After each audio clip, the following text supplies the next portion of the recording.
don't test me, nah. So don't test me, nah. Don't test me. Yo, they wouldn't let me. Man's gal wanna come undress me. Swing with a right, but I might go lefty. I make plus with it, so don't test me.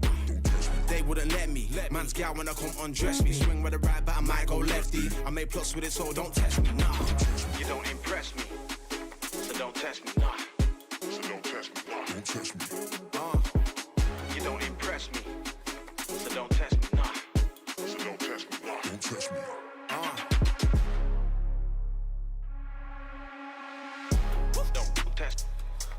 Don't test. Don't test. Don't test. yo, Don't test. Don't test. Don't test. Don't test. Don't test.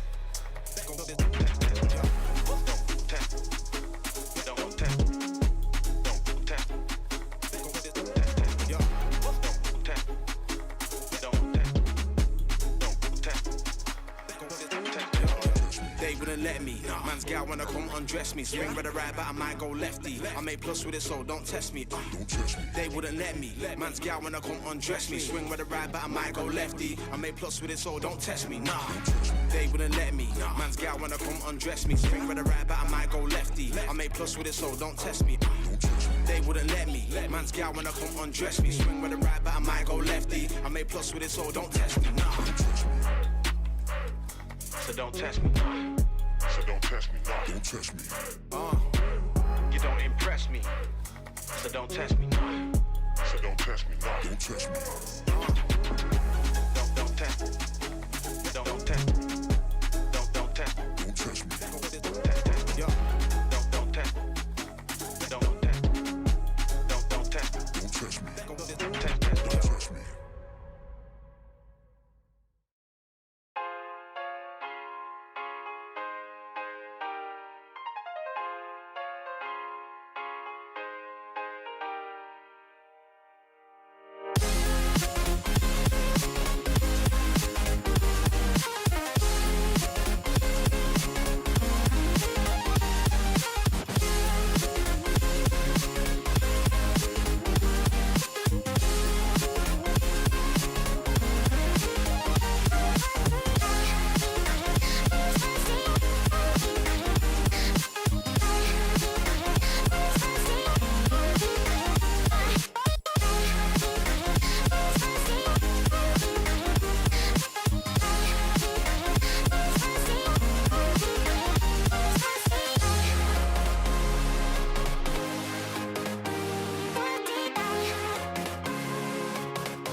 Let's go.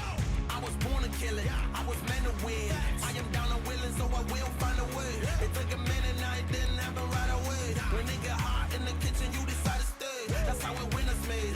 Stick a fork in the hater on my dinner plate. I walk into the fire like it's just a bit of flames. I switch my style up, watch the money pile up. I'ma get rich or die trying, want me switch lanes. I'm always getting better, I'ma be on 5th place. On this one, then 4th on the next. 3rd, 2nd, 1st, you report with the best. She showing love, give me all the raw energy. Don't stop, go ahead, get it in. Jump, knock, let me in. Huff and puff and blow the house down. Raw energy. Don't stop, go ahead, get it in. Jump, knock, let me in. Huff and puff and blow the house down. I do it for the love, they perform for the checks, and I still get more. They be bored by the rest. Had to put the work in, wasn't born in success. See the storm, it affects the performance. But I dance in the rain and the thunder, the drums. So I keep going hard, I won't stop till I'm done. From the bottom to the top, I'm the one. I can drop in a month, I'll be back at the top. Raw energy. Don't stop, go ahead, get it in. Jump, knock, let me in. Huff and puff and blow the house down. Raw energy. Don't stop, go ahead, get it in. Jump, knock, let me in. Huff and puff and blow the house down. Yeah, we blow the house down. Yeah, we blow the house down. Big moves, we shake the ground. All the greats who came before us, we about to make them proud. We've got to make this count. Take the ball and raise it now. Make noise and crazy loud. It's all moment, let me hear you shout. Don't give up, we can turn it round. We got the fire, we burn it down. Then we'll pop champagne at the back of the club. Then we're back with a sweat, tears, back with a blood. How to get it out of mud, kinda like Predator. Get to the chopper, pockets getting fatter, so she call me Big Bomber. Raw energy. Don't stop, go ahead, get it in. Jump, knock, let me in. Huff and puff and blow the house down. Raw energy. Don't stop, go ahead, get it in. Jump, knock, let me in. Huff and puff and blow the house down. Raw energy.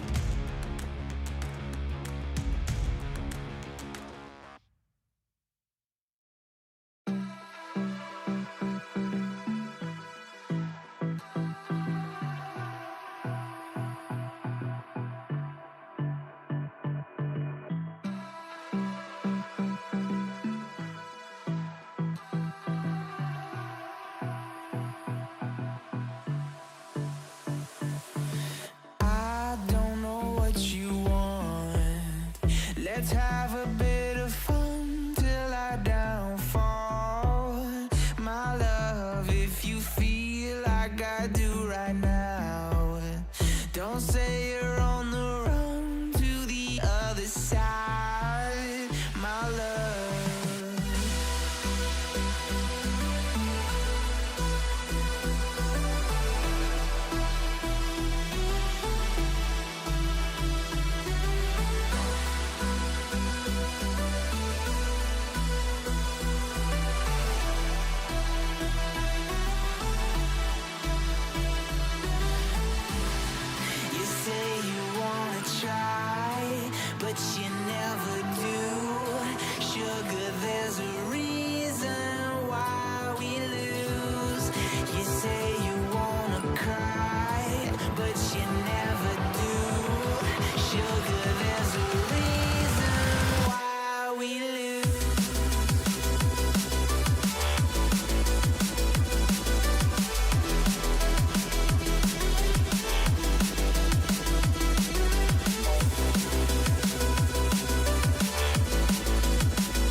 Let's have a bit of fun till our downfall.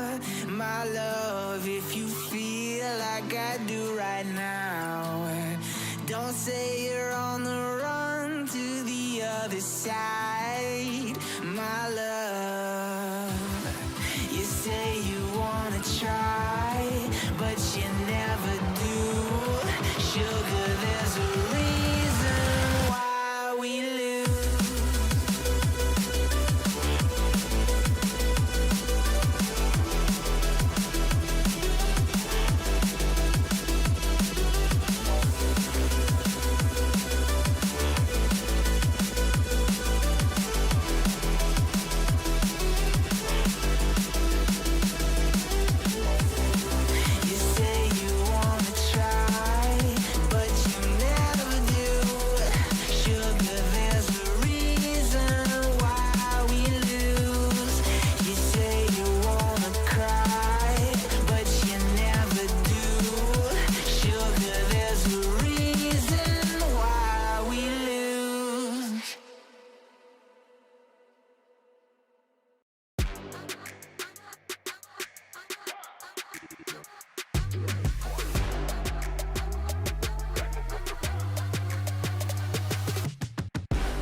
Walking alone, the streets are empty. The only thing I can see is my own silhouette. I'm getting stronger, step by step. The clock is ticking, but there's no time for regrets. I've been flying from town to town, from London to Taiwan. I've been all around the globe, trying to protect your soul. We are heroes tonight. We will fly above the sky. We are heroes tonight. Yeah. We are heroes tonight. We will fly above the sky. We are heroes tonight.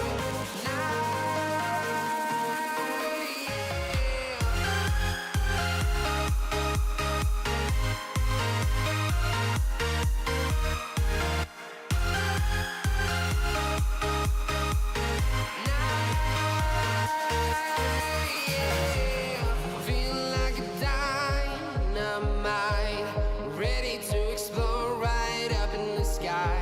I need you to listen, I need you to hear, and don't show any fear. I've been flying from town to town, from London to Taiwan. I've been all around the globe, trying to protect your soul. We are heroes tonight. We will fly above the sky. We are heroes tonight.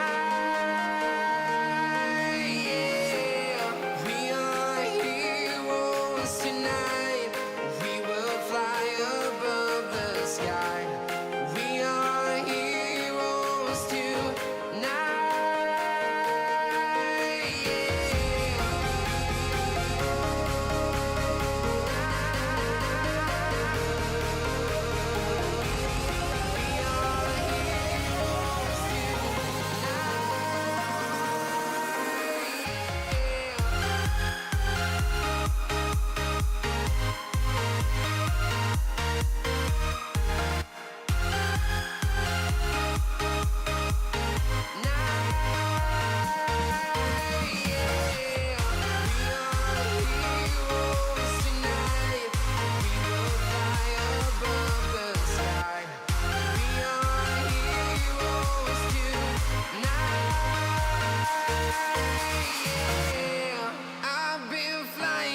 Town to town, from London to Taiwan. I've been all around the globe, trying to protect your soul.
in the sky, gazing far into the night. I raise my hand to the fire, but it's no use, 'cause you can't stop it from shining through. It's true, baby, let the light shine through. If you believe it's true, baby, won't you let the light shine through for you.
In the sky, gazing far into the night. I raise my hand to the fire, but it's no use, 'cause you can't stop it from shining through.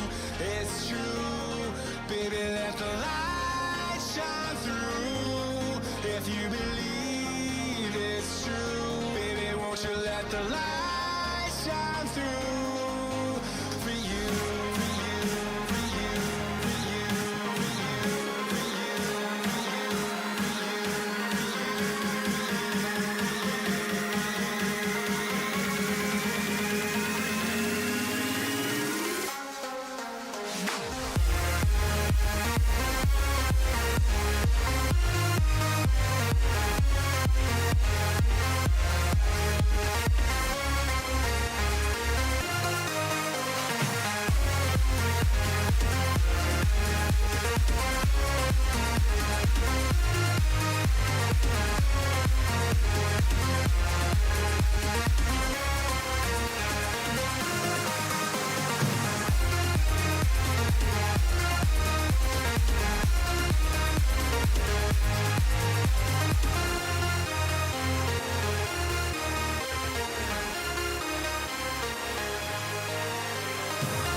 Yay! Welcome back, everyone. Well, Chunks disappeared, and Gibson is now here.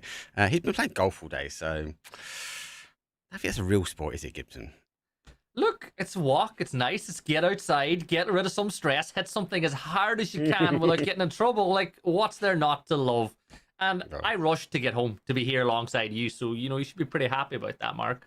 You loved it, mate. You love it. But yeah, I can be honest, I can't play golf. That's why I don't like it. I'd rather play football and break my finger, but hey-ho.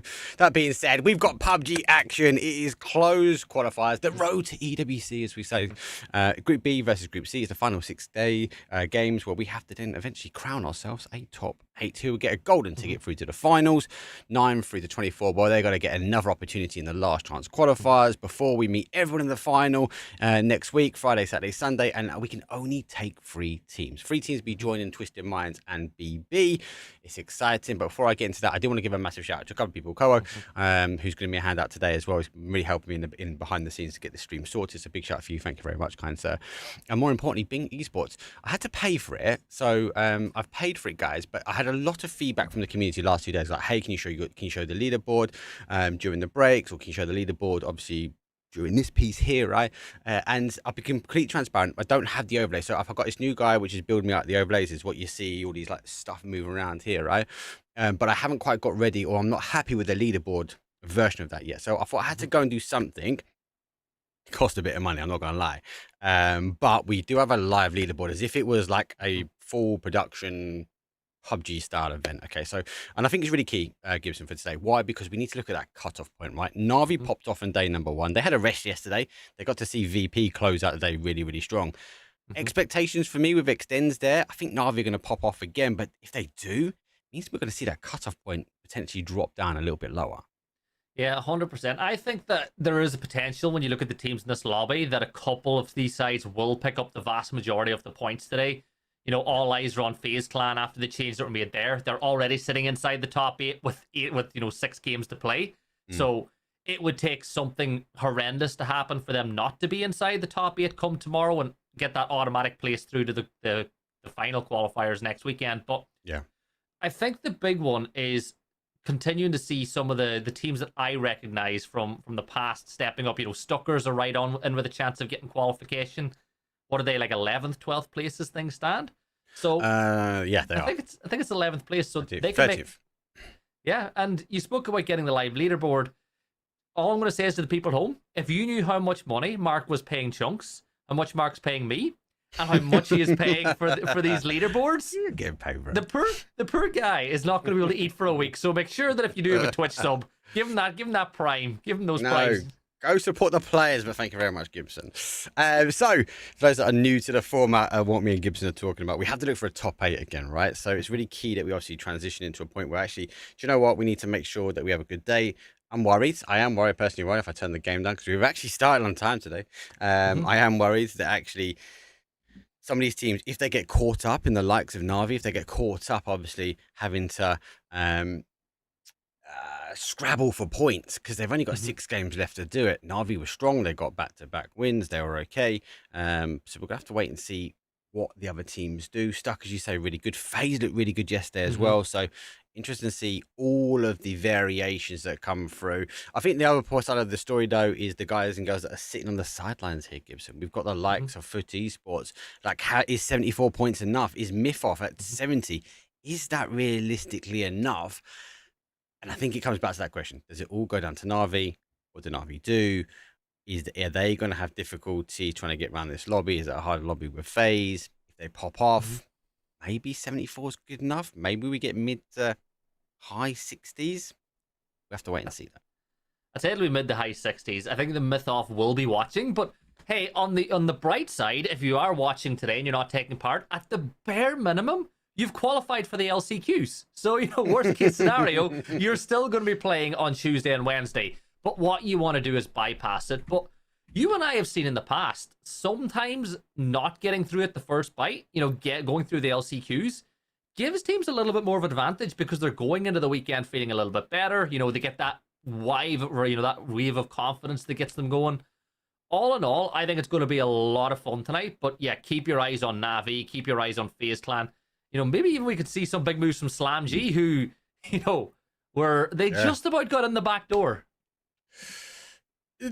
Look, we say a cat has 9 lives. We know Slam G has 1 at least in there. So we're going to have to wait and see what they do. They perform well. And I think part and parcel of that was a slight shock to the system. Like they finished the 9th and it's like, guys, like that's not strong enough. Like that's not strong enough. And they got a blessing. There was a DQ and they found themselves back in the mix of things, right? So I got to give them credit. They've come back. They've performed. They're not causing any issues. But you know what? They're not too bad. They're not too bad. I just worry that we just look at the Navis and we look at the FaZe who have done really, really well. And as a result, it has been pretty strong. And star power, you know what I mean? Navi and FaZe of star power, they're two sides that, you know, Navi, they made the change earlier on at the start of the year, and then they kind of made a change again, and you're wondering, you know, are they going to get over the line? They've been threatening for a long time. You know, I feel like the best chance they had at an international event was earlier on this year when they almost got over the line.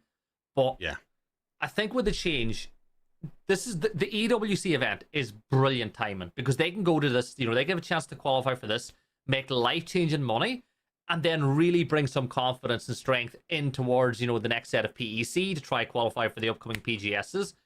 On the other side of the coin is FaZe Clan, right, Mark? Because they were the opposite. They've not had a good start to the year. They've made changes. You know, the changes look like they're fun. You know, you and I were talking about it, I think, last week or 2 weeks ago. I like what they've done, but again, the question is how quickly can they bed in those changes and be ready to go? For those who don't know the changes, so Corexy leaves FaZe, goes to VP. VP now top of the group. Looking good. Obviously, Ibby, unfortunately, is with no team. We're not quite sure what's happening with him. So there's one of the changes. 4 days before lockout. So every major event, you get a lockout on your rosters. And 4 days before, FaZe came knocking. Foot said goodbye for Vard. Looked good. He's looked good on the guys. But for me, it has been a good change. And then we saw Scav, a young person coming through, we know. And more importantly, when I spoke to T-Bone and Pixel about it, they've tried out Scav before. So it's not like, do you know what? It's a brand new person. They don't know. They've got a gel 4 days before. It's not too bad. They seem to be getting themselves into it. But more importantly, we need to get ourselves into the game, mate. Let's waffle it. It's time to go. It's wrangle time.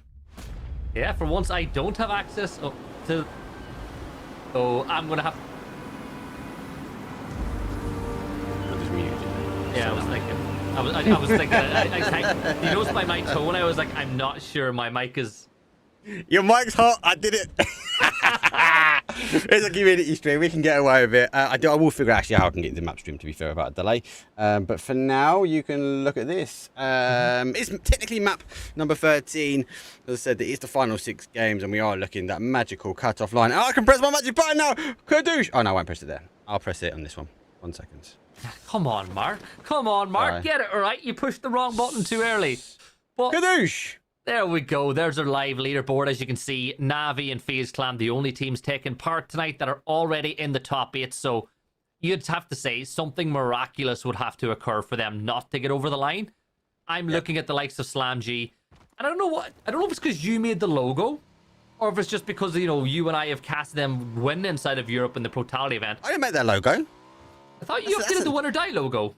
I done the win or die, not the Slam G logo. I was getting onto that. I was like, okay. I had moved off of Slam G, and I was talking about win or die in 11th place. I have an affinity for them because we've casted them win Protality. You know, you've made their logo. We know how hard they practice. I'd love to see a big run for them today too and climb up that leaderboard. Yeah, same. And again, they had a good first day. They sat, they watched, they waited. But 27 kills, 22 points. Okay. 1 second, I gotta do something. It's good to see what they will do, how they can do it. More importantly, and do you know what? I think they're good for it. I think they are good for it. Hope so. Anyway, Circle, as you can see, is very military focused with the whole of the island, apart from one little tip of Novo that's not quite in the circle. But with that being the case, you got to look at the likes of Bushido and Vorpal Swords having such an advantage in being on that part of the land already. But I'm looking a little further north, right? You'd expect the likes of Redline, maybe FaZe Clan, to look for an E-pickup to make their way down because it's quite a long ways to go to make your way inside that circle. But there's always one team, isn't there, Mark? There's always a team that are going to wait for the FaZe 2 pop before they decide to full send on the Military Island, because we have seen stranger things happen in the past. We've seen some crazy things in the past. Bear with me, guys. I need to get used to tabbing in that thing in and out. I might change it in between game number 1. But Gibson is talking right, because Gibson is talking about this military. Bushido obviously dropped down. Now, Bushido haven't had the best of starts, but they are a team that can hit back quite late, Gibson. Like, they're like a team that if they're kind of there in the middle, but the last two games, they're kind of a team that might position and might get some good points on the board. For me, you just can't be leaving it that late. You can't be leaving that late, especially when it comes down to this sort of level of qualification, because you need a strong game. And unfortunately, when you get an opportunity, yes, to go to last chance, like, these are the top contenders, right? If you can't lay the land, you can't tell everyone what you've got to bring to the table, well, you might be missing an opportunity. And with a downhill spiral, sometimes it's hard to reset that mental. And the thing is, a lot of those teams we spoke about, you know, Bushido, Win or Die, SlamG, the Stuckers, if they double their point tally, like if they just get the same amount of points again today that they got in their previous playday, that knocks Fairy Tail out. That knocks, you know, TMO out. That potentially knocks Foot out of the top 8 as well. So there's a lot of teams on the bubble of the top 8 playing today that if they just replicate what they've done already, we'll see some big names dropping into the LCQs on Tuesday and Wednesday. But Mark, straight off the bat, we're seeing Na'Vi. They've set up the bridge camp. They're ready to hold any teams that push across. I love this, right? We know that Na'Vi in the past have pulled off tricks like this before. And I feel like I was hoping that they would stick with it a little longer, but they were like, we were going to wait for an early rotate. We can hold the bridge from the other side, or we can take a really prio spot as Billionaire opens up with the first kill of the day on Devoptrox.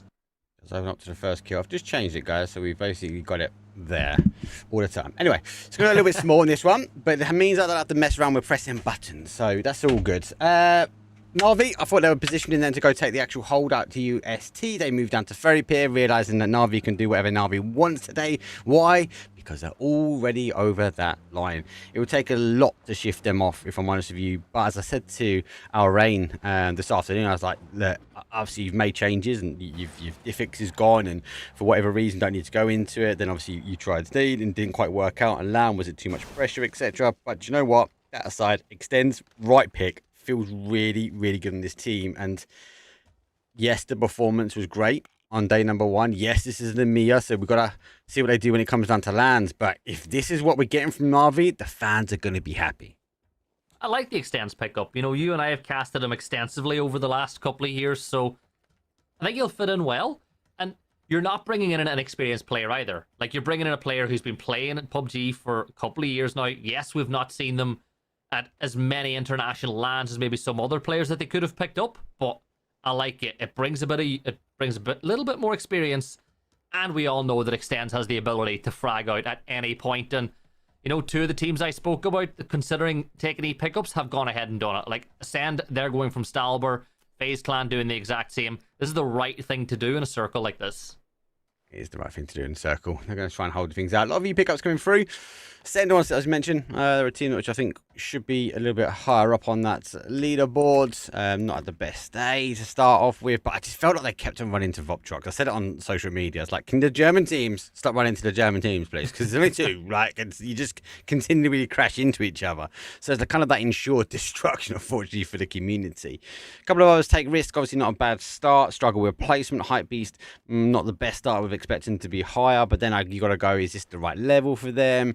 I think if obviously they need a miracle to get through to the top 8 now, right? But miracles aside, I think they're a team for me that would potentially go through from the lower chance, the last chance qualifiers, and get through. So I'll be intrigued to see how they perform, because again, we're only looking for a top 8, and I would kind of put that team back in that mix. Well, Keter for me on Hypebeast is a really good player. Like Insane. I genuinely think that this is Keter's level. Keter is good enough to hang in these top European lobbies. So, like, go with that. You've got Nowick in there as well. So again, it's not a side that is or has lost a lot of experience. Like, you've still got two very experienced players in those two. It's the other names that I'm excited by. I don't know Vaso as well as you do, the same as Nitro. Yeah. And yes, they're at the wrong side of the leaderboard, but you just got to look at this as another day. Take the mindset the previous play day didn't happen. You're going into the day with a fresh mindset. Kick things off the right way with a win or two. You never know where you could finish up. Now, I know Fex is like super beast level, but he was standing there in the open and he like had Jedi mind tricks there on Code Marco. He just didn't just look past him. Like he wasn't even there. FaZe, let's talk FaZe for a little bit. Obviously, Vard has moved there. We know Vard. He's even got his own saying hard for Vard, right? And a change from Foot Esports to FaZe Clan, Store Orgs. FaZe, obviously, I could say slightly maybe a bigger org, a well-known org. They've lost their global partner team, so there's no advantage from him moving from one place to the other. There must be something in the contract that is there, which is going to be helping him, right? But he looks settled, and do you know what? I'm gonna play it down a little bit. I'd expect it as well. This guy's ability and knowledge of the game, he should be able to fit into any team around him. I just want to see FaZe have a level of consistency that we're used to seeing back in the day. Yeah, you just know that Fex and T-Bone were having a tug of war over who got to keep him. They're like, no, I want Vard. No, I want Vard.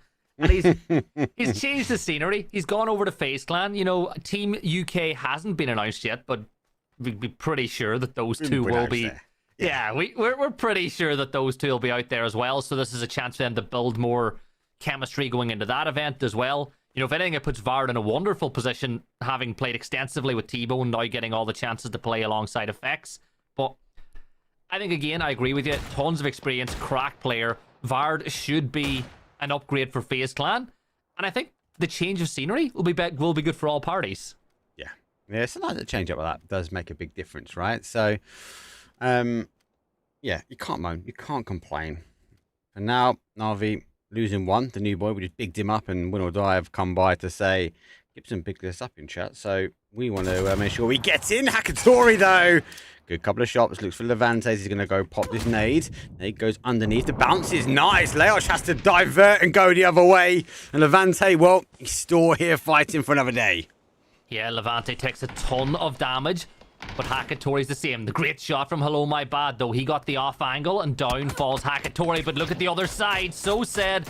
He's got the mini at the ready. He's going to go for that instant flush. But good shots from Hello My Bad again will force him to dip into cover.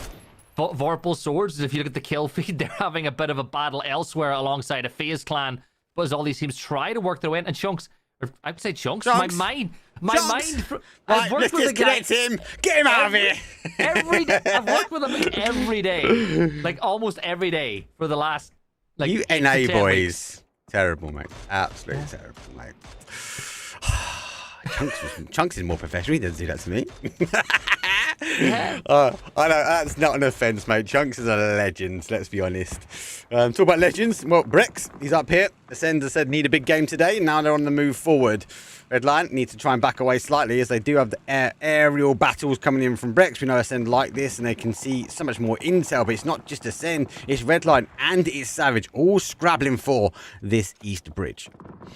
Yeah, Nod is down as Braxco will look to land a couple more telling shots. Nail up incredibly low now, but as you can see, Braxco's got to get the speed up a bit more momentum as he drives by the ferry.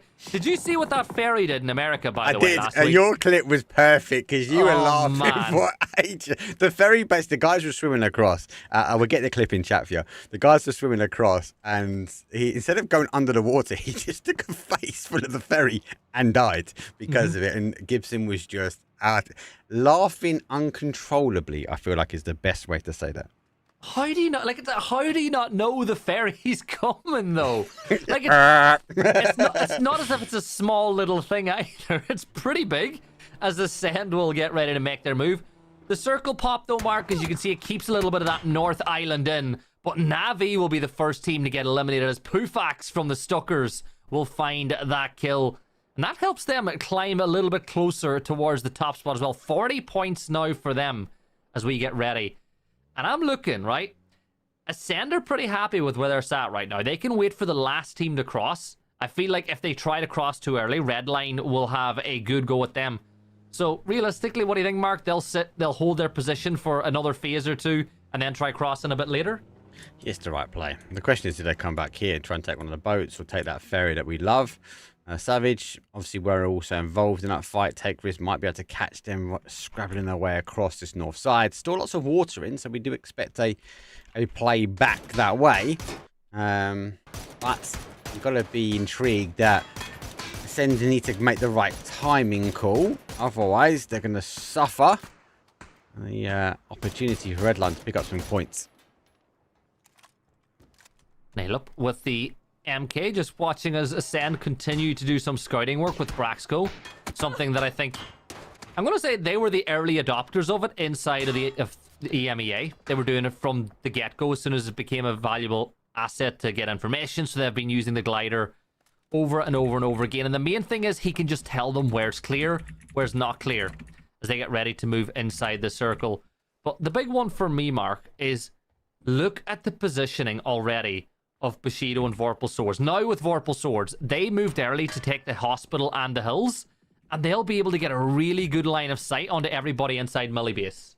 Yeah, this is huge. This is absolutely huge for them. Why? Because it's going to come back their way. It's going to come back thick and fast. So they're going to be happy. I also like contestants. They'll be happy position as well. Do you know what? I know we talk about a bit about Vorpal Sword. It's one of my favourite positions, that area to play out from, especially with a zone like this, because as long as you clear behind you, no one sort of wraps in behind that sort of military base. You have that corner bit as you leave by that police station, or that hospital, sorry. And then if you play from that scenario upwards, as long as you can keep the ankles tight, you might be able to sweep in, especially from a third party. If you go full send forward, W key down, it's not always the best case, but I do like the opportunity here. Will Die trying to take the opportunity to come up to the new boy, which is Vard. He would have very much heard that car. Already down a body. Don't forget, guys, we're on the old patch, so there's no recall system. He pops up and he shoots and he scores. Vard shows why he's been picked up for team phase. Yeah, and that's a point on the board for FaZe Clan, extending that gap for them over Win or Die, who are in 9th place. So it's a bit too early to be calling these 2-point kills just yet, but we are in the position where it does help them if they weaken Win or Die at every opportunity they can. So both teams with a 2, as Zico looks like he got shot out of a moving vehicle, Mark. That's what it looks like to me, as he is down and out. And now Code Marco for Eternal Fire manages to catch 2 players as Redline fall. Here comes the pre-fire. Oh my God, Mark. How good is Marco? What a pre-fire. And he still runs into it. He still runs into it. It is insane. Good play. Marco going to try and lock this one down. Savage obviously had to run from the beach. Take risk, move over as well. Send take their time as Redline move on. I suppose we get to have a little look now back into the heart of military. Bushido dropped here. UST came over as they were held out from the bridge from Na'Vi to start with. Now they've got to try and find entry points here in the southwest corner. As Bushido will try and lock them out. Magsters for Ultra South Stuckers. And Stuckers are a team for me I've known for a while. You know, different iterations of it, but you know, they used this name a while ago. I've casted Pufax quite a few times in the past as well. He's a player with plenty of ability, and they are on the cusp of qualifying for next weekend. Like, make no mistake about it. 40 points. They're 14th points off of 8th spot. They are going to pick up plenty of points today, and if I'm wrong, feel free to at me on X or whatever you want to do it and say, Gibson, you were wrong, as just as I speak about them, Presente and Rox will combine to get a knock and flush onto Cartufel. It's difficult there for them because they've obviously seen Bushido. You can, it's kind of a telltale sign as they're backing away. Maybe they're trying to go around, get the car, go the long way around military. But obviously Hive have a better position. They have an entry point where they can deny.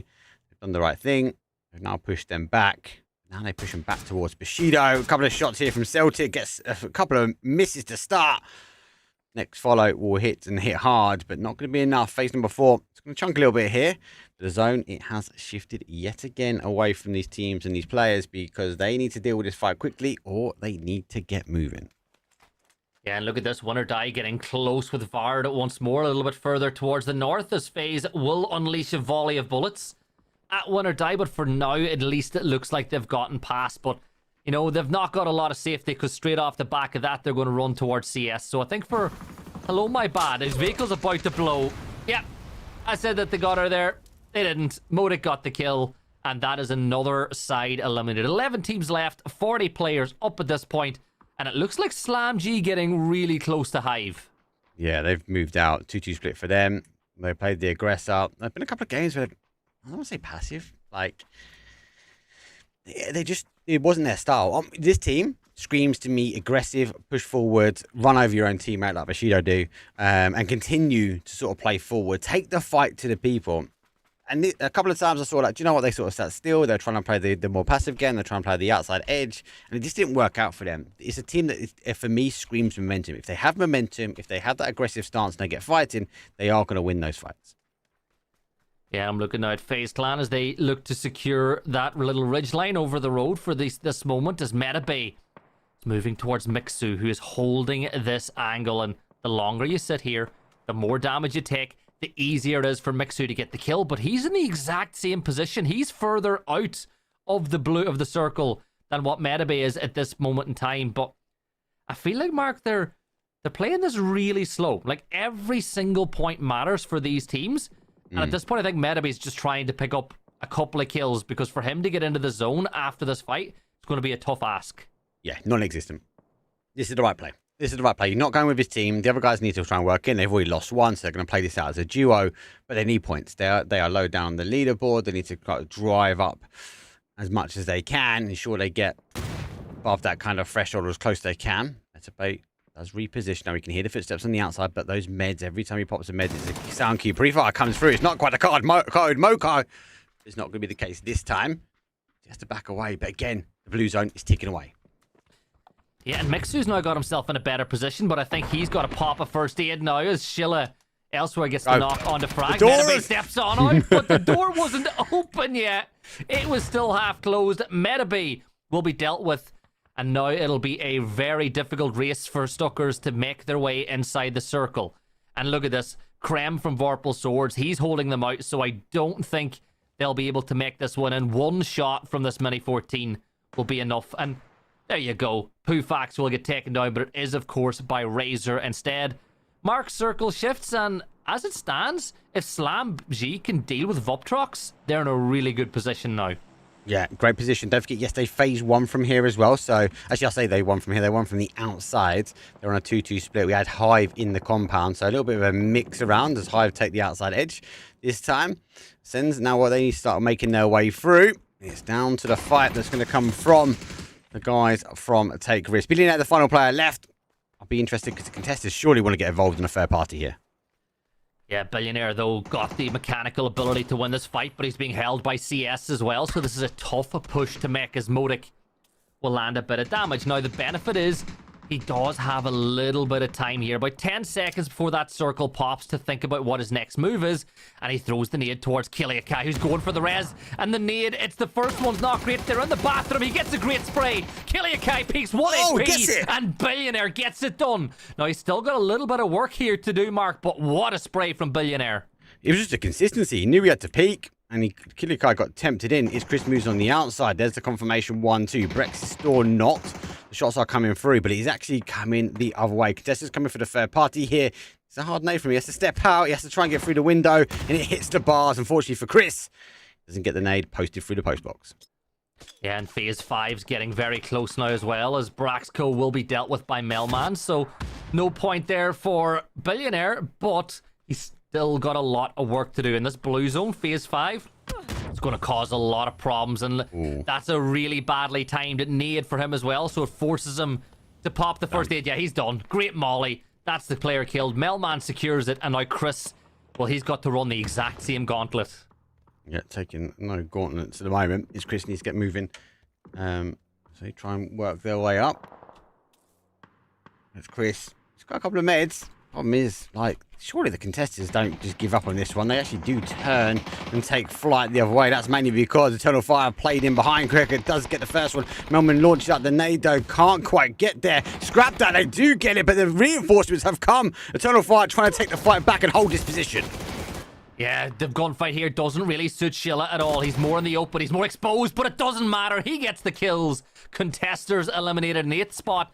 And now, Eternal Fire, they've got to try and get the rest off, but I don't know if it's going to happen. FaZe Clan's Gustav, He's looking up over the ridgeline. He knows the player has to be somewhere in and around this section of the map. And Schiller, well, the information's being fed. Surely Gustav. Oh my god, Gustav's getting shot at by Ascend, and it might just by... Never mind. Mark, what am I doing? It's Gustav, mate. Don't know why you even second guess it. The guy's getting points for days, mate.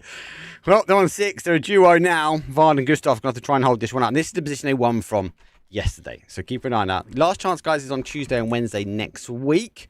I'll be completely transparent. Tuesday, I might miss the first game, but I'll be back as quick as I can. I'm traffic dependent. So we have to wait and see. There should be some other people covering it, hopefully. I'll let you know. So yeah, again, top 8. Some people saying, what's wrong with the leaderboard? The leaderboard looks good to me, mate. So I'm going to work out the points we'll tally up after this one. Waffle Sword currently on 8 kills. So do you check the leaderboard? Where's the Waffle Sword? Yeah, 8 kills. What's wrong with it? It seems to be working. What's everyone moaning about? They're winding you up. Go away! I'm trying to make things better. I love it. Come on, the poor guy is running production. He's trying to do the observing. He's trying to keep me right at the same time. He's also trying to make sure that everything else right. Leave Mark alone. Don't bully him too much. Or else him and T-Bone are not going to record the next episode of the podcast, so you better be nice to him. What's happening? I need to go figure out. I think it's actually tomorrow or Tuesday. I need to double check. Tomorrow? Tomorrow's Monday. Guy's got to practice. He's got to try qualify for EWC, and you're taking him to your shed to do a podcast. I think he's all right, mate. 74 points. Saying that though, Navi went out quite early, so that's gonna help some of these other teams. That's gonna force Slam G store in, Vorpal Sword store in here. So teams that could potentially stretch that cut-off point a bit further. We'll have to wait and see. Navi stance was quite aggressive. Let's be honest. They were trying to hold up the bridge early. So maybe they've come today to try a few bits and pieces. For now, 6 teams remain. Quite a few of them have been bleeding, so down some numbers. Let's see what I can do to try and close this one out. 4 Pushman now on the brink of being put into the LCQs. 55 points. Slam G just need 1 more point on the board, and that will relegate 4 Pushman to the LCQs. Hive just behind the cover. You can see the deployable cover just off on the angle from... It's Chris, who's got 4 kills for his team so far. None of them have been donated by him. But at this point, it's all about securing as many more points as you can. He's going to jump, he's going to skip, he's going to hop. But is he going to get to the tree? He ain't. Shenzhen will get the kill. And that is Chris down. A send out. 5 teams left alive. 5 teams left alive. You mentioned about Slam G holding out this sort of south side. They've done it. They've not overcommitted. They have been waiting. In wait.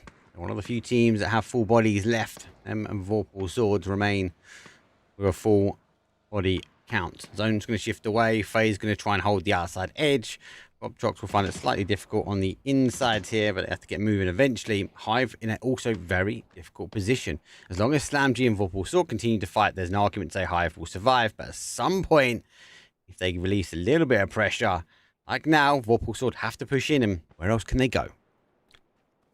Art is just having a peek over the ridgeline, trying to feed information. He just wants to get an angle. He wants to kill. He wants to kill. Yeah, exactly. He just wants an angle over into this. Realizes he's safe, tosses the nade down, it bounces the wrong way, but only finds 16 damage. And you know, that was a one-off chance. He gets the chance. It's not going to pull off. He's going to fall back and wait to play a little bit longer, because all that and that noise now crash draws. Yeah, I was going to say it draws Vorpal Swords' minds in, and look, Zubila gets that knock, and here comes the rest of Vorpal Swords. I like the sacrifice nade that goes out. Vorpal Swords have other opportunities. They weren't crashing where the dead body was this time, but they do. He does get the sacrifice nade. Presenti doesn't fall with it. Zubila does, but it does help Slam G. They know that Hive's now gone. They can start making the push in, and with Vorpal Sword, their nemesis, being down some numbers, it gives the opportunity to FaZe to sweep in. Yeah, Boostic peeking up over that ridgeline. FaZe Clan with 2 players up, but they want to climb that leaderboard even more. Vard and Gustav. What a duo that is, as Art gets the knock on the Breezy of Vorpal Swords. They're down in the middle of the sandwich. Vard will switch over to the Dragonov. Art's head is revealed for a fraction of a second, and a couple of tags are going to be landed. One more from Vard will be good enough, but he can't find it. And Mark, it's a 4v2v, 2v1. Voptrox still have Vorix alive on the edge of the circle, and nobody's focusing this way. Vorex, just keep your head down, mate. They'll go away eventually, don't worry. But the chaos continues to ensue. Unfortunately, Vorpal Sword be the feast between Slam G and FaZe as they take turns to pop up and over. Vorpal Sword need a little bit of love and help here because Slam G and FaZe are very fixated on getting rid of them. Vard at the ready, holding the angle. You've got another angle. Oh, great 2 taps from Boostic. One more shot would have done it, and Gustav would have fallen. But for Slam G, they're focused on these 2 sides. Vorpal Sword still with some... Oh, Vorex. I don't think Magor spotted him. I don't think Magor's seen him there, Mark. No, don't look at me. Do not look at me. He is holding at the moment. Vorpal Sword down to a solo body now. It's a difficult area to play, especially when you've got a bit of a sandwich. Flash will come over. Zubida has already taken a nade. Let's see if he can void any more. 700 damage, though. He's on 5 kills, and Vorpal Sword, arguably with 10 kills for this game, is a great start to the second day. Nade is cooked, primed, ready. Loris comes over the top, though. It'll be a clean sweep for him. Nade will go back out and doesn't quite get the connection, but the fight continues. Gustav, though, will get the next knock, though, and FaZe still trying to keep the bodies alive. And now that really opens the door for Slam G. But Gustav steps up over the ridge line. FaZe clan eliminated, but all of a sudden, Vorex with a chance to do something huge. 2 members of Slam G down. Where are you looking, Vorex? They're the other way. He's denying. He's denying. No, Mogor says no. No chance, mate. You are going down. GG's in the end. I think that was a bit of a spectator blip, but do you know what? It was quite a fun one because it looked like he was looking to Narnia, praying there was some hope and dreams on the other side of the zone. We've got to talk Vorpal Sword. We've got to talk Vorpal Sword, though, right? Yeah. 10 kills, 20-point game. They needed some points to climb the leaderboard. GG's. Yeah, great game for them. Maybe he had the headphones on the other way around, and that's why he was looking to the left when all the action was to the right. But no, GG's. Look, FaZe Clan, they got enough points to relegate at least 2 sides into LCQs. But all in all, Slam G, they needed to kick off things well today, and they really did. And you and I spoke about it at about Phase 4, Phase 5. Them having the south side of the circle with the terrain that it had, and with Voptrox being the only team nearby, it would have been very difficult for someone else to win that game. Would be difficult for them to win the game. I need to get some more dust off, so we're going to throw to a quick break. When we come back, though, because these are short breaks, we are going to go back to a wrangle for the final game of the closed qualifiers. For now, though, take a break, sit back, relax, let the mods talk to you in chat, and we'll see you guys in a few. Watching PGS 7 and 8, either or. Either or? Out of them top teams or someone that's on a worse team, but... I gotta go. Like, I know you're not going to agree with me, but I gotta go Doozy. Like, because he was always there. Like, and to take that, how hard it is to keep a top 4 up anyway in a scrim lobby, keep a top 4 up to an end. Take that, and you know this better than anyone. Take that, more people being the best people, the best teams in the world. It's even harder. So for him to joystick the team into an end, I've got to give him credit where credit's due. Really, I don't know. What about you? Well, even though I do say that they get circle luck, obviously I just want to say that it is hard to keep 4 alive. So BB do that, one of the best. I have said that before. They close out games most of the time, better than any other team. But I have a couple standout players actually. One, Melodic. I think he fit in BB perfectly for PGS 7 and 8. I think he's just slotted into that team. He's winning all his duels. He's doing Melodic things. Beryl, absolute laser beam. And the other player that luckily I had enough time to watch some of the team POVs, and this is a T-bone take, but I think the star player and the person what makes Falcons, sorry, I nearly said Sonics, Falcons, is Shrimzy. Shrimzy, I think, has been strong for a while. And I'm so impressed. So impressed. And I honestly think without Shrimzy, Falcons is poop. Yep. After watching. I'm gonna give Tig a big shout out. I think Tig played better. I think Tig has his role, and I think he's the anchor role. He's good at it. Don't get me wrong, but I think Shrimsley, honestly, is what makes Falcons Falcons. He's an underdog. He's an underdog. I think the pressure. I think last year the pressure was very much on Tig. He didn't quite perform. I feel like the pressure's slightly off him. Kicks in there. This kind of kick and Shrimsy thing is strong. Like I can't disagree. I wouldn't rate kickers higher. Honestly, after watching the POV, I think his Shrimsy and Tig. H-Win is just doing H-Win things. I think he's good IGL early game, but then I feel like Shrimsy is really... Their comms are on point. really that comes steps from up. Shrimsy. Really, I honestly, that is my T-bone take. That Shrimsy is Falcons. What about Kiss? I love Kiss, man. What Kiss, he shot me, mate, PGS8. honestly, he just went out. He just killed people. Top killer, wasn't he? Yeah, but I think so. Yeah, he just both of them. He just absolute just Yeah, destroyed. Right? He's just running around killing people. He played very well. Most disappointing team. Come on. Most disappointing team. That is a hard question. Really, I don't necessarily think anyone really disappointed me. I mean, obviously 4 a.m. they get where they got. Baffles me. I would say Navi. PGS8, 100%. PGS8 was Navi, right? They just didn't do anything. It was a full flop until last day, and then Hakatori just said, you know what, guys, I've had enough of this. You could tell, like, the mind switch on that last day was like, guys, I've had enough. Hakatori just went out, MG3, just knocking everyone. Love it's coming through in chat. A couple of things for me. Navi PGS8 was just appalling. Gen G, non-show. At 4 a.m, non-show. 4 a.m. is always going to be like that. Godfrey's on the roster. It's just not going to work. Non-show. Petrichor Road disappointed me. I thought they were going to do a lot better things with that roster. I did say that, right? I did say in one of our podcasts that it could work very well. The firepower is going to be there, but is the mindset, is the team cohesion going to be there? And obviously it wasn't. Wasn't right. I would have thought E-Arena would have gone higher. Expendables played well. Rock for me was a shocker. I think they were a shocker for a lot of people. They somehow, I'm going to say it, they somehow wrapped their way to the end zone. And they got there. And a lot of their points were based upon placement points, which is fine. That's part of the game. Yes, they need to level up the aggression piece.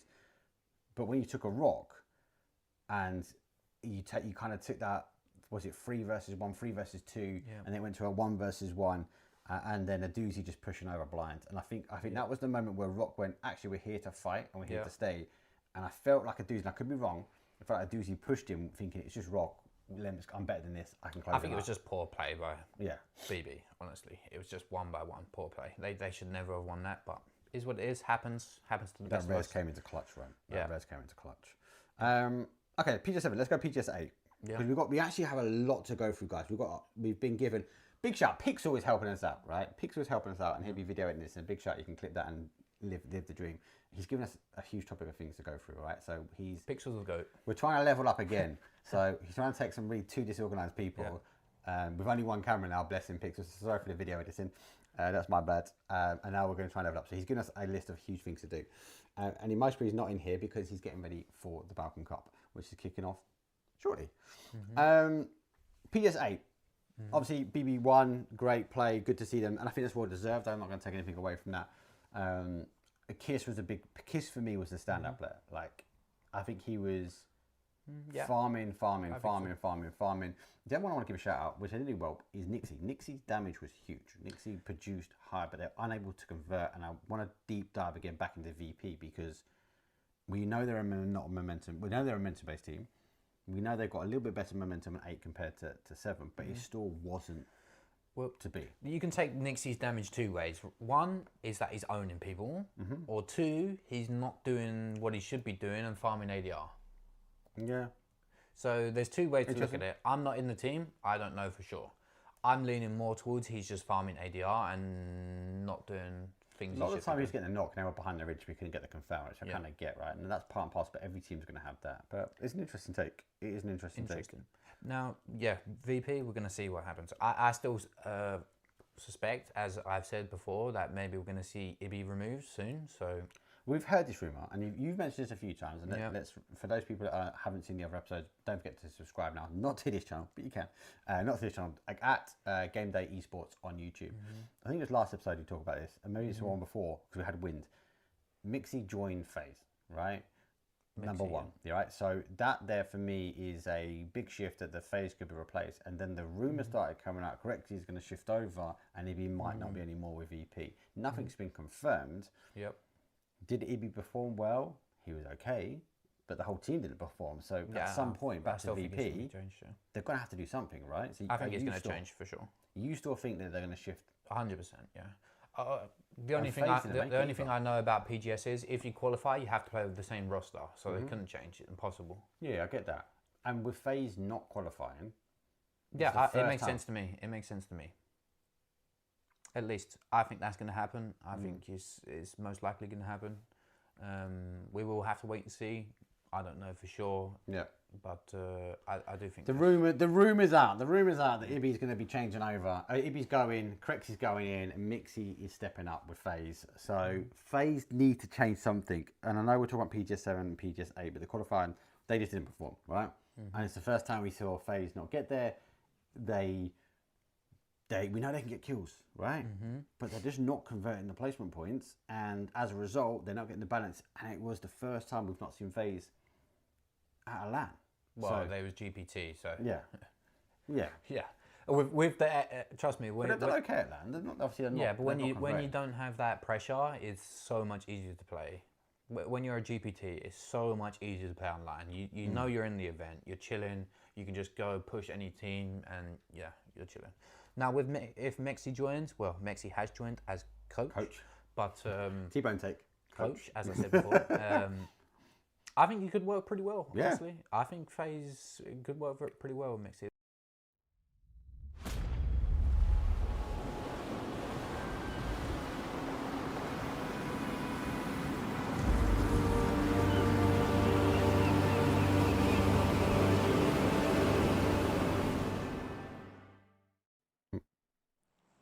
Welcome back, everyone, to the EWC qualifiers. It's Group B versus Group C. Group A is done and dusted. Those are the teams that you see grayed out on your leaderboard. Everyone else is alive and in the hunt to get into that top 8 to qualify directly through to the closed qualifiers next Friday, Saturday, and Sunday. Today, of course, though, those teams that do not make it will manage to play in the LCQs on Tuesday and Wednesday. So all in all, Mark, it is that comfortable position to be in where if you lose, you've got another chance. And if you win, you get to kick back, relax, and get ready for next week. Kick back, relax. Well, Needix case, he doesn't think he's going to make it, mate. He wants to play some more PUBG. I think you've called him out. I think you're on to the master plan, mate. But for now, yeah, southwest up towards northeast. Not bad ending, actually, for a rankle. Let's be honest, as my mods have outperformed my old bot, it has now been sent to bed. Hopefully everything's okay for you guys. I'm still getting used to a few bits and pieces. And as I said before, we've been spoiled yesterday because I've not been able to do the old Camry stuff before for a while. And yeah, it's hard work. It's hard work. What he's saying is he's gotten lazy. He's been too used to doing... Yeah. He's too used to doing 4 map nights on TPP and EMEA where he's got a full production crew, a co-caster, a map stream. Like, he's back doing everything by himself, and he's finding it tough. You know, like when a player goes off to play football over somewhere else in a different league and then comes back to the Premier League and struggles to get back into the pace of it. That's 100% it, mate. And then on top of it, I get cool chunks as well. Like, I suppose that's a benefit, but... Well, honestly, it's locked into my brain. It's the same thing. It's like, I'm so used now to working with chunks 2 times a week. NA biased, you lot, mate. When have I ever shown bias? I'm always fair. Yeah, fair to NA, 100%. I've come in here and bigged up all these EMEA teams because I love them. You love it, mate. We love you. We love Chunks as well. It's good having you guys on the stream, to be fair. I do want a big shout out again for Bing Esports. Thank you very much. Yes, I had to pay to do it, but I paid this morning and I got it turned around in a couple of hours, guys. So I want to give massive kudos for kudos is due. That's how we're able to bring you a live leaderboard. That's how you're able to see the numbers on the left-hand side. And as I said before, I've not been able to get my overlay sorted, like the leaderboard during the break. I will do that because I do think that is needed for the stream. But there's something being said, actually, when you can, especially with a group stage here, Gibson, like the ability to see as the kills are going through, players are moving up and down the leaderboard, it's going to really start defining the lay of the land of actually potentially, when we get halfway through after maybe next game, where potentially that cutoff is going to end up. Yeah, the cutoff, I think it's going to hit the 70s now. The more I look at it, the more I think about it, I think it could be the mid to high 70s. I think Foot could be in trouble. And I saw someone ask T-Bone a little earlier, like, what are the odds T-Bone is safe? And he was like 50-50. And it's like, to be fair, he's not wrong. You either make it or you don't, right? So yeah. It is 50-50. Hard facts. I think that they're on the bubble, right? I don't think TMO we're going to make it, realistically, looking at the way things are right now. Oh, Needix just raided us, and you just told him he's not making it. But he qualifies through LCQs, so it's all fine. Yeah, I do think he'll qualify for the LCQs, mate. Like, again, they're one of these teams that I've not even pressed the right buttons. He's one of these teams that will get through. But again, it's the Hype Beast. Like, I'm quite shocked that Hype Beast hasn't performed to the level. Like, and they're low down. They're in 23rd place. Yes, it's 24. Yes, it's 24. The best EMEA teams going through the close qualifiers, right? But still, like, got to put the guys on there. Got to give Ketter a big shout again. I know you already have. Like, got to be up here. But then I've got to look who's around him. Like, Ascend, got to talk about them. Voptrox, the same. Like, Hive, strong team. Eternal Fire, 16th place with 34 points. Like, they got to double their day, realistically, to be in a chance to get up there. I think it just goes to show how good of a place EMEA PUBG is in at the minute, because you've always spoke about BB Team and Twisted Minds. They don't have to play. There's no PGC points on the line. They're already qualified for EWC. And you've still got these 24 teams in a lobby. And there's still, what would you argue, Mark? Maybe another 3-4 teams? Maybe even 5 that you would expect that, you'll be disappointed that didn't qualify for this point. There is so much strength and depth that someone like Ketter, who is so good at the game, the team he's on are in 23rd place. And at the same time, you can't argue with it because the lobby has been really good over the last few days and they've not been up to the standards that maybe they'd want to be at. Yeah. It's all about being the standards, but these are the best of the best, cream of the crop. Best region out there is what Gibson's telling us. SlamG just scout their way forward. Game number 1 winners of today, or technically game number 13 if you're counting the overalls.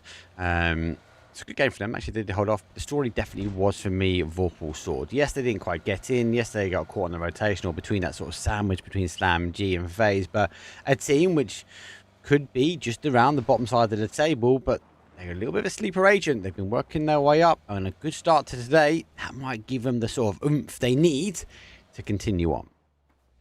Yeah, and I think that SlamG, it's bound to be one hell of a booster for them to go from being in 9th place to now about to qualify straight through to the finals because of, some things that happen. But we've got Bushido in a fight with contesters now as Snap's in a ton of trouble. Nail Up will peek through, Nail Cup will get absolutely obliterated by Snap, who's time to reload. The BZ is going to be thrown.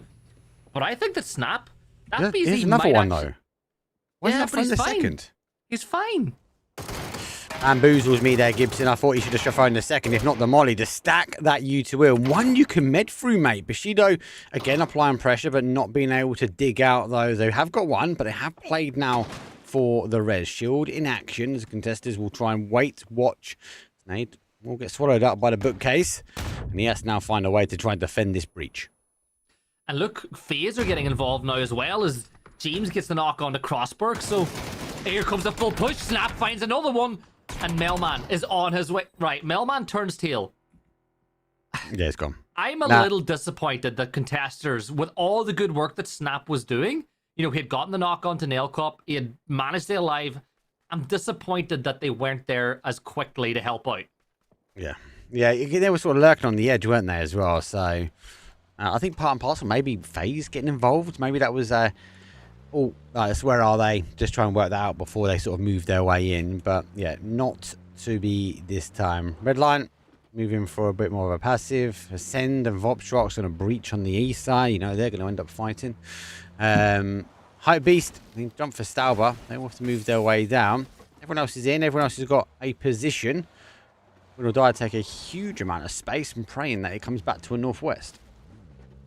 Yeah, like you can completely eliminate Millie Island at this point. It shouldn't go there. Now, PUBG has done stranger things in the past, but you look at the likes of Voptrox, they've got space to move into. We always speak about it in NA. It's the whole idea of an inverse donut. So many teams pushing towards the center that you've got a lovely buffer of space. Like you can go all the way from Quarry up to Everest, around Boatyard School, all the way down to just that other second ferry pier. You have so much space for these teams that are late rotators to get into the circle and take advantage of that. But speaking of teams looking to take advantage of things, Take Risk and Ascend will hope to take advantage of each other and get some points on the board here. Yeah, they've pulled up. Looks like Bushido gets good stuff, but that's a hillside fight. So we'll stay with this in a moment. Chris has just turned his buggy around. Are they going to turn tail? They heard Billionaire moving his way around. Last player left alive, and these two clashed heads here on game number 1. So seem to be due to clash heads again. It's Chris sends it over in the bug. He's not the best one when it comes down to sort of defense. But Billionaire keeps his cool, calm, and collective. Billionaire, of course, was the bane of their lives last time around as Abdul Mir. Will find one. Billionaire will start stepping this way. The footsteps will make a lot of noise. Billionaire should be able to hear the tippy tap of the feet, but he doesn't seem to be aware that Chris is creeping closer and closer. Now's the signal to go. Screams gets the knock, and there's the instant flush from Billionaire as Ascend are now down to 2. It's Braxco and Pains, and they're just getting out of there. No points on the board once more. This has been really poor from us. This is a team that, you know, were almost international lobby winners a year and a half ago, and it's just been not great. You know, it's been a bit of a downfall for them over the course of the last year and a half, and I see some people in chat saying that it's all because Kowo's gone. You know, maybe it is, maybe it isn't. They obviously meant for a change. I don't know. Again, I don't know the full story. I don't need to know the full story. I think Kowo brings a lot of depth and not a knowledge. Like the guy's ability to break down zones, rotations, and like piecing it together is insane. And for me as a personal note, this is not like a fun fact or inside knowledge or anything like that. Like if you take that knowledge away, like you've got to replace it with something. And if you don't replace it with something, then you have to look at the team and go, well, how are you going to perform next year? I thought they might have changed the coach or brought someone else new in, but it just doesn't feel like they've got a plan at the moment. And they're a team we love to send, right? And they're a team we want to see do well. But you need to change it up sometimes. And I don't feel like they've made the change just yet. Maybe it's coming. Yeah, maybe. We'll wait and see. Elsewhere around the circle, you've seen that the Dirty Dozen has just seen Eternal Fire move out of that position, leaving it to Vorpal Swords. The Dirty Dozen, of course, if you don't know, if you're not used to that call, is the compound that you see Razor and Kremen right now, just to the east of the bridge. Yeah, thank you very much. You're going to show it on camera. So this is the Dirty Dozen because there's 6 buildings in one section, 6 in the other, and players like to call things nice and simple like that. Or 12s. I just call it the 12s. The dirty dozen sounds better. It does. You always got a rhyme every time, haven't you? We're trying to make the rhyme come through from the Dragunov. The connection does get Levante, but no, unable to get the flush. But I think win or die. I don't want to take the risk to go back and claim. But Hive will claim the points. Dante does find them. So another point on the board here for Team Hive. As phase number 2, aim to reposition their cars as everyone else is kind of working their way now to zone, and the contestants find themselves another fight in the same style of building. Yeah, but So Said has got the Panzer at the ready, so this is not looking good at all. And the rest of Navi have arrived, so he'll probably peek out through the window, try to maybe catch out Extends as he moves up. But if you go up these stairs, if you push into the attic, well, you'll be ascending even further north. You'll be going to heaven up in the sky as Melodic will wait a little longer. But I feel like Navi, they've got the players in the better positions right now. But you know as well as I do, Mark, one good spray changes the entire landscape of a fight. And this is not a Navi normal player, right? They are clearly triumphing, guys. They are happy. They know that they should be well above that line, and they are going to be triumphing. Now, this is the danger, Koa, right? Because, let's be honest, Navi are in a position, they come into today, they watched yesterday, and they could deny any team they want to. So if they know there's teams that are close to them, they've received knocks, or someone in this case, you get an idea that actually, well, they definitely know now this is the contestants, because Melman's knocked Hakatori. We can deny them because we know they're down for 2. Yeah, and that's what I mean. That one gunfight changes everything. But then Neil Quap will get the knock onto Melman. So that really puts a favor back in towards Navi. So still, the Panzer is ready. You know he's right below. But the problem is, So Said, knowing that there's 2 players in here, can't risk the suicide strike, because if he does the suicide one, he might fall. But he's getting ready for it now. He's got support. Clears room number 1. Realizes there has to be one in the next room. There you go. There's the suicide. He doesn't even go down. He only takes 81 damage. Oh, it's such a noob tube. Everyone in chat's going to be hating it. But I've got emotes. Spam the emote. Spam. The noob tube gets sent. I'm surprised it didn't go down. I am really surprised it didn't go down. But talk about clearing rooms. Look, from a viewer's point of view, it's explosive, it's fun. But that is the worst way to go, right, as a player. Just, you can't do anything about it. There's nothing that can pull the trigger. You got to pray they miss. But in a situation like that, never going to be the case. Circle shifts once more, and it donuts up nicely, keeps the Dirty Dozen in, keeps those Potch Hills in position as well. As you see, Navi might just look to push up onto one. Hive moving out of tempo now, moving a little bit closer towards those hills themselves, as you don't really want to be in the fields just yet. Usually there's a shack that Redline are just rolling up on now that one player will elect to just stay in and hold spot. And then you've got the dip as well. You know that dip just north of this position that teams like to play in? I think Ascender going to go past pretty soon. But never mind that. Hype Beasts, they're in a gunfight. Nitro gets the opening knock onto Cyrus.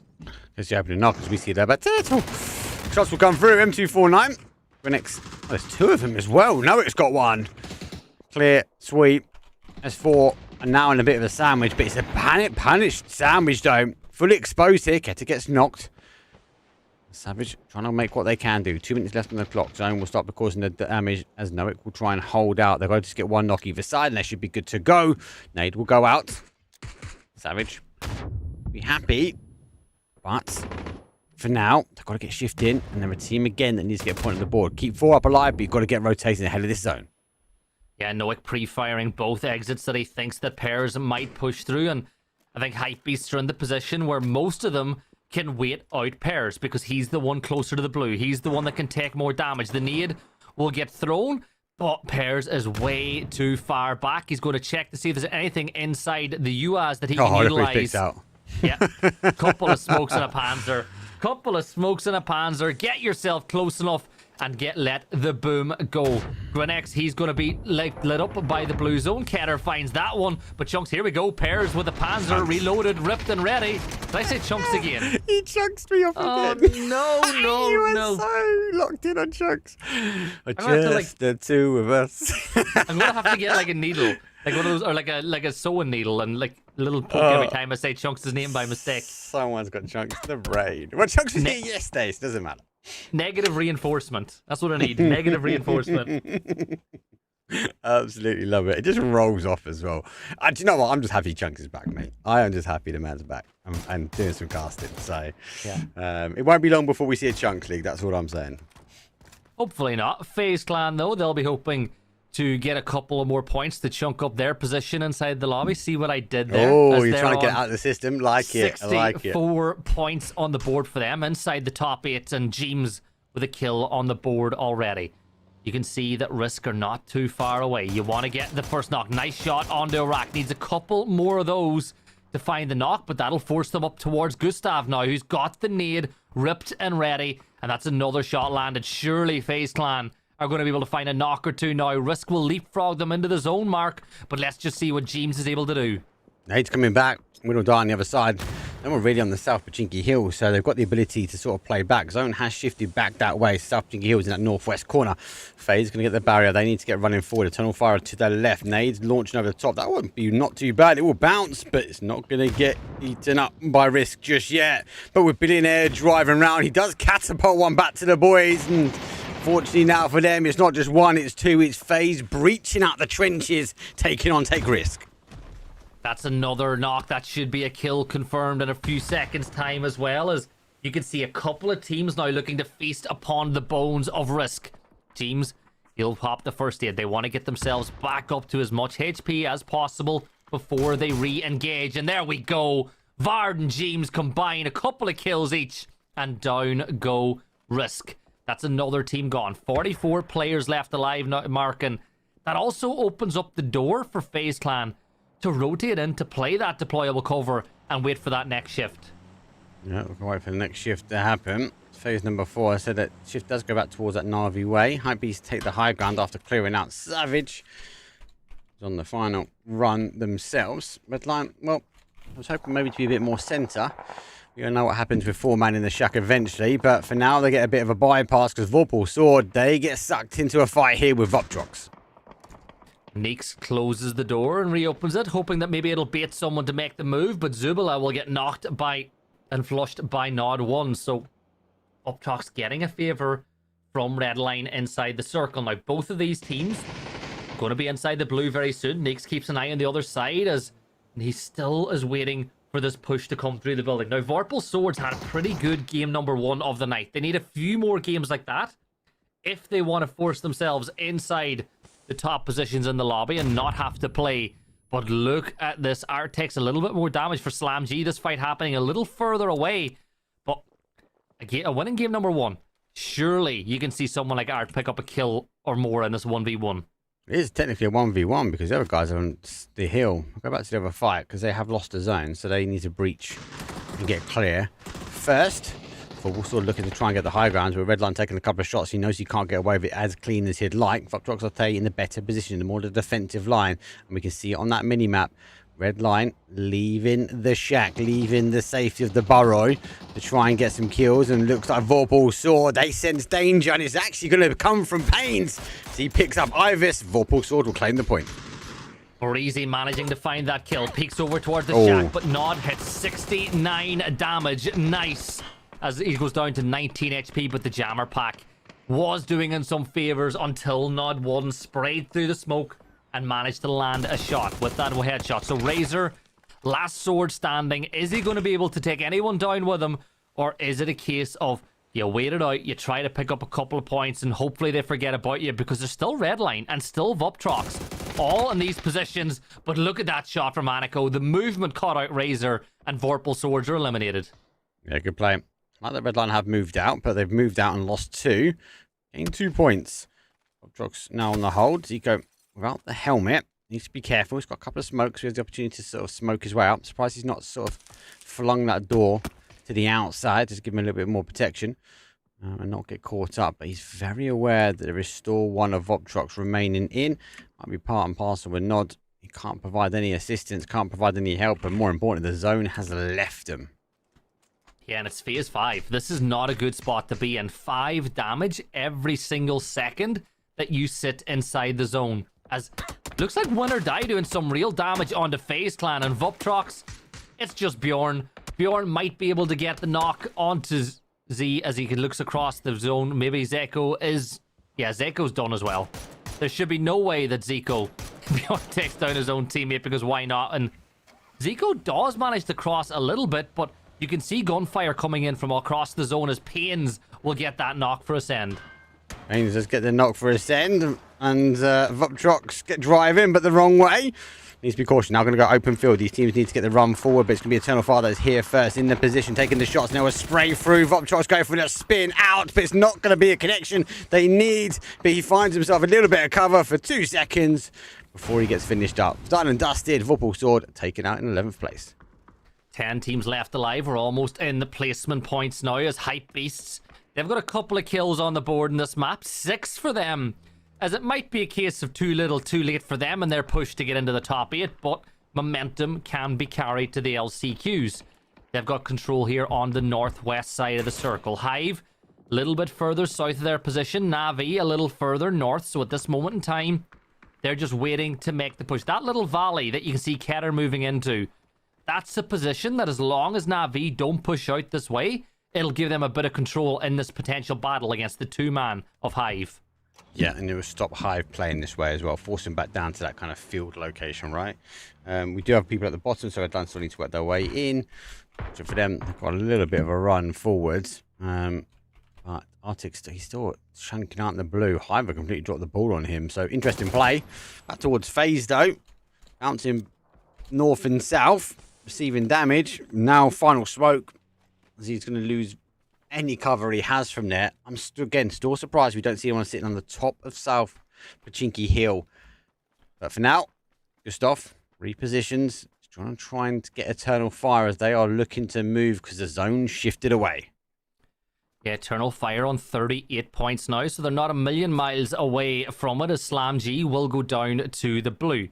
With that being the case, that means that they are on 73 points as things stand at 1 point away from overtaking Foot and putting Foot a little bit closer to the LCQs. But Gustav, at this point, his only way into the circle is by killing absolutely everyone. So why not just try to get the extra point or 2? There's a spray, there's that knock. Quick nade, get your kill confirmed as Marco will hit 24 damage. The nade mark looks like it's a pretty good one, but not good enough as Quetpa with a rebuttal of his own throws it in. That's a much better nade. That's the kill confirmed. And if I'm Eternal Fire, I'm going for that res. Even if you cannot get him into the circle, you go for the res to deny the point to phase. Yeah. Yeah. Res go or res car go. And they need to figure out they've not had much information. They know someone's in the bowl below them, so they're going to have a great idea. But the Mad just sort of scouting his way forward. He's having a quick look here. Schengen takes a few shots. The Mad fires a few back. But they need to make a decision quick because they need to know where they're going to go in this next zone. Looks like they're trying to position themselves up as they go for a full send on the other side. Bushido eliminated, so they'll not get themselves into the top 8 after 2 games tonight. Still plenty more opportunities to go. Win or Die are now 5 points away with 3 players up right on the edge of Poch Hill. And in all honesty, the biggest threat to them as things stand is Eternal Fire because they want to play this position too. They cannot force their way up on top of the hill towards Hive, and those are good shots from Gedrox. Almost, oh my god, the final shot mark hits the head. That's a knock onto the Mad, and that might just turn the attention of Hive up on top of this hill, or they might even just let these teams fight each other first. Oh, that's a good nade. That could be a very good nade. Oh, if he was still there, I think she'd have taken some damage. Second one comes through. Take some good shots. They were great shots. Push them down, but it does give the opening now for Hive. Hive, understanding that below them, they might have lost a team. Schengen, Dante, still alive. But what do they do? Which team do they go for the fight? Blue Zone nade will come out, and that will bounce. We know they're quite rubbery. It'll cause some damage, but it's only a single Blue Zone. You can med your way through it. Yeah, if anything, it forces them out of this position, and you can see Kwekpa's just not going to waste any meds by stepping inside. Remember, even though you can med through, it puts you down to a max of 75 HP. And that's exactly. Schengen knew that he'd be outside the blue, sprays across, gets the knock, and instant flush. So 5 teams, 50 players. Another good spray from Schengen as the man is going to fall. And that will unleash Win or Die on the other side of this fight. They have to push. They do, but it's Dante that finds the knock as Gedrox is wiped by Shilla. And all of a sudden, you're seeing Eternal Fire with 1 player standing. They stay 1 player standing. He's going to try and get the conversion while he can before the points get stealed. Hype will move their way down as well. Spray will come through. Sheila will get the better of them as Hive will fall 5th place, but an explosive exit for them. Hype Beast, they've got the numbers. I said before, this is a team that I expect to be higher. 7 kills is not a bad game number 2 at the moment. They need to try and get the conversion, but they've got the numbers. 4 versus 3 versus 3 versus 2. And they've got an argument and element. There's high grounds here. They just need to time their attack right. TMO and Fairy Tail are hoping at the minute that Hypebeasts are the team that get the win, but I think for Fairy Tail, it's a matter of when and not if they're confirmed inside the LCQs. Hypebeasts, though, 7 kills now, Mark. They've got the center of the circle. You've got Eternal Fire, downhill, downwind, as are thinking, oh my god, that was quick. Hello, my bad. A quick nade, quick spray, Eternal Fire down, and Win or Die are now just 1 point away from putting Fairy Tail into the LCQs. He finds himself a little care package from the back of the vehicle. Panzer. Yeah, take that. As the Panzer will maybe help in the end. A bit more open terrain than we saw before, but he's been on fire, hell of my bad. Like, he's just been on point, game after game, circle after circle. But 4 versus 3 versus 3, it's going to be the fight for South Pochinki Hill as Na'Vi leave their compound now, as they want to scour the mountain to join the rest of the fight. Yeah, and 2 kills for them. It's been relatively quiet so far for Na'Vi, but that's the way they're going to like it in a circle like this. They want Hypebeast or Win or Die to fight first. That will then open up the door for them to go ahead and put some pressure on and potentially get the full fat, full price chicken dinner, Mark, because we've not been having any of the 50% off ones here in the EWC quals. But I look at Laosh's position closest to the center of the circle.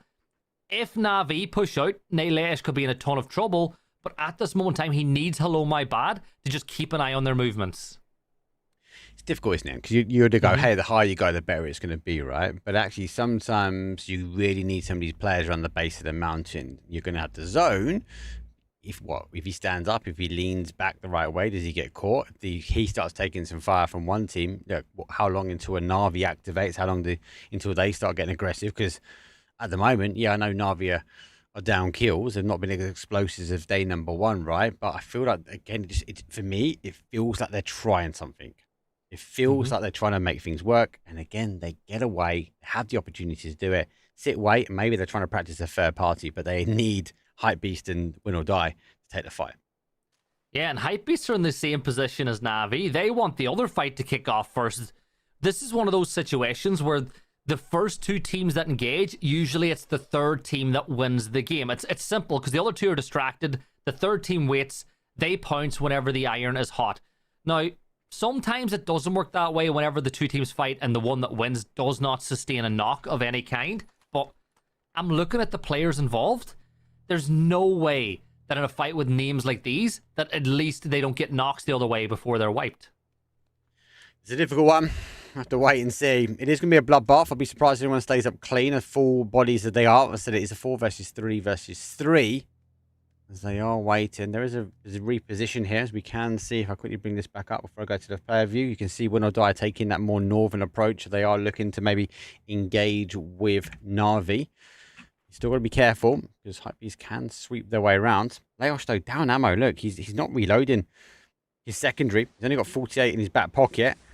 So he hasn't got a lot to fight from. How are the others doing? 120. Jedrox has got a nade and a Panzer. So again, maybe that's why he dropped his secondary. Win or Die have been in that bowl for quite some time.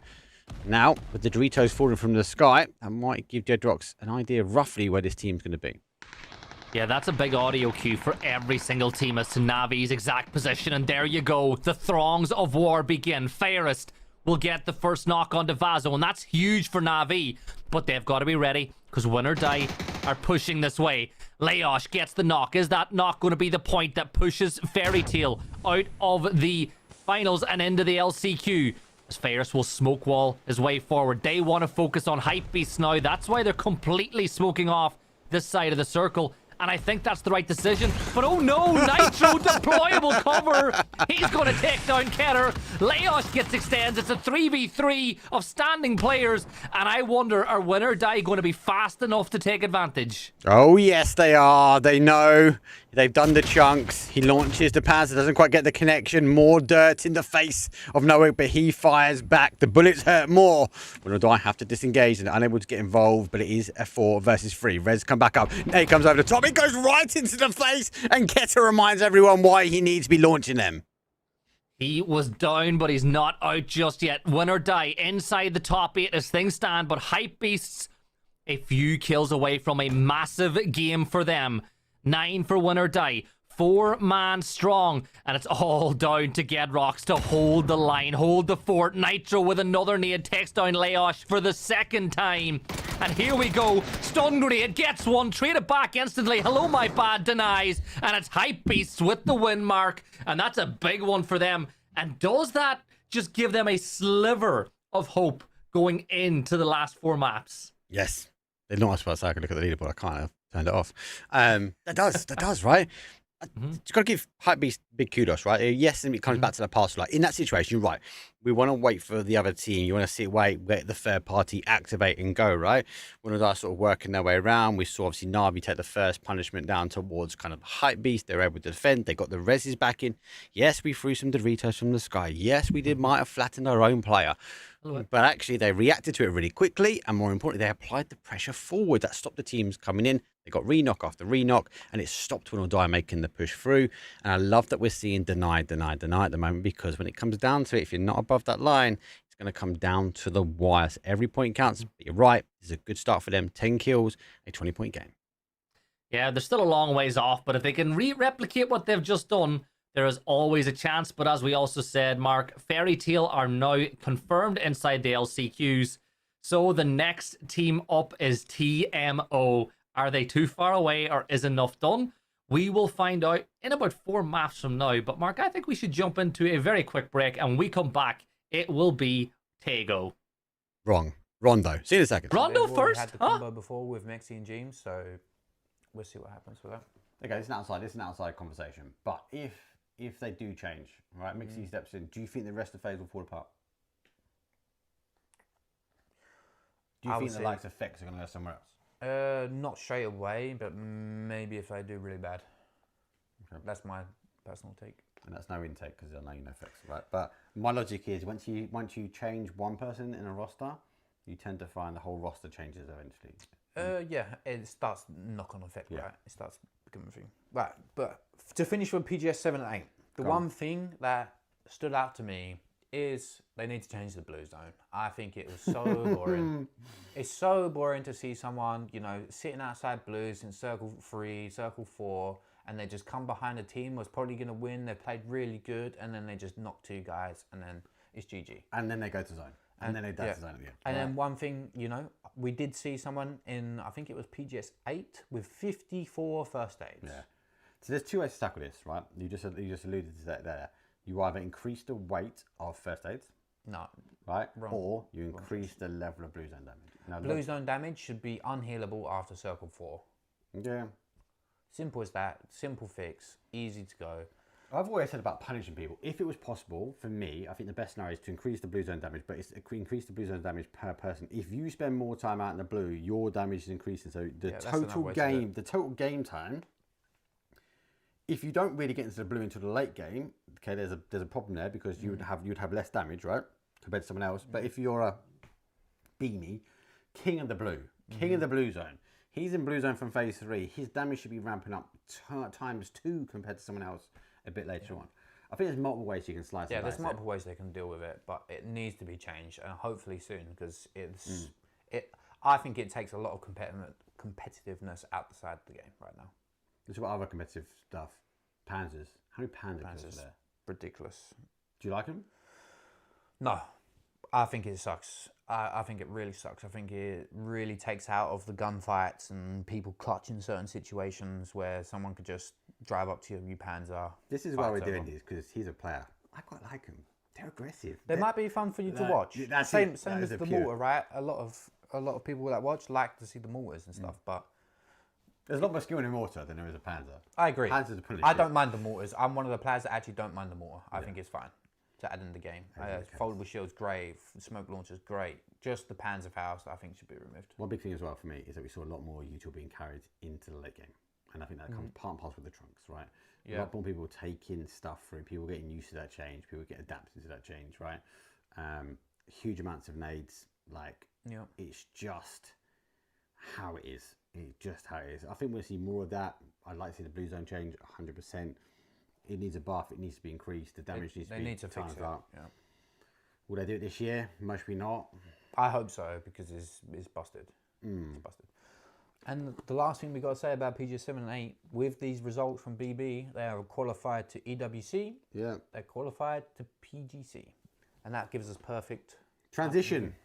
Nice transition piece. To the We're told old to work on transition because we waffle too much. To the old power rankings, right? I'm going to get this up on my phone just so I can get it 100% correct right here. Power ranking is mental. So those that don't know, power ranking is kind of come out from op.gg, and the first iteration was quite changed. There was multiple teams, multiple of the same team. Their story is the case, and then there's this big question around people have moved. So TSM has a ranking, but the whole TSM team moved over, and TSM still have the same ranking.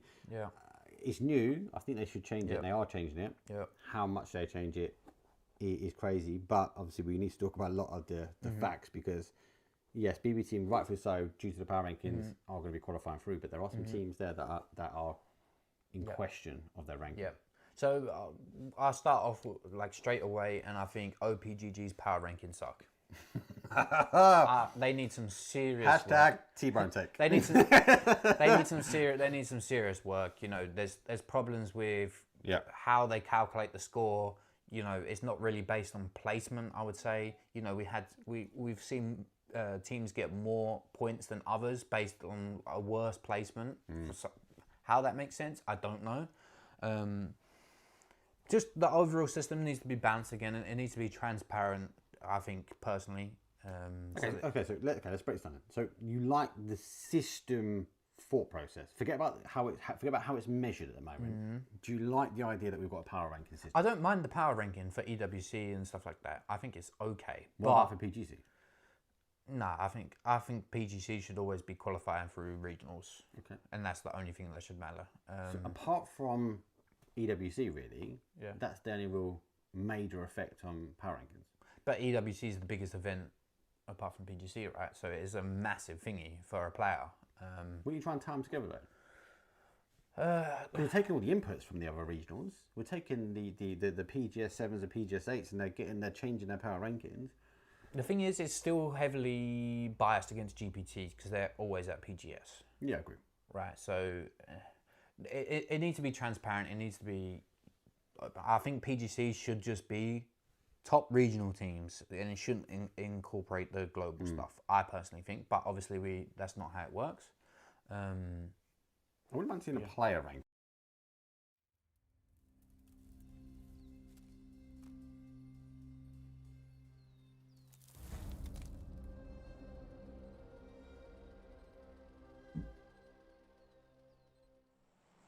Here we go. It's not time to Tego Gibson. It's time to Rondo. Get out your condo and get on Rondo. It's the northeast down towards the southwest, right through the heart, the soul, the middle again. Not a bad flight path for these teams for game number 3, but a good conversion for Hypebeast. Let's see if they can do it again. Yeah, looking at that flight path, I think that Navi are going to be pretty happy with it, but you're usually pretty close to test track no matter what the flight path is. Looking elsewhere, though, Ascend will get off the plane very, very early, going up to the northern extremity of the map. I'm not going to lie, Mark, I don't think I've ever been there in the game myself. I don't think that where Ascend are going right now is a position I've ever seen myself playing inside the game. But it's a glider they're after. Yeah, it's the glider, but I want to talk, and I think you and I both want to talk about Hypebeasts. Yep. Where's that been all weekend long? Because, like, they're better than that. It's what bamboozles me. Look, everyone loves my honesty, right? Are they going to be top of the lobby at this stage? No. Were they top of the lobbies going through the open qualifiers? Yes, I would put their name up there, right? They're definitely a team that I'd be looking to convert against the open qualifiers and duke out against the random teams, plus the well-knowns. But they've got a place in this lobby. Right? They've got the ability to play this one out. They've got the ability to show us what they've got. And every event we see them, they are getting better and better and better. So, look, are they going to get a conversion, mate? Are they going to find themselves in the top 8? It's up to them. 33 points. Still got a bit of a mountain to climb. Will they come through lower qualifiers?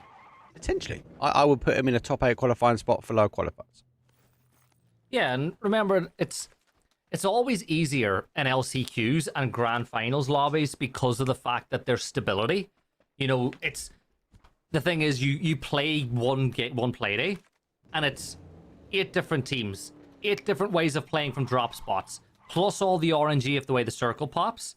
Then the very next day you're playing another 8 different teams who will rotate differently. So when you get to LCQs, I think it does get easier for some of these teams because of the stability that it offers, and you know, the easier it is to kind of predict and understand the way teams are going to move.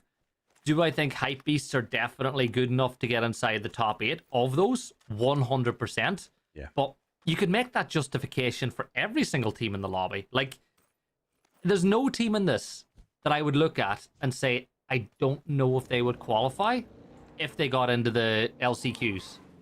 This is the big thing, right? It's about the qualification. It's about the pacing of, and if they can't do it right, then it's going to be a struggle piece, right? It's about control. And then the other side of the coin, Ray Gibson, is that actually, do you know what? Actually, some teams prefer going through like the lower qualifiers and actually having those extra days, having those extra games and keeping warm. Like we've seen Twisted Minds, it seems it was a consistency for them.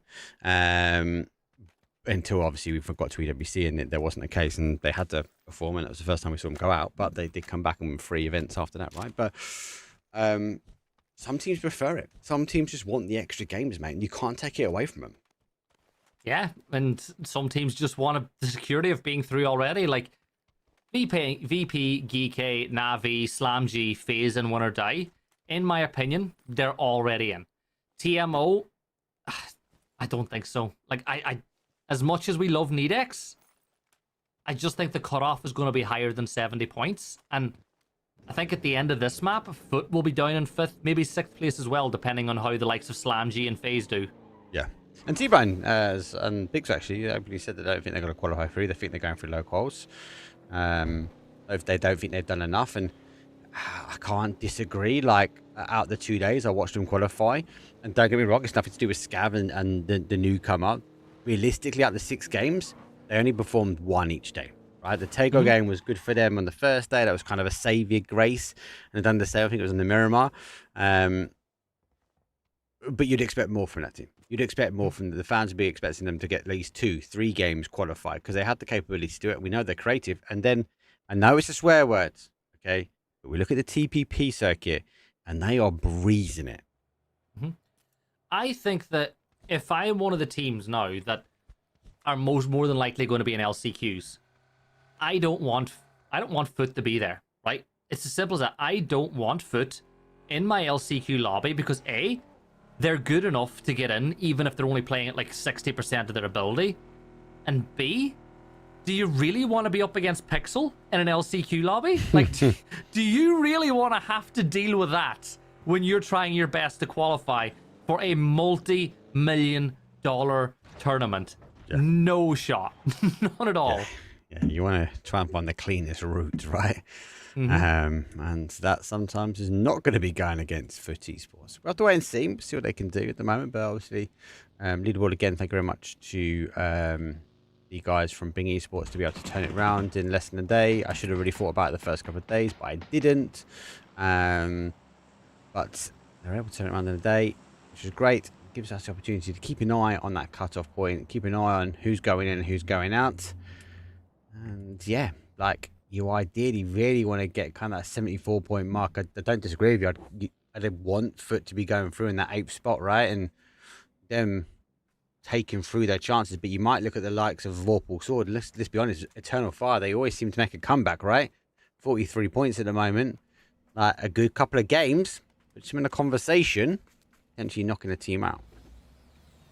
Yeah, and I feel like Bushido were going to be right in the mix as well of getting into the top 8 by the end of today. They're on 50 points at the minute. I think the likes of Stuckers, I was expecting maybe a bit more from them after the first 2 maps, but it's been a little bit below par for them. But they're still in with a chance, you know, at this point. You're on 42 points.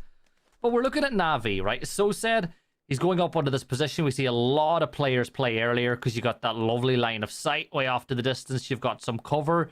You usually catch some players off and they rotate like they were able to do already. The big thing for me is when Sosed is there by himself, the rest of Navi have basically said, if you get pulled up on Sosed, unless you get a knock, we're leaving you to your fate, right? They do not give up the compound unless Sosed gets a knock or 2 first. And we might be about to have a crash here. Yep, 1 set of shots, 1 set, 1 dream. Gets a knock, but no reinforcements here. Savage taking out a bit too much of a split. 2-1-1, makes a noise and will go down. Do you go for a full send? Do you not? Scars is looking that way, but I think the call is to go back. Too little, too late. Let's see, we'll retreat back to his compound, but they are still on a 2-1 split, so they again might want to collapse. They can't afford to lose. Again, more positioning, more hold. Take Risk still on the north side of the circle here. 2 minutes and 13 until it closes, and we get a much better idea of what the landscape of the zone is going to look like. But Take Risk on 22 points. It's been a strange one because mechanically these players can hang. Like, we've seen it. Billionaire's had a couple of big moments, but he's gone. But we're once more in a scenario where in a lobby like this, somebody's got to be in last, second last, third last. And unfortunately for them, they've been the team that's been filling that spot as things stand. Let's be honest, though. You wouldn't expect the send to be down there, right? Yeah, not at all.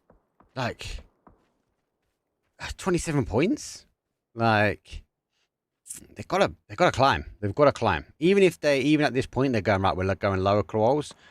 We need to be mid-pack because there's an element of mind games when it comes back, right? Ascend were the bottom. They were in a bottom 3 scenario. We can push them. We can take their points away from them, right? Yes, it does get easy. You made that point already because there's a bit more freedom of movement. But also on the flip side, there'll be teams that will be eager to try and ensure they get hold of their spot. Do we just have one team pop off? Do we have an Eternal Fire come back? Do we have a Voptrox come back? A Hype Beast absolutely pop off in a lower qualifiers? And then deny again. You can't risk it. You can't risk it. So I think there's an element of that. They need to climb and they need to prove to this lobby they've got what it takes. Yeah, 9 minutes gone now inside the circle. Savage pairs will have a little peek over towards where Crossberg from the rest of Bushido were playing. Bushido on 51 points at the moment, 15 points away from that cutoff, but that's a moving cutoff, right? You'd say, oh, they're close to win or die on 66. In reality, 70 points is where they're looking at, because FaZe and win or die will both be over 70. I'm going to say they'll be over 70 probably before the end of this map, you know, when you think about the players that both of those teams have. So you're looking at 70 as being that number you got to get to now. So they're 19 points away from that. But as we've seen, that's one win. You know, as we said, full fat chickens here. None of this 50% off. You love stuff. that, don't you? Yeah, I've called that out. I've called that out in NA and given you the credit for it a few times. Did I'm not going to lie. Half-price chicken, mate. Do you know what, though? I know we're not on TPP, and this is the normal rule set, right? But it made such a difference. Oh, my God. Like, half-price wins, like, everyone was fighting for kills. So PUBG had an objective, and I felt like the objective was achieved. The objective, though, for Vopdrox, right, is airborne. He's trying to get as much intel as he can. You can see Na'Vi rotating his way in. But more importantly for him, we have a shift further afield. Back towards that kind of northwest area we go.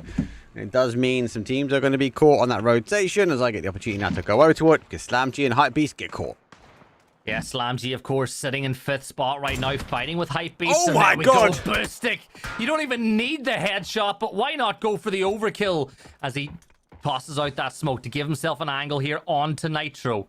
9 rounds inside the links. Nitro is massively outpowered here when it comes to gunpower in this gunfight, but I think the right decision, the smart decision, is get on the move. Oh, okay. Now let's see if Boostic can do a number on him here, because the problem is you keep moving in this path, you go directly towards Vorpal Swords. Yeah, he do. He's done the right thing. Nitro drops the hammer and he moves on out. Anchor retracted. Keta on the way. Vorpal Sword here. They pop over the top. The car is done and dusted. Nitro gets a bit of a spray. Zubida has to duck back in. The car goes airborne. Nitro goes for a spin, but he's also going down and out. You're off a win, but you're on a ones now as Keta has to go full send in the bus towards center zone. Yeah, and at this point for Hypebeast, I think that will most likely be the end of their push for at least the direct path into those final qualifiers. They will probably be going to the LCQs now. They needed points in every single game. We've got the EMP zone up by Zhaotin. That means that Hive need to rotate around it, not through it, which... Shoot the glider. Go on, shoot the glider. Go on, just delete the glider. Okay, he's not going to do it. Sorry, Gibson. He's got his eyes on that. Oh, there we go. 55 damage. He's got 2 bullets. Oh, yes! Let's go, Boostic. Did they make the push now? This is the big thing. Navis are in. 3 points for grabs. I don't think they've got the opportunity to go. He knows he's only got the 1 bullet left. I think he's going to spend it when he can. And he whistles it past Na'Vi. SlamG, opportunity. Quick res here from Na'Vi. So he will be looking and keeping their eyes on SlamG, ensuring they don't try and close the door on him. Yeah, FaZe sustained that knock, but obviously they'll be able to get that res off. You're looking at a couple of these teams have already sustained quite a bit of damage. Like SlamG are down 1. A couple of other teams have sustained some knocks. Like Hypebeasts are all by themselves. So the real thing for Keter now is just survive. Get inside the top 8. Try get a placement point or 2. If the opportunity for a quick knock and flush comes up, you have to take it when you're a solo in a circle like this. But I'm looking elsewhere. I think Redline have a really good place in Phase 2. Yeah, but are they spread out, though? Are they spread out a bit too much, mate? It's in Phase 2, I don't think you can really say this is that spread out, right? You got 2 players looking south. Zeke goes up on the north, keeping an eye on what Stuckers do. And then Evas is like he's like a swing. You know, if you ever hear of a swing tackle in American football, a player kind of plays both positions. That's what Evas is. He can go to either side, depending on who needs the help. Here goes the zone shift away. We are going to lose their high ground. They are sitting by. So zone shift again towards that sort of west side. So they are spread.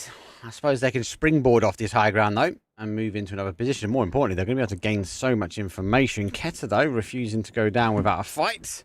He does get another kill on the board, so up to 2. It's going to be in danger zone now, as Melman finds his number. Yeah, not really somebody that you want to get too involved in a fight with as Melman, as he does even more damage onto Keter.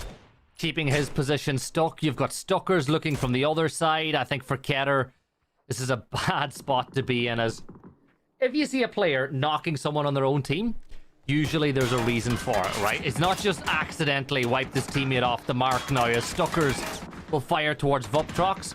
You kept saying Vuptrox need to stop running into Ascend. Well, you'll be glad to see, Mark, they're going as far away from Ascend as they possibly can at this point. They are. Ascend are caught up here. Eternal Fire with the drop coming down. The temptation for the guys is to steal it away from them. But they've used the garden to the advantage. It's Chris is down. Ascend no points so far. And Eternal Fire pretty spread at the moment. Do watch out for the Mad. He's sitting on the outside. Hypebeast does eventually get picked up as well. 16th place for him. Zones are descending their way in. And Eternal Fire with a Grozer in hand. I feel like they are setting a little bit of a trap. Yeah, Ascend are in a bit of trouble now if they don't realize it already. Braxco, he's looking this way. He's keeping an eye on where Shilla is, but Shilla is a bit of a demon himself, as he just stays inside the little temple buildings. Keep yourself quiet. Don't give away too much information, as Kiliakai and Pains will wrap further around. And I think Braxco definitely knows, right? I thought that he didn't, but looking at the way Braxco is aiming, he 100% knows that there's players in and around here, and he is looking a little bit further away, but you see pins, yeah. Like, he's giving the information. Yeah, you're right, he does. He's pinned it, so he knows Sheila's in there. Pains goes down first. He's going to force the hand, send on the defensive. Guy can get Pains back up. It's going to be down to Brex to try and hold the push, though, but he holds. Good shots from Guy, puts him down. Good call from the guys. They're on the defense, but they've got to continue the pressure. A couple of shots will go through, and it's going to be down to Kilikai to hold the front line, but the nades are raining in. Yeah, he's backed into a corner. The helmet has taken a ton of damage, and the nade from the Mad will get the job done. Now, Braxco has a decision to make. 2 teammates down, but if you can win this... Oh, the Groza's right there. He knows. Oh, he's got the audio cue, but the other side, Marco has the angle. Down he falls. And Ascend are wiped out in 15th place, Mark. 14 teams left alive now, 52 players, and win or die. No points on the board for them. They have sustained a player loss already as well. Is that shift away from the mountain, back towards that west. Expected, a lot of teams to be aware of this already. Win or die going for the send in the middle. UST will take the fight here against contesters, though. They are closing in. Opportunity maybe to get Melman back, and that is not a great position to try and hold. Nades will come out, does go into the smoke, bit of splash damage as they're not going for the res, not going for the pickup further afield. They're sticking it where he lays. SnapX takes opportunity now, crosses the road, will now have the ridge lines. He will play peekaboo over the top. He just needs them to take a few more steps to the back, and they have him fully exposed. Yeah, Snap takes cross. Snap's had a couple of big moments already as he sprays through and finds Magsters. And this could be this for Stuckers. Good nade tossed, and he hops inside the... Yeah, push your teammate out of the way. Get out of there. Get out of the lobby. Melodic will get the kill, and the Ultra South Stuckers have been eliminated. So that's another opportunity for them to close that gap removed. Win or die, though, they've made a send for the center of the circle, as Fairest will send some 5-5-6 rounds directly into the head of Breezy. Slam G get eliminated by Vorpal Sword, looking to climb it. High ground is by boys from Navi. Neighbouring them is Red Line. They're on the other side of this. They've not made too much noise just yet, so I think they're waiting, but contestants might have forced their hand.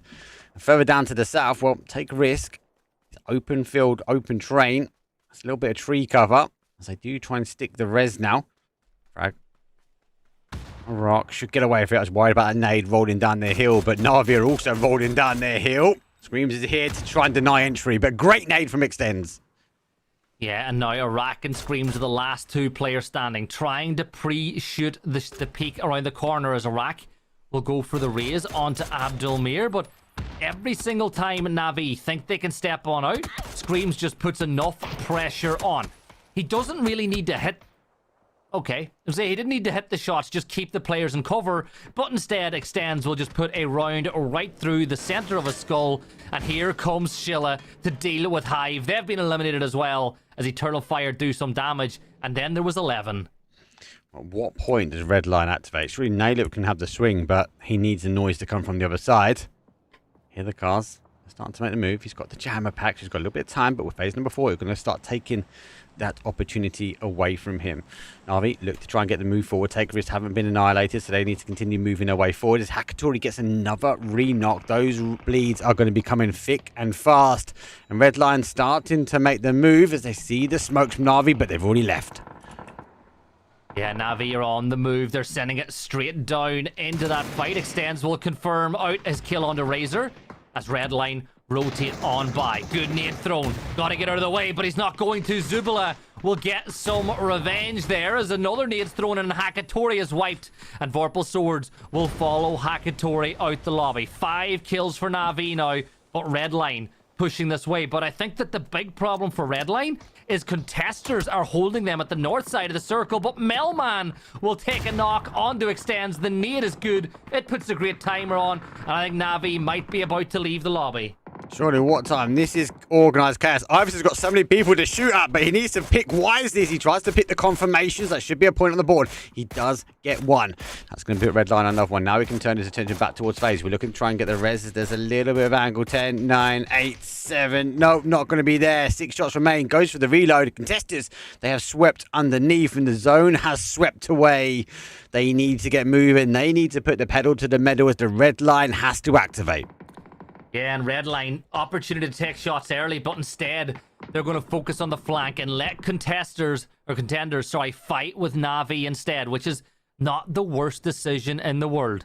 Molly being thrown inside the smoke, but Extends is just a little further away. Extends will trade one back, but Na'Vi eliminated, and now Redline need to push, but Evas is spotted by Melman, and Melman will find another kill. It's actually, that kill was got by FaZe inside the circle, so all the good work done by Melman is gathered by FaZe Clan, as they now have 2 kills on the board, and they're just securing their spot even more inside the top 8.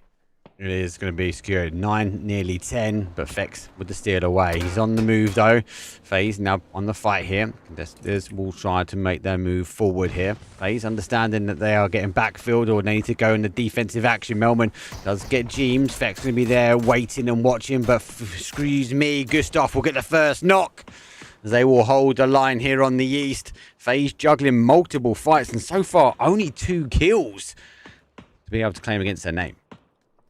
Yeah, and you can see contenders are taking a lot of damage here as Vard's DMR is ringing on out, and Gustav, he's not even worried about the down player. He sprays up through, and look at that. Fex will get that other knock. There's 1 player left standing. He's getting the body block from his down teammate. He's going to try get that res. Now, Melman makes a difference, but that nade makes even more. Fex will get that kill confirmed. It's all down to Snap, but will he crackle and pop phase here, or is it done and dusted for contesters? You have to wait and see. 10 kills, even done and dusted now. Another one for placement. They're not doing too bad. Couple of smokes go out. Hasn't got the helmet. Might be looking towards that box on his right from Melman as an opportunity. And so he can now seize the back of Fex. Has moved his way around. Nade's coming back onto the other side. He has to try and reposition. But for how long more can he hold? Because Fex will play peekaboo when he gets the opportunity. Phase 6. Contesters. Not much more left to contest in this one. Puts up the shield to buy him some time to bandage, but as you can see, that's all he has is bandages. No first aid kits, no real boosters to work with, so he's just got to take the time, bandage himself up, and stay in the fight. And Fex is playing this very safely as well, right? He's not over-peaking, he's not overextending, because Fex knows if he gets knocked, he's going to get flushed straight away. So I think both teams are playing this nicely and doing the right thing, but I love how Win or Die are setting up to hold out the winners of this fight. Yeah, they have to. They have to. I'm going to jump to that fight, though. Savage going down. It is kicking off between them and Bushido as they try and breach their way in. Savage obviously losing one early to Bushido, nearly losing a second as they follow the rotation on the 2-2 split, eventually coming to blows. Grenix, the final player now. Bushido looking for an opportunity. They need to get this clear quickly. Fex eventually taking his time to take out, and there was no more snap, crackle, and pop. But 7th place, 11-point game there is not a bad rondo for the contesters. That will launch him up. See if we can launch him any further forward as we sit and wait for the push. TMO now sitting in 8th place. Oh, with Bushido looking to close it. Bushido now up to 56 points as they look through that nade up towards Vard. Forces him out of his position, but Win or Die with 1 player standing now. Another nade does a ton of damage onto Leosh, who's trying to smoke off some angles. Might be able to get the rest, but the flip. Oh, it almost Gonna get him. He's lands gonna on get him. top He's gonna of get him. No, Gadoosh, no. Nearly. Sheila gets the confirmation as the car flattens through. Leosh will now try and hold a little bit more of a fortification, more destructive than anything else. Nades will come through. Eternal Fire still trying to help. Blue Zone nade comes through as the whistle of the car. The reaction speed, though, from Leosh was insane. It would have taken me a week to flick onto that buggy like that. And then there was 4v3v1v1. Voptrox in 19th, but Bushido and Eternal Fire both need these wins desperately to get right up on board with those teams inside the top side of the lobby. Vorax, he's got level 3 helmet, level 3 vest. That'll certainly help Voptrox. It gives him an extra shot or two as Bushido make their move and they get to that hill. That little bit of cover inside the circle with their split. But does Metabay know that Vorax is now sharing the compound? Because Vorax, he could ruin Bushido's plans. He's coming to the outside now. I don't actually think he knows. Vorax is going to hear. He's going to swing round. He now sees him. He definitely didn't know. Now he gets the freedom. He gets stuck between a Dorito and a wall, but able to get the confirmation. You're right, though. Level 3 vest, level 3 helmet is going to be in the favour of Vorax. Clears the compound. Now Bushido's move out towards the west. That's slightly exposed. They've not got the hill. They've not got the cover. They have to reposition their shields now because they've got danger lurking from where they came. I like it. This completely changes Nelcop and Bushido's plans. They were focused on looking in towards Eternal Fire, but now you've got to keep eyes on the blue. Leosh is trying to just med his way inside the circle. Maybe outlive another team. Maybe pick up an extra point. And Bushido, well, he's done because Bushido were gone in the blink of an eye, Mark. Leosh now has got himself into 3rd place. It's another couple of points on the board. But Eternal Fire could just be about to put themselves right on the cusp of qualification. If I get a nade in the right place, Leosh will go down. They're ticking off the location. Leosh is there. He refuses. He's going to get another point. It's number 3 on the board when it comes down to the kills, not with the placement. And he'll say goodbye to the zone. But is it going to be enough for a lonely warrior? Wolfpack assemble. Vorax is the GOAT. Let's see if he can dig out a 3 versus 1. The Mad, the Sheila, Marco all know where he is. And here comes the dragon. I think he might get one, right? Eternal Fire might give him one. But the thing is, it's Code Marco with a Groza. That's the player that's watching. Oh, Vorax is going to deny again, is he? He's going to sit in the blue. He's going to peek, maybe try to get a kill. But all in all, it's another denial. It's another Don't be having to go at us at you guys. This is what we do. Big brain plays. Big brain plays. Can't be giving a point up to a team that's close to you on the leaderboard. Come on, Gibson. You know better than that. But yeah, it's another deny. Sorry. That's what happens. Welcome to EMEA. They're not near them in the leaderboard, though. Like Eternal Fire are pushing into 8th. No. They're still not above that magic line, mate. They're in the same pack. They've got to find it out. They've got to duke it out. 1 point could have put them above it. It's just facts, mate. Good game. It was a good game. I felt there was a lot of quiet before the storm, and when it happened, it was quite explosive, so we missed quite a bit. Big shout out for FaZe. Nice hold for them. Good control, obviously, with multiple teams coming in. Redline unable to kind of get hold of that third-party action. Contesters had a huge game, mate. I know we didn't get the kills, and Eternal Fire got 13 in the end, but that was a 10-kill game for them. So, again, with that additional plate, 11 points. Again, that's another team sort of getting to that middle pack, looking to try and close out the second half. Big thing for me, though, is at this point, you're probably going to say TMO are going to be out because Bushido only need 1 or 2 points. Look, I'm sorry. And I know Nedex, you're there. Nedex, I love you. But as we said, we spoke about this in chat. More PUBG, more chance to bring momentum in. Like, it's actually insane, genius, big brain plays from you. But what that does then is that actually puts foot on the chopping block. Like, they are the next team to be right on the edge on 74 points. Yeah. And that ain't a lot. It's starting to look like this cutoff point could be in the 80s. Potentially. We're looking mid-70s, I feel like, at the moment. Because these teams needed a Navi. They needed one team, maybe 2 teams to pop off. But where points are being spread, so many teams are getting close to this cutoff line. And that, unfortunately, is going to be bad for definitely the TMO. I've got to go with you. I think they are going to go for the lower quals. And like D-Nix, I do love you, mate. Hashtag go for Team France. You've got to be the captain and driver. Surely you're going to get confirmed soon. Because you're the only French player I can think of. It's super, super strong. And then you look at FERT. Tension will draw over to FERT because, there's only 4 points left in that. And the teams that are spreading out, Eternal Fire, we always know they like to sneak their way through. We're going to sneak ourselves through to a bit more of a break. It'd be time to Tago, but it was a bit of a longer break. It'd be 10 minutes beyond the clock. Actually, less now because we've been waffling a little bit. But we see, though, where we go into the second half of the final day because only 3 maps left to play. Player rankings could be cool, yeah. But yeah, just so I think it sucks. Right. I think it sucks and needs Moving on. They need to be transparent. They need to be transparent and they need to fix certain situations where, you know, placement doesn't mean as much and stuff like that. So just to say, who's qualified, right? This is for EWC because the top 8 teams from the power rankings get directly invited. So we got DNF, deserved. Yep. Twisted Minds, deserved. Well, then pause. Twisted Minds, they didn't really perform. Didn't really perform, but I still think they've, you know, the whole of last year they played well. They've played good in the regionals. They've still been top 8 more or less every time. Thank right? you as well, yeah. Okay. Falcons deserved. Yep. You can't blame them. BB deserved. 17. I like how you missed a few. Deserved. Yeah. Now this is where it starts getting a little bit. T5. Questionable. Good last event. Good last event. I do not think they deserve to be there. Questionable. And this is where the ranking system comes into play. That I personally think maybe, you know, there's other teams. The Expendables, again, shaky. Maybe. I don't think they should be there. Yeah, I don't think so either. And then Day Trade, you know, so them bottom 3 teams is. I think there's teams that should have been gone. Who do you replace him with?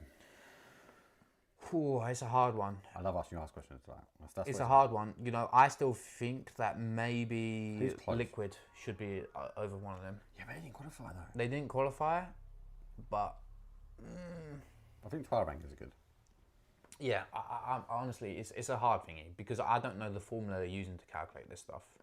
And I think that's half the problem. If it was transparent, at least we could understand and break it down. If it was transparent, everyone knew how the rankings work. Maybe, you know, it's Let's take some of these other teams, right? Yeah. Navi's in 10th. Agree or disagree based on their performance so far this year? No. If it's just from this year, I would say no. But it's not. The power rankings are not based on just from this year. I personally think it should be on a 12-month rolling. Yeah. Right? So we're rolling the 12 months. So basically, as we go past an event, the year event before drops off, right? So we would have had Navi's performance last year knocked off now from the last 2. I would say no. I agree. Phase ban. No. TSM. But this is the thing, TSM could just go pick up a roster and go, we're 12th power ranking. Imagine if they were 7th. Yeah, well, that's one thing we need to talk about the power rankings as well, right? The fact that orgs can now fully own the spot, fully own the power rankings, and yeah. I think from a player's perspective, it's extremely bad, right? And I'll give a bit of an example on this. Just say I am Falcons, for example. I want to kick my team, or I don't want to, I decide, you know, I'm rank 1 power rankings. Yeah. I suddenly go to my team and go, okay, I want to pay you $100 a month now. I'm not paying you your normal salary. Because we're rank 1 power rankings. And if you want to play in EWC, you have to accept.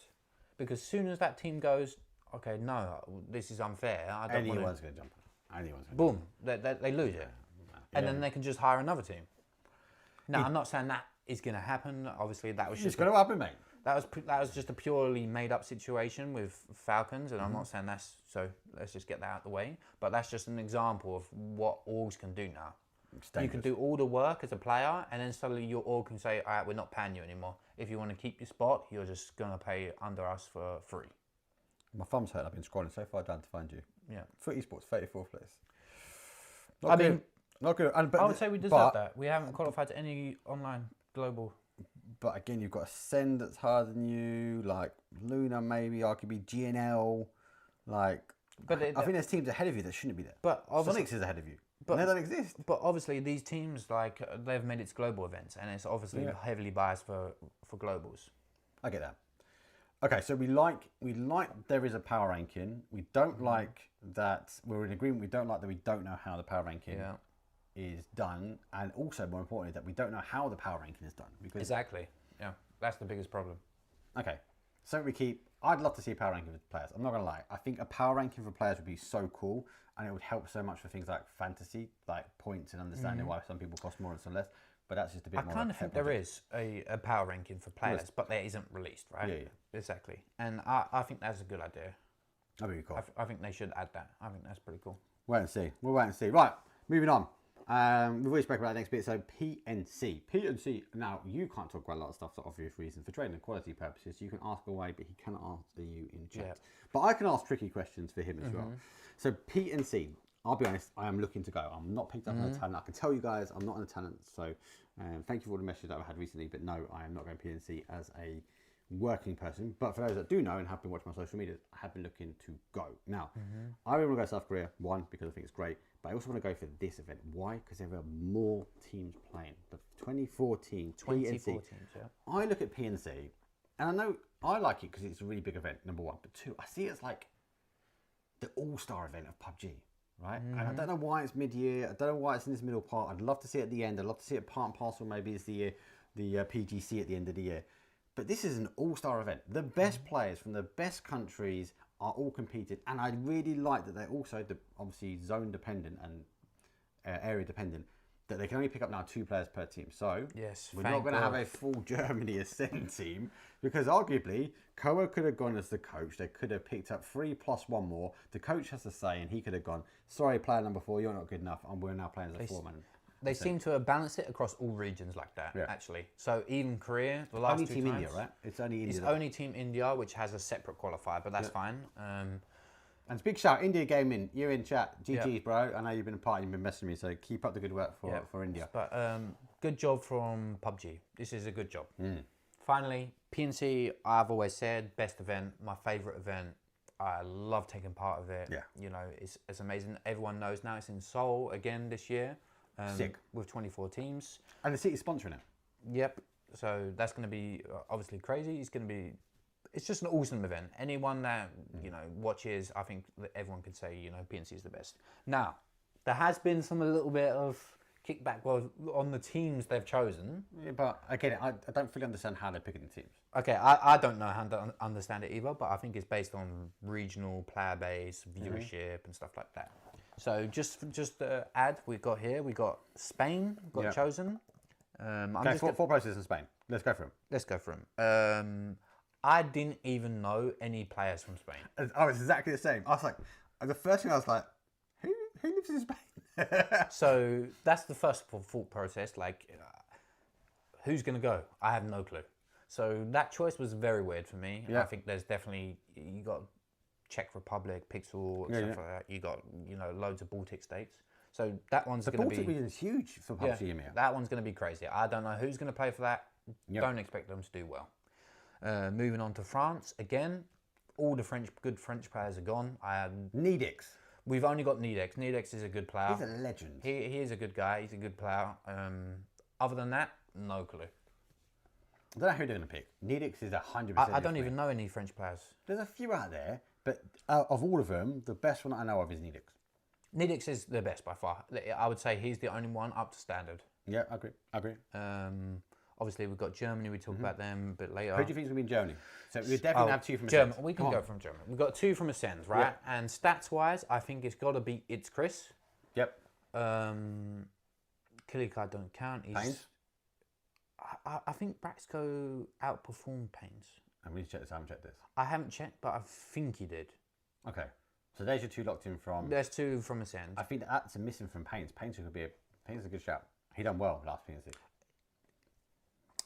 Yeah, I guess. And then after that, it's when he doesn't agree with me, he does this funny little tick thing. I'm sorry. Yeah, I do sometimes.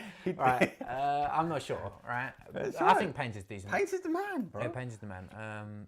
Then obviously it's got to be Micah. Yeah. I don't know how you... Which is interesting, Mika, because he was ex-Ascend, booted, not booted, left, didn't leave. Yeah.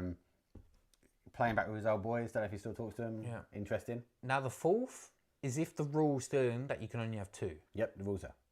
If the rule is there, I'm honestly not sure. And Germany's not sure of players. It's not like they can turn around and go, oh, we don't have a lot of players.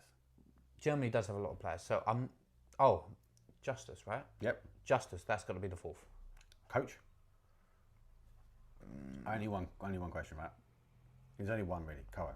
If they're going to take Koa, I don't know. I think they might take a player, but who knows? Player as coaches, though. If they do a player, that's what they should do. I think the rule should be that if you're not actually a coach, then they should just be a player. Take a player. Interesting. Okay. Yeah, it has to be Justice. It's Chris. Pains or Braxco. maybe it is Payne's. I think he did have a good event last year. Payne's done well. Yeah, I think he had a good event. And then obviously, But he won't get in if he didn't get the points. If Brexton did trump him, then he's in.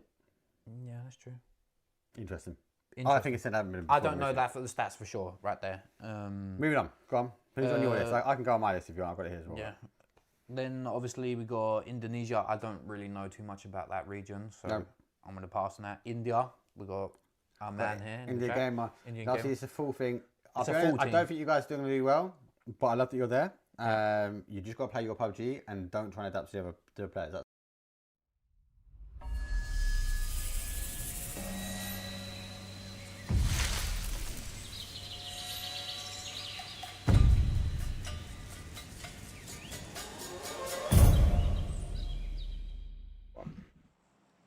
Welcome back, everyone, to the EWC qualifiers. This is the group stage, A versus B versus C. Tonight is B versus C, the final little furlong before we find out who will be going to the finals next weekend and who will be playing in LCQs. Eternal Fire, Mark, with an impressive win in the last map, puts them in the driving seat now to catch TMO and potentially foot just a couple of points further up the road. TMO. It's time to Tago. Oh, it's an east to west. Crossed them. It tempts us with that Northern Ireland. But I can't deny the TMO will be looking to go down. And you're also right, because we are going to draw our attention out to foot, because they'll be next up on the chopping block. As you make it violent as it can be. Will we get any hot drops here? I don't know. Don't think so. I do look at the other side of the leaderboard, mate, and I do start to worry. At what point do the lower side of the leaderboard start thinking we're not going to qualify, so we start doing what we want to do? And do we see teams? You say before, do you want Footy Sports in a lower qualifier? Like, no. So who can you stop to try and deny? Is there a gentleman's agreement? It might not be so. Yeah, you don't want any shenanigans like that going on, to be honest. You want to get your way straight up through. But as we look a little bit further into the future, Mark, I want to see if Bushido or Vorpal Swords have it in them to catch that spot. 74 points is, of course, what Foot are sitting on right now. Win or Die will be above it. It would be very remiss of me to say that I do believe that Win or Die and Slamg and FaZe and Navi are all now going to be in the top 8. I've no doubt about it, because I just can't see them falling off a cliff the way they would need to. But I will say this. I don't think that Vorpal Swords or Bushido are out of this either. I think both of them have more than enough to close that gap ahead of the final 3 games. It's difficult, isn't it? You look at the consistency they've done, and yeah, you're right. They're consistent enough to keep the momentum on. They would need to really trip over in this game and then fail when it comes down to a Miramar. But then you look at Eternal Fire, you look at Bushido, they're always good to ensure they get conversions. And then you go, oh, okay, well, actually, not bad on Miramar either. So we'll have to wait and see. One of the other teams that are looking to climb, but it's a bit more of a mountain, should we say. Hype Beast, head-to-head with Take Risk. And as you said earlier, mate, look, take all of it aside. Yes, we're looking for a top 8 here, guys and girls, right? But they get an opportunity to come back Tuesday and Wednesday next week for the lower qualifiers, the lower last chance, the second guess, like whatever you want to name it as. But they'll be playing a best of 12, and we'll be looking for a top 8 to go to the grand finals from there. Yeah, at the end of the day, it's not the worst thing in the world not qualifying. You do get to play on Tuesday, on Wednesday. It's another opportunity to keep those trigger fingers warm. It's, you know, say what you like, playing in a competition is always going to be better than scrims. So it means that you're going to be hotter going into those games on Friday, Saturday, and Sunday. But at the same time, a lot of these teams still would prefer to be in. That still like the confidence of saying we were in the top 8, because you want to get into the finals and you want to be competing at EWC, which I'm not wrong, isn't it? 3 teams will go and join Twisted Minds and BB? Yeah, we take the Magic 3. 3 plus BB plus Twisted Minds. So you can't argue that that will be a tall ask. Like a top 8, hard. A top 3 is even harder. It's up to you. It's down to you to make your own circle lock. It's down to you to hold out and ensure you get in that position. If you do get in that position, as I say before, you punch your ticket, not just to a final, but you're off to a LAN. You're off to Riyadh to fight in one of the biggest prize pools that PUBG has to offer throughout its season. And I'm looking at it, I'm going, if there's, I think we're blessed, right? I think PUBG is blessed at the moment because if you're a player, now I know that some players did complain that, you know, if you qualify for PGS, you're away from your friends and family for a long time. I think it's, 3.5, 4 weeks that you're going to be away for. But you've got, so if you take those 3.5, 4 weeks and then double it and then add EWC and PNC, as we're about to see the first real gunfight of it, you're talking 11, 12 weeks of LAN tournaments a year. Like, how many other esports have that? Yeah. It's unfortunate. Well, but we are in a fortunate position to be able to partake and get to cover some of it. Not all games are there, are they? You're right. So some games want to be there, some games are not part of it. So be a part of an elite few that might be able to stamp your name into the Hall of Fame. For now, back to the fight here. Fard does get Jedrocks down. They were passing by ships in the night, but they do clash. Take risk. A bit more of a tall ask if they want to get Screams back up here, as they do drive forward, and Hypebeast playing is super tight as a squad. Yeah, Hypebeasts, of course, they gave us a chill. Oh my god, that spray was almost perfect, but Keter does a ton of damage onto Billionaire. These nades could be really, really good. It bounces too far, 20 damage. I'm going to argue if Billionaire didn't get that first aid kit off, he was down. So the timing worked brilliantly for Billionaire. And while all they're focused on it, Abdelmir really needs to put pressure onto this fight, as does Frag. Yeah, let's say Frag's going to be your one, right? But expect Nitro to be watching that. Surely they haven't picked up all the numbers. He does turn and face this time. Couple of shots go back. Nitro goes down to a one shot, but information now gained. Scrap that. He's not even going to duck away. He's going to launch the nade. Big overarm, but doesn't quite get the connection. Not this time around, but there's still plenty of time to do damage on the fight. Billionaire with a bolty in his hands knows that one headshot could open up a window, an avenue of possibility into this gunfight. So we'll wrap a little bit wider. Now, did Keter see? Is Keter focusing on it? Doesn't look to be the case. Ketter's more focused on Frag's position, so this does provide Billionaire with an opportunity, a possibility to get the off angle, to get some shots off. But it looks like Billionaire's pushing closer through the middle. Yeah, he's dipping through the middle. Fortunately for him, he's going to have a little bit of a fight here. So trying to get the off angle. They do dig out the shotgun. Billionaire works his way around. Fortunately for the guys, they are falling apart. I'd say they have one of the stronger sides, but Hypebeast stacked to that north, wrap all the way around and claim themselves 2 kills already. I'll do it quite quickly. The zone has shifted away, and we did see it. It was on very much on that sort of east side of the map. So once this is clear, they've got to joystick their way in, but it's not as easy as it can be. Big Nate comes back, though. Although, falls down. It's never as easy as you'd like, but that nade will give himself a little bit of a chance. Now, they're down numbers. It's a 2 versus 3, but Keter has the Panzer at the ready. He fires it off towards Abdelmir and hits 71 damage, and that might just be enough. But can Billionaire throw the perfect nade? It bounces off the curb. It doesn't land where it needed to, and that was almost a double there for Billionaire. And that'll allow him to reset. Go for the res onto Vaso once more. There's another nade from Billionaire. Will go too far. The blue zone is stopped by the Kerb as well. What wins, Mark? Loads of explosives and nades from an experienced player, or a Kerb? Kerb, all day long. Kerbs and blue zones. The official blue zone, not these ones these guys are throwing, the rubber ones. UST coming over the hill as well. They're looking to get involved in this and try and get something. Pufax right on the doorstep of Palace now. As actually Billionaire has spotted him on their hill, so now knows there's an impending danger.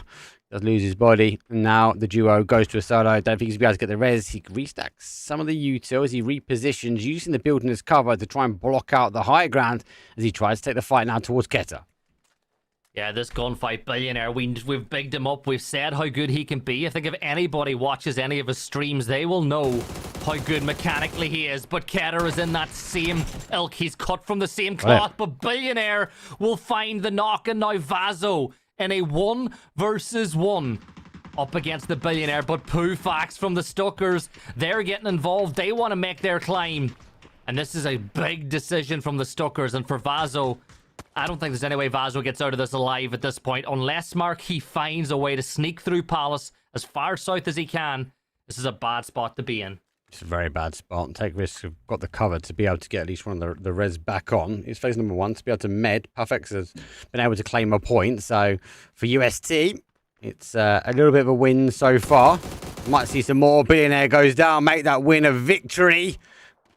The final player now for Take Risk. They took a risk. They went for a hot drop and they didn't expect the third party. And the third party has the angles but doesn't quite get the connection. Abdullah runs right the way through the heart, the soul of that Palace. Yeah, and can he get back around to Billionaire? It is phase 1, so Billionaire will be able to get some beds off very quickly, but I don't think he's going to get there. I think the blue zone has just ticked too many times, and Billionaire will have no more impact on this game, and that means Abdul Mir is on a game about survival. It's about maximizing the points you can get, and being real, if you're a solo, from the very, the 10th minute of the game when there's still 16 teams alive, including yourself, 1 or 2 extra points is way more than what you'd be expected to get from this point now. Yep. I wouldn't classify this as a hot drop anymore. Lukewarm, cold, stale. They just got to try and hold. These 2 solos might end up fighting in the end, but at the moment, with an S12 and S12K in hand, back against the wall, not much more left to give. Zone still continues to give us to an east, but it still gives us unplayable terrain here. A lot of teams got to work their way in, and you've got to remember these teams are going to be on the outside edge now. Expectation now for the next couple of zones for it to shift back towards the west, giving up the unplayable. And that's a massive shift as well. Like, that is as far as it could go. We did see that I think that was win or die called in the e-pickup, but they're not going to take it. That was going to be solely based upon the circle shift. Yeah, I don't think Art or Leosh realised how close Art was there. Yeah, he fired a couple of shots. And he was like, that's an arm. So lucky enough, he did second guess it. And now he's on the run. Arctic's on the pursuit, but we've got more fighting in the cities. Red Line Zico's there. Takes a couple of shots from Vop Trucks, though, who have already anchored their way down. Most of the other teams, though, are on the west-hand side, and they are starting to clash now. Fortunately for Leosh, he gets caught, not by Slam G, but by the likes of Savage. We have a hot drop on the south side as well, as Eternal Fire, so taking on Vorpal Sword. Yeah, Nade's going to get tossed, but is it going to do the damage? It bounces far enough away. That nade could be a little bit better as he steps out into the open. Breezy for Vorpal Swords under heavy fire from Eternal Fire, and that nade from Shilla. The third one was the charm. Down goes another player, and that's 1 more point closer to TMO goes Eternal Fire. Bushido as well, they're on the hunt, but look at this. 2 titans of the EMEA scene, FaZe Clan and Na'Vi, within breathing distance of each other. Breathing distance of the final as well, mate. 3 games left to go above that point. There's not many people out there that has the opportunity, or even argue there's no one out there that has the opportunity. So ensured destruction for these 2 only means difficulty for the rest of the lobby because the points will be denied. Hard. Has a feeling, so he's on the other side. If we have a pick, they've got a tag a little bit further afield, but doesn't know the Na'Vi players right lurking over the next ridge. I think that if Vard takes... Oh, did he see him? He saw Ferris. Yeah, but did he see So-Said? No, because he's tagged. He's tagged Ferris. Look. Yeah. I don't think he's seen it. I don't think he's exposing himself. Yeah, he is, though. No clue. You have to peek now. You have to peek now. Vard is So-Said will get him. That's the knock. And now do Na'Vi push, or do they use that knock to fall back a little bit? Keep an eye. But on the other side, Mark, we've got Hive battling with Ascend. 2 teams really on the wrong side of the leaderboard. I thought they were going full send here. They're not the case. Na'Vi also disengaging, so it doesn't really matter. I didn't get it wrong because both do not want anything to do with it. Red Line, Vop Truck Store, not fighting in the town. Eternal Fire hold the south. Slam G move further afield. Vorpal Sword down to solos. Savage really split again. They got punished last game on it. So interesting they're still playing that style of gameplay for me. But I have to wait to see what happens. Here comes the zone. We see it move further afield, and USD making their way in. They're going to come by SnapX, and fortunately for Ascend, the zone shifts further afield. I will say for Ascend, I do feel for him, because no matter what happens, the zone just leaves them, and it shifts again, and we've got Store so much unplayable. They've got Teflon. They've got zone Teflon on them. It's like Team Liquid or STK were in NA for a while where just they could not catch a break. Vazo, last player standing for Hypebeast, did manage to outlive everybody inside of Palace, and we'll take that E-pick up in. But Mark... It's a long E-pick up, mate. Where do you go? The further south he goes, the better. Yeah, but we know that. He doesn't. Does he go for the town here? Does he just look at there's got to be a building I can try and get myself into? Surely he's gonna, I don't know. Surely he's looking at the town going, oh, I've got to maybe just go for a full send here. I don't know. We'll see. We'll see. I think that you could be right. You're probably more right than I am because you've been covering a lot more of these teams lately than I have, as we keep an eye Bushido getting a knock onto Braxco, and Bushido need these points as well. 59 points for them. And look at how quickly Celtic sprinted across to get that kill confirmed. And now Killiakai... Well, Killiakai is just sending it straight into the middle of the field because why the hell not? Yeah, no, you're right. He can't seat swap, though, to the back side of this, though, but he can seat swap into the danger. And look at that. You don't need guns when you've got Pains. He flattened Celtic over the top with a headshot. He will cause the damage. Metabelo, the only one remaining from here. The rest of the guys further down the field, though. Good couple of shots. Puts Pains down to a 1. Has to lay low now as he pops the smoke for some cover. Because it is literal trench warfare and Pains storms in the head. That nade could be really That's good. perfect. How? What? Pains is built different. Pains is because built he was different. prone. No. Because he was prone. No. Like Diffix, Pains was born in the PUBG arena. You're saying that Pains has got that helmet is special. Keeps him really protected in there. His family is the PUBG born that the oh my god, maybe not. No, he's been hacked. He's been done. You don't know better. He's not built different. He's built to end. Pains unfortunately will now fall. Bushido able to get some bodies back, and he actually doesn't drop for the zone. He drops on the outside because why not? Just to be safe than sorry. I've got 6 meds. I'm not going to jump into town. We was both wrong. Yeah, I love how he's dropped so far inside the blue. He's like, I'm taking no risks. I ain't going anywhere near the circle. I'm a play and I'm going to wait. Unfortunately for him, he is moving into a very busy side of the circle with FaZe Clan. You got Redline, Voptrox, and Stuckers a little further south of that spot. Navi get gifted a really nice circle. But, Mark, 1 point separates TMO now and Eternal Fire. And looking at Eternal's Fire's position on the south side of the circle, you're good. They surely get these placement points. Yeah. Eternal Fire, unfortunately, there'll be no Eternal Fire for them. They'll go straight through. There you go. They'll be looking to go straight through. Get the kills, they tot them up, get the confirmations on the boards, and we'll see TMO fall down. And unfortunately for Vazo, Fex has a sneaky suspicion that someone is coming in late on blue, and he gets caught out. There we go. TMO out of the finals. They'll go to the LCQs, but Eternal Fire are now in the spot. So the next team on the firing line are Foot Esports. T-Bone was watching earlier, but I think based on his chat now, he's currently in the gym. Maybe he's listening to our voices as a little bit of bullshit. What's the word? Yeah, a little bit of a motivation. Yeah, you're not lifting enough, T-Bone. Come on, load it up, mate. Heavy. Who's going to carry the?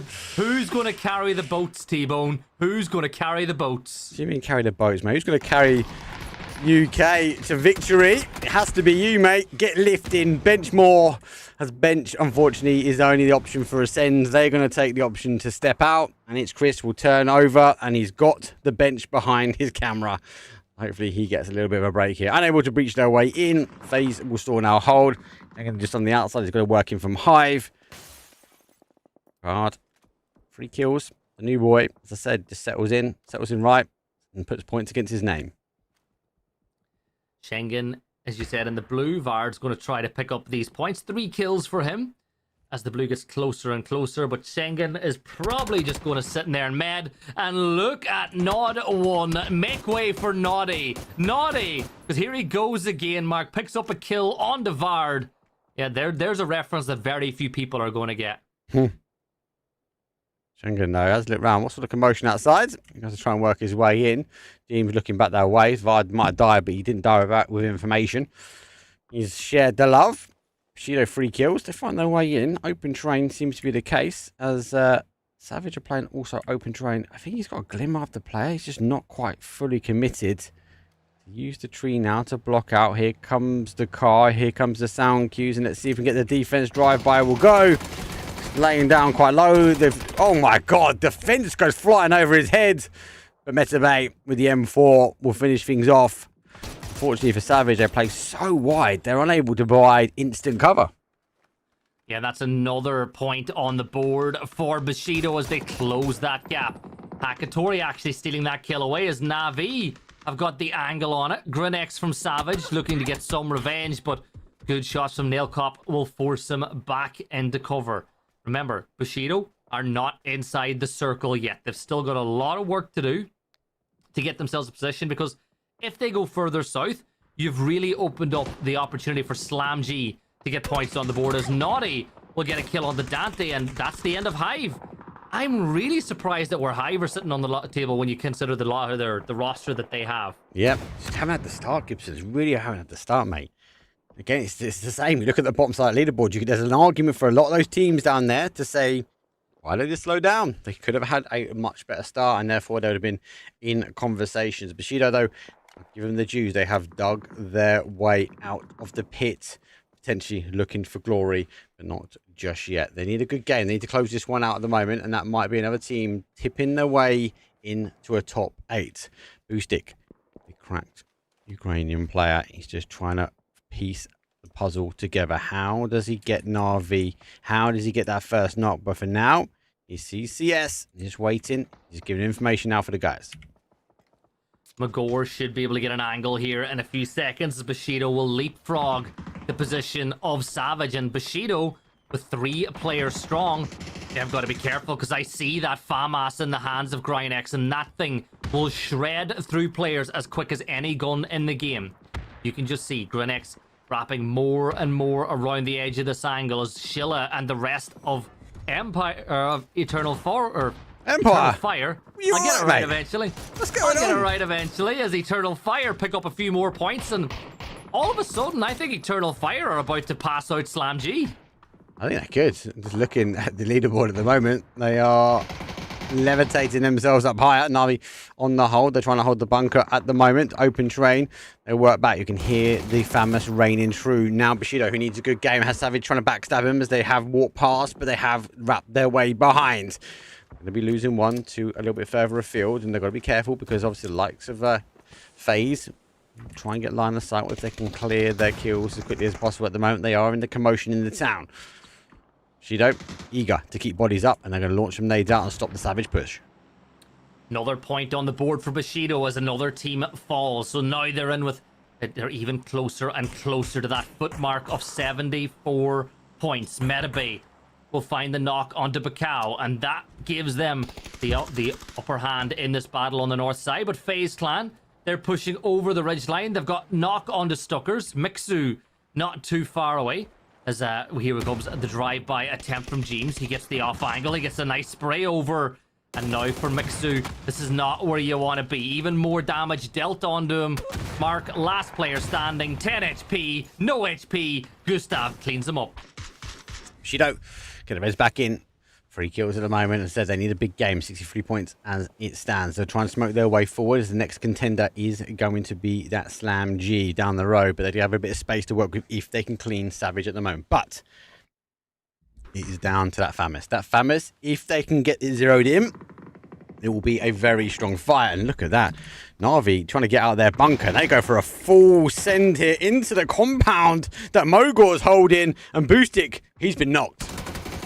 Yeah, and look at that though. Magor up on the high line. He gets rid of Na'Vi. And then there were 6. Bushido, another point on the board for them now. They're just 9 points away from Foot with 2 games to go. And the rest of this one still on the board as Magor will find the knock onto Metabay. And that leaves Crossberg and Nailcop as the last 2 players standing. 639 damage for Nailcop so far. Stun grenades. He wishes, he begs that he had a nade that he could toss up over to that smoke. But unfortunately for him, it's just stun grenades. Stun grenades for now. Has an opportunity. Again, he's got more time. Unfortunately, though, for Slam G, They have all the time in the world. They have the high grounds. And now he's only got the opportunity to fight out the rice field. Another flash. He's got one more remaining off this one. He's going to try and take the opportunity to go back to back and then try and take the fires. Crossed a little bit further in. The smoke will divide his line of sight. He's hoping for Grinix to move in. Grinix, as we said earlier, I think he has the FAMAS in his hands. So if he gets the opportunity, the angle, he could do some real damage as Bacau will move on the other side of the shack. That's hard cover now for the members of Savage. As back on the other side of the circle, Quetba continuing the rise of Eternal Fire today. More points on the board for them. Vuptrox eliminated. Another point for Bushido. Another point closer. And here come FaZe Clan. 11 kills on the board. Vex will confirm that one out in Eternal Fire now. They've only got one player left standing, and that is Code Marco. He gets the job done. 4 teams left alive, and it is a 3v3 v2v2. It is. Bushido, they don't overextend, do they? They know how critical a win is for them, right? I'm surprised Vex actually went for a full send, but he did. And again, Slam G, and they want to try and continue this fight here. Code Marco down to the final player here. 10 kills for them. A strong game as they look to try and level themselves up. Double flash goes over. I think he's heard the footsteps now. Gets the spray across and gets Boostic down. So he has to drive forward. Only one med remains for him. The final player, and I think it'd be a hard ask to try and pick up the final player. They might be playing this one out as a solo. Yeah, Bushido still with 2 players up. Remember, the more points they can maximize from this game, the better a chance they have of getting themselves in the top 8 early. Don't leave it to chance. Still, Savage smoking off. I think that's some deployable cover that's going to come from the sky as Marco will get that kill confirmed. And Eternal Fire now move into 5th place as Magor from Slam G. Can he get the angle? Yes, he can. He can see him. It's free. Oh. Okay, Magor. He's whipping those shots. Well, it's 3 versus 2 versus 2 versus 1. Magor is the one. He's got plenty of drops, plenty of opportunity to reload. I've seen the flight path for him. As Eternal Fire looking to try and conquer some of this. They need a new vest, need new opportunity. Mogor is going to cook the nade. He's got a lot of util ready to go. They're going to land straight onto that. Doesn't quite get the landmine. It is going to be as Komarko does get the res, and he does get the knock and flush. Slamg will take 4th place, and Eternal Fire got completely free movement on this south side. Yeah, Slam G not getting any more, but that knock will certainly do damage onto the helmets and the vests, and that gives Bushido the opportunity to re-engage with this fight with Savage because they know that other fight has just occurred a lot further south. 4 kills for them. They've now got themselves up to 68. They're 6 points away from Foot's total as things stand. And I know, need XTMO, je suis désolé, mais vous accessible au LCQ. Okay? Bon. Très bon. Neil Cup, peek it up. You just made that up, mate. I guarantee you made that up, mate. No. Needix confirmed for me. I said, I'm sorry, but I'm sure you'll qualify through the LCQs. I'm sure he will. Yeah. I'm sure Tu le français pour mon bac? No, mate. No. Bushido desperately need a win. Look at the vest. They have no vest. They have no hope. They only got a dream. A win from them will potentially top the table and will be sending, unfortunately, for Esports down. But they need a couple of kills. They need a victory here. But they need Eternal Fire to wrap round towards the west. As it stands, an opportunity. There is a little mound in front. Code Marco gets new vest, gets new helmet. He's nearly at the 1K club. As now the fight kicks off, and it's Bushido that will fall. Yeah, they fall, and in the blink of an eye, they're wiped out, but they're still ever closer to Foot in 8th spot. Savage, though, 46 points for them. They're rushing for the res. SARS is going to get Grinex up. But here's the thing. There's still a chance Bushido get one more point out of this if they're quick enough. And it's a good sample. No. It's a good sample. Oh, Savage. They get the chicken dinner. And for a second, I thought Bushido were going to get an extra point. Absolutely love it. 13 points though. They didn't get the win. Full send to Savage. Code Marco just unfortunately did a seatbelt, went flying out the driver door at the end. But a good game. Look, Bushido really needed a win there. They've still got 2 more games though. And I do fear they're kind of chipping away at this leaderboard at the moment. So Fit will be sitting tight, praying, hoping that someone would take Bushido out quite early. But it is the Sandy Dunes and Miramar coming up. And Bushido more times than not, do pretty well. They do indeed. 2 maps to go, 2 more chances to get yourself inside the top 8. T-Bone will be watching and wishing and hoping that there's not 6 points up for grabs, but either way, he won't mind. Foot, they'll keep an eye. So should you. Go get some water, get yourself some popcorn. It's Miramar right after this. My only take on this one. And please, give the world a shock. That's what I'm going to say. Obviously, let's just stick with the EU teams. Then we got Poland. Okay. Poland was a weird choice. I was really surprised they chose Poland. Obviously, you got Marslek. Are we going to see Mastek, though? You got Cappy. It's got to be Mastek, right? It has to be Marslek. It has to be Cappy. Yep. Then the other Polish players a bit unknown. I don't really know them too well. Mastek on that There is is about sick. there is about 2 or 3 Polish players, so they're going to fill the roster no problem. Next up, Sweden. Our man Fuzzface is back. He has to be back. He's one of the only Swedish Fuzzface versus Mastek will be amazing on BNC. So Fuzzface is back. I don't know who the rest is. They've been playing TPP. Oh, you were there last week, Yeah, they've been playing TPP. Yeah, they didn't do very well. Let's just say that. That's why I can't wait for them on land. Clash. So obviously got Fuzzface, Mac and Dark. I believe played an event, so he should be going. I don't know the other 2. It'll be interesting to see. Again, it could This is what I mean by the interesting choices. You know, the Baltic region had a lot of players, a lot of people playing up for these tournaments, and I can't even name like 4 Spanish players. I can't name 4 Swedish players. What, Norway? Who would go for Norway? Norway, obviously, our boy 80. Yep. James, obvious. Has to be. The third one should be He-Man. Yep. This is just kind of based on stats. They've already released. It's based on stats, so I can say this, guys. This is just my guess. I don't know for sure. And then the 4th, who knows? They get to choose. They've got Intense. They got Techers. Tekker's a good shout, you know. Yeah. Tekker's a good shout. Too. They would choose from. Intense is a great shout as well. Very difficult. Yeah. Obviously, you can't talk about Team UK. Team UK should be obvious to everyone, guys. It should be the same, right? But Should be the I am going to throw you the question, right? Coach.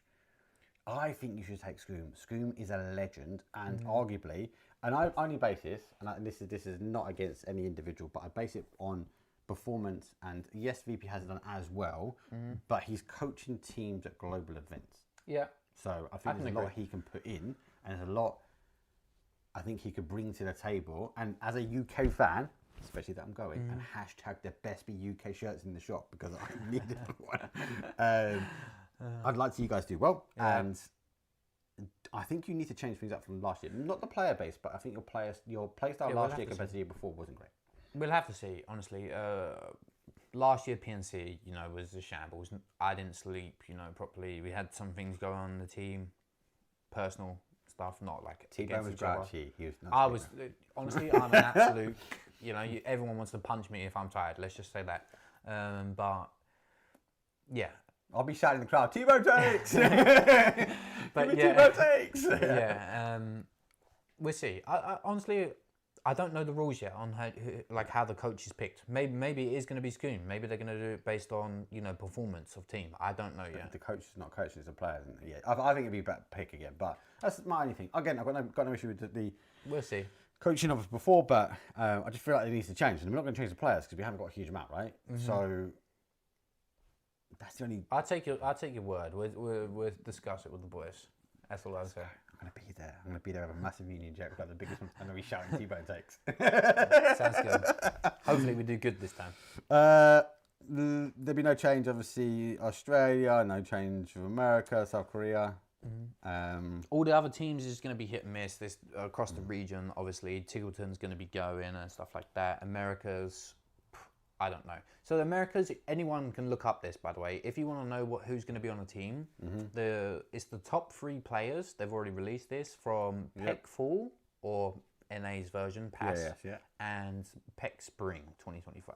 Packy be my MVP. Oh, it's the GOAT. Gwen's here. You're the GOAT, Gwen. So that's the 2 thingies. And I'm really, really, really happy PUBG made that decision. Yep. Because one thing what was happening was that all these old players were coming back. I'm going to go join EWC to qualify to PNC. And I personally think it was terrible. Yeah, I agree. So I'm really, really happy they only took former events and not... It needs to be the all-star event. Yeah, Best it needs to be players from players that all have the been countries. playing. Yeah. So I'm a firm believer that you need to be playing the game, and you should have been active in the thingy to be able to qualify to EWC. Agreed. PNC, sorry, not EWC. EWC could be as well. Yeah. Yeah, I'm interested to see. I'm intrigued. I actually do like the two players per team rule as well. I really love that. That's great. Because the last 2 years, you know, especially when we come first and second, you know, Korea had full rosters. Yeah. And it was just and busted. Germany was playing as a 3-man, +1. Yeah. 3+1. It's too unfair. I agree. I like it. And you guys in the UK can keep your rosters split so we don't have any problems. Cool. I'm excited. As I said, I'm looking at flights at the moment, looking at hotels. Now you gave me a couple of shouts for hotels as well, because you've been there before. So I am excited. I think it's going to be a good event. Hopefully they've got shirts on sale. Hopefully. I plan to bring the camera with me, guys. I will be doing a lot behind the scenes, I hope, as a viewer. Yeah. And annoying people like him. Like me. Cool. Look, our transition nicely to EWC. So, Yep. EWC. Big event. Huge event. Biggest event, arguably, in the whole year. Event, yeah. Right? The most important as a player, for sure. Before we get into invites, format, slots, all that jazz, I do want to talk about foot esports. And no, I've not spoken to you about this, and I do want to talk to you guys about what is the plan for EWC, because you missed out on 7 and 8, right? Yeah. Reset, go again. Do not carry it forward. What are you guys doing at the moment to get ready for EWC? It's a good question, honestly. So we played bad, obviously, right? PGS 7-8 qualifiers, it wasn't the best. We was probably focusing on the wrong things, exactly. And it was a little bit off. We could have easily qualified that tournament, let me just say that. We had good circles, everything was going our way. We just flopped when it come down to it. But what we're trying to do right now is we just need to focus on our team comms. So that's a big thing for us. And what I mean by that, and it'll be important for anyone was watching too, is two-way communication is how I put it. So how you interact with your teammates. For example, T-Bone, go here, take this. I'm going to hold this angle for you, you know? So simple things like that make a huge difference. And it's what BB, for example, does extremely well. Twisted Minds does it well as well. And just doing that type of stuff is what we kind of lack in our team. And that's something that we really need to work on hard, and hopefully the improvements are being made. Get outside. I want to see you guys there, more importantly. Yeah. Okay, cool. Let's talk EWC. Invites format. 3 EMEA slots, 3 American slots, 3 Korean slots, 4 APAC slots, 3 China slots. Lots of people are going to be up for qualification, right? Yeah, everyone basically gets 3 slots. APAC gets 4. Obviously, the 8 power ranking teams, we've already discussed that a little bit earlier, get invited. The qualifiers start at the start of next month. Yeah. Start of June. So opens, you guys can sign up. I think the sign-up's already open. Right? Now, yeah. So if you want to play, get in, sign up. Closed quals is starting on the 13th, I believe, and that's where the partner teams are invited to. So it's going to be interesting because we're not going to see Twisted or BB. Well, at least I hope. If they do, I'm going to be absolutely furious. I'm going to be on Twitter. Boom, boom, boom. I'm going to be raging at Crafton. But we shouldn't see them because they're already qualified. So 2 slots are additional, right? So 2 opportunities, especially in our region, for them to go through, which is better for us. So, yeah, it's still top 3, but there's no Twisted Minds and there should be no BB. And sorry, what I mean, let me elaborate. It's 2 teams potentially just farming points for the sake of farming points. Yeah, because obviously we have no info that there's PGC points. So if there's no PGC points, there's no point in them playing. Yep. Interesting. Interesting. So that's definitely going to change the dynamic of the lobby quite a bit.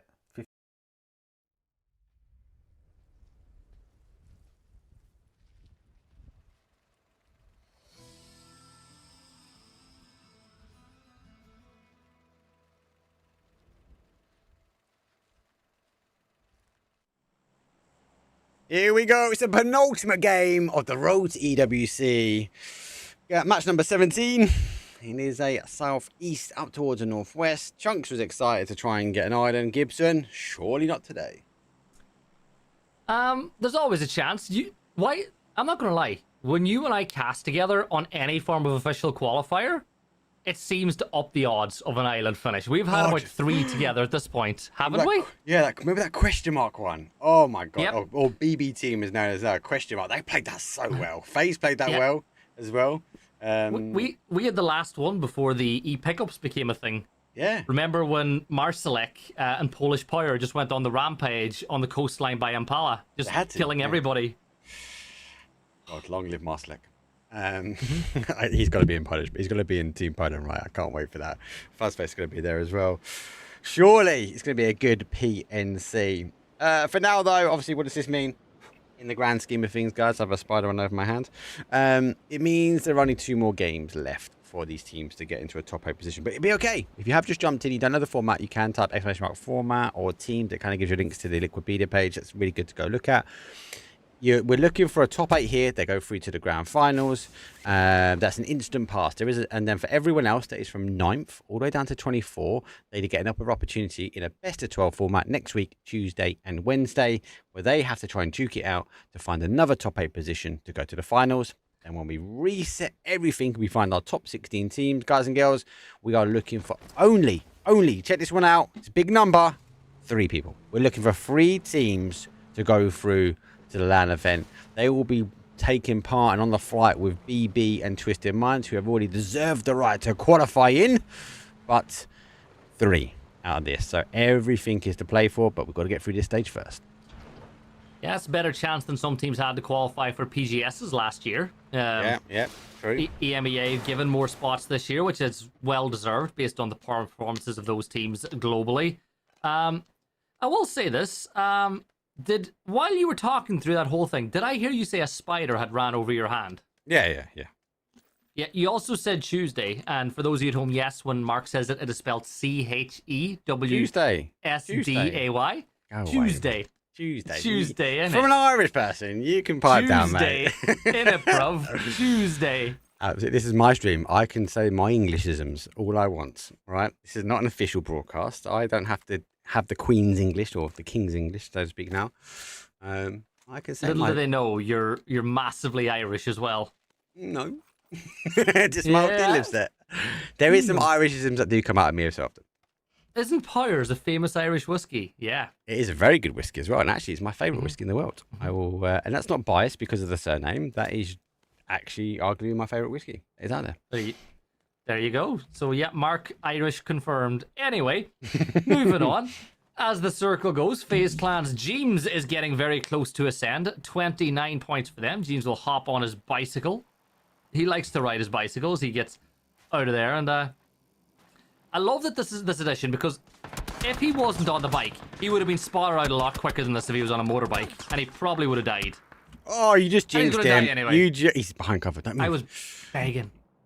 His team are quite far away though, and Ascend arguably need points, so I wouldn't find them too much longer before you see that confirmation on the board. Bushido, who also needs a big game. It's an interesting way to play it. Waiting, watching, lurking, snake in the grass. At the moment, he's only got the one. Maybe Presenti will also join here on the split, and Hive might think this compound is completely free. Get your one. You know what? This is the situation where for Crossberg, get your one, get out of there, or see what happens. Now, thing is, he's got to be very careful because Schengen is on the other side. You can see that all he's doing right now is marking the fact that he thought someone was there. And they're kind of just showing what splits they think would be a good position to play. And I think Metabay is going to go join them. But Mark, I like the positions of Bushido right now. I actually think that for now, the split could work. But elsewhere, here we go. Contesters and the one and only Hype Beast. Yeah, I thought they were going full commit, but as they turn, they went to the high ground, they exposed the car. Once they get to the ridge, they will have some cover. But Nitro will put Melman down. That's not just one, that's two. So now they have the body advantage again. Snapex needs to try and go for the res, needs to try and get these bodies back up. And actually, the kill does happen. A Schengen will fall. You can see in the kill feed. So Bushido does get his one. We mark the players moving on. So good hold from them. Good surprise attack. And Hype Beast, aggressive here. They're going out in style. Yeah, why not? Kick things off the right way. Bushido will get out of there as Crossberg heard the last member of Hive getting out of dodge. And I think for Hive, they'll be like, how did we not know there was somebody there the whole time, as Crossberg will move a little further north. But he's got to get through, win or die, if he wants to get to his teammates.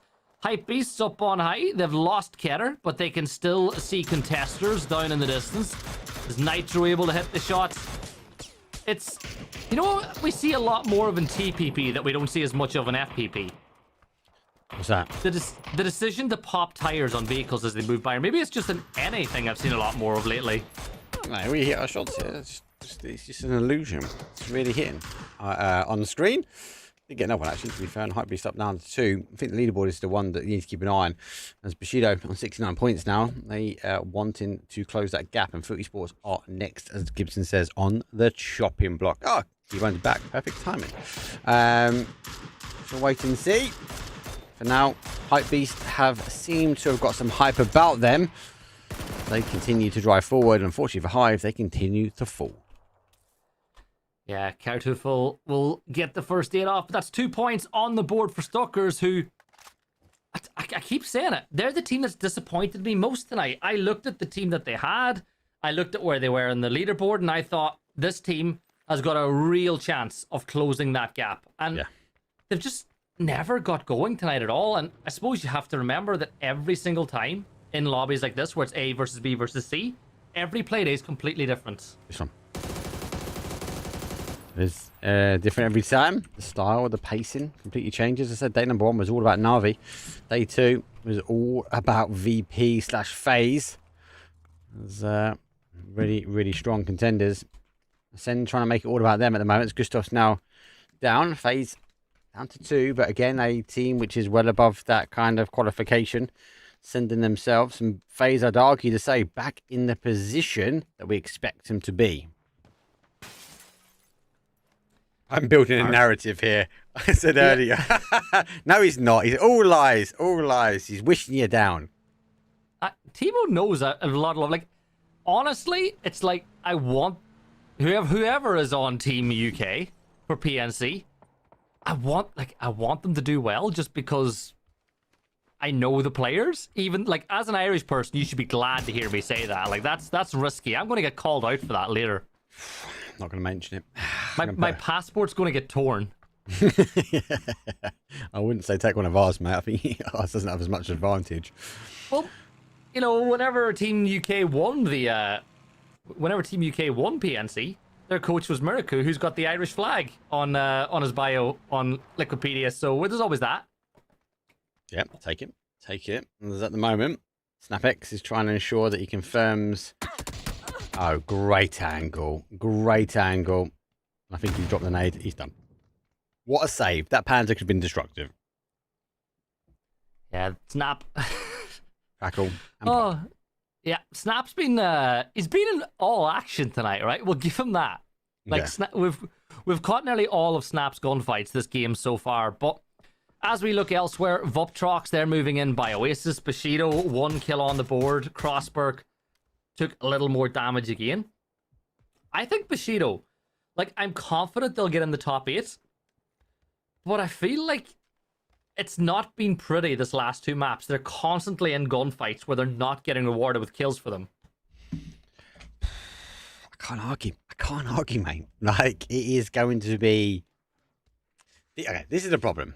Okay, if you're Bushido, you want to get it done this game, right? You want to make sure you get over and ensure you get past for Esports, okay? Then you've got to draw your attention to the rest of the leaderboard, actually, who's close and who could potentially catch up with them. Well, then we look down to a Vorpal Sword.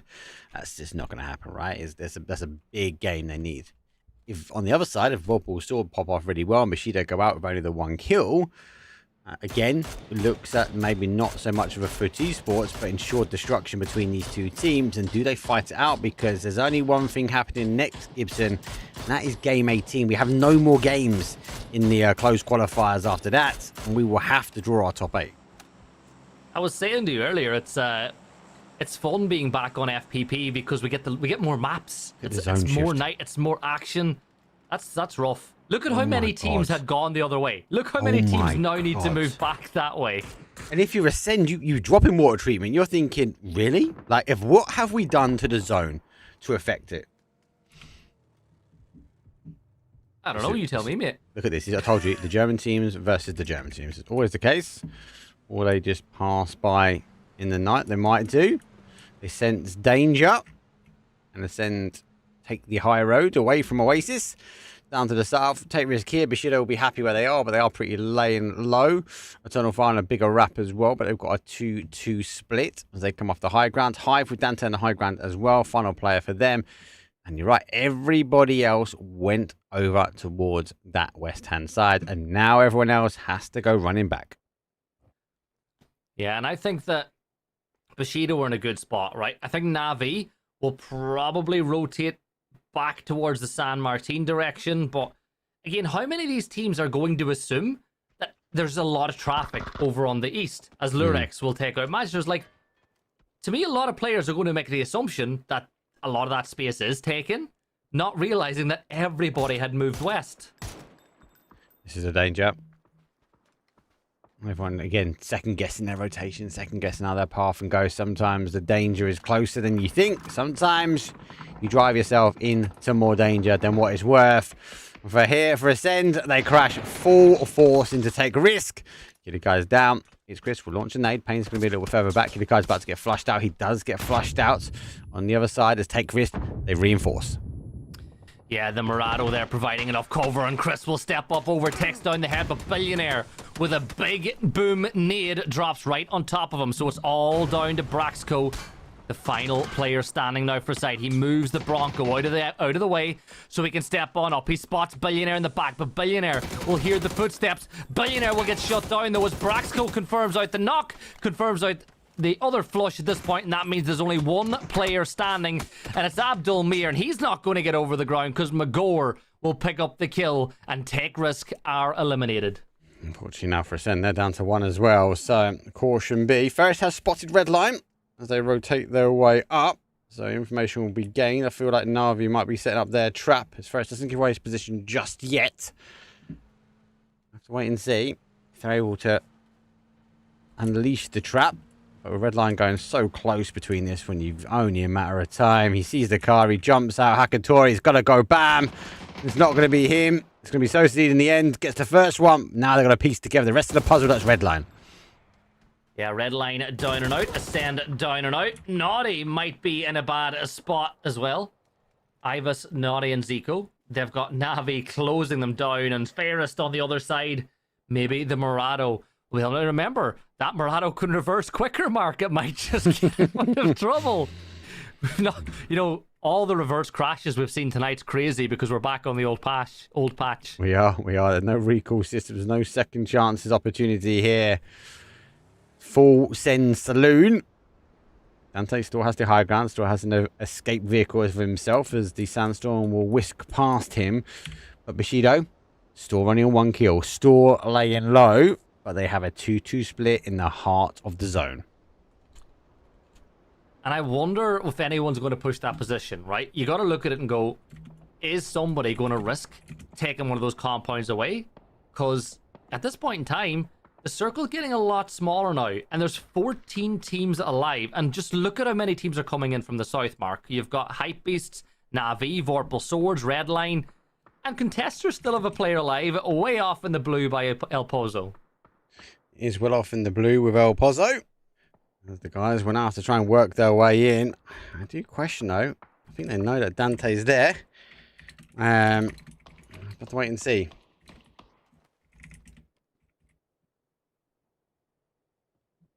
I think Dante's just audio farming information here. You know, he's not getting the information that he would get in the PUBG Players Cup in this exact same position. But I think he's gotten enough noise that Noik is... Oh, he didn't see him. Did you not see He didn't see him, but he hears the footsteps behind him from Vaso. Vaso is right beside him, and Vaso gets the kill. Hive are eliminated, and I think he heard the step, but he wasn't quite sure which side, and then he was like... I think he... You know when you see someone you think they question themselves? It's almost as if he questioned whether he heard the footsteps. He is questioning whether he heard the footsteps. But you can definitely hear the glider. Far trying to make his way back towards Fex. And they are going to be gliding their way in. Phase number 3, before we see the pop go. Just wait and see where this zone now moves on. Vex looking up over the ridgeline as things stand. So as we look, FaZe Clan 2 players up. They're going to rotate down just south of La Cabrera, as you can see in the picture in picture. We will also keep an eye on Bushido, still holding the 2-2 split as things stand. Celtic and Meta Bay will probably make the decision when we get round to that next shift, whether the position to the north or the position to the south is going to stand them to a much better level of success. Just wait to see if they do get a level of success. They need to work their way in. A lot more action happens around Bushido. They are locking down. They are praying for more kills.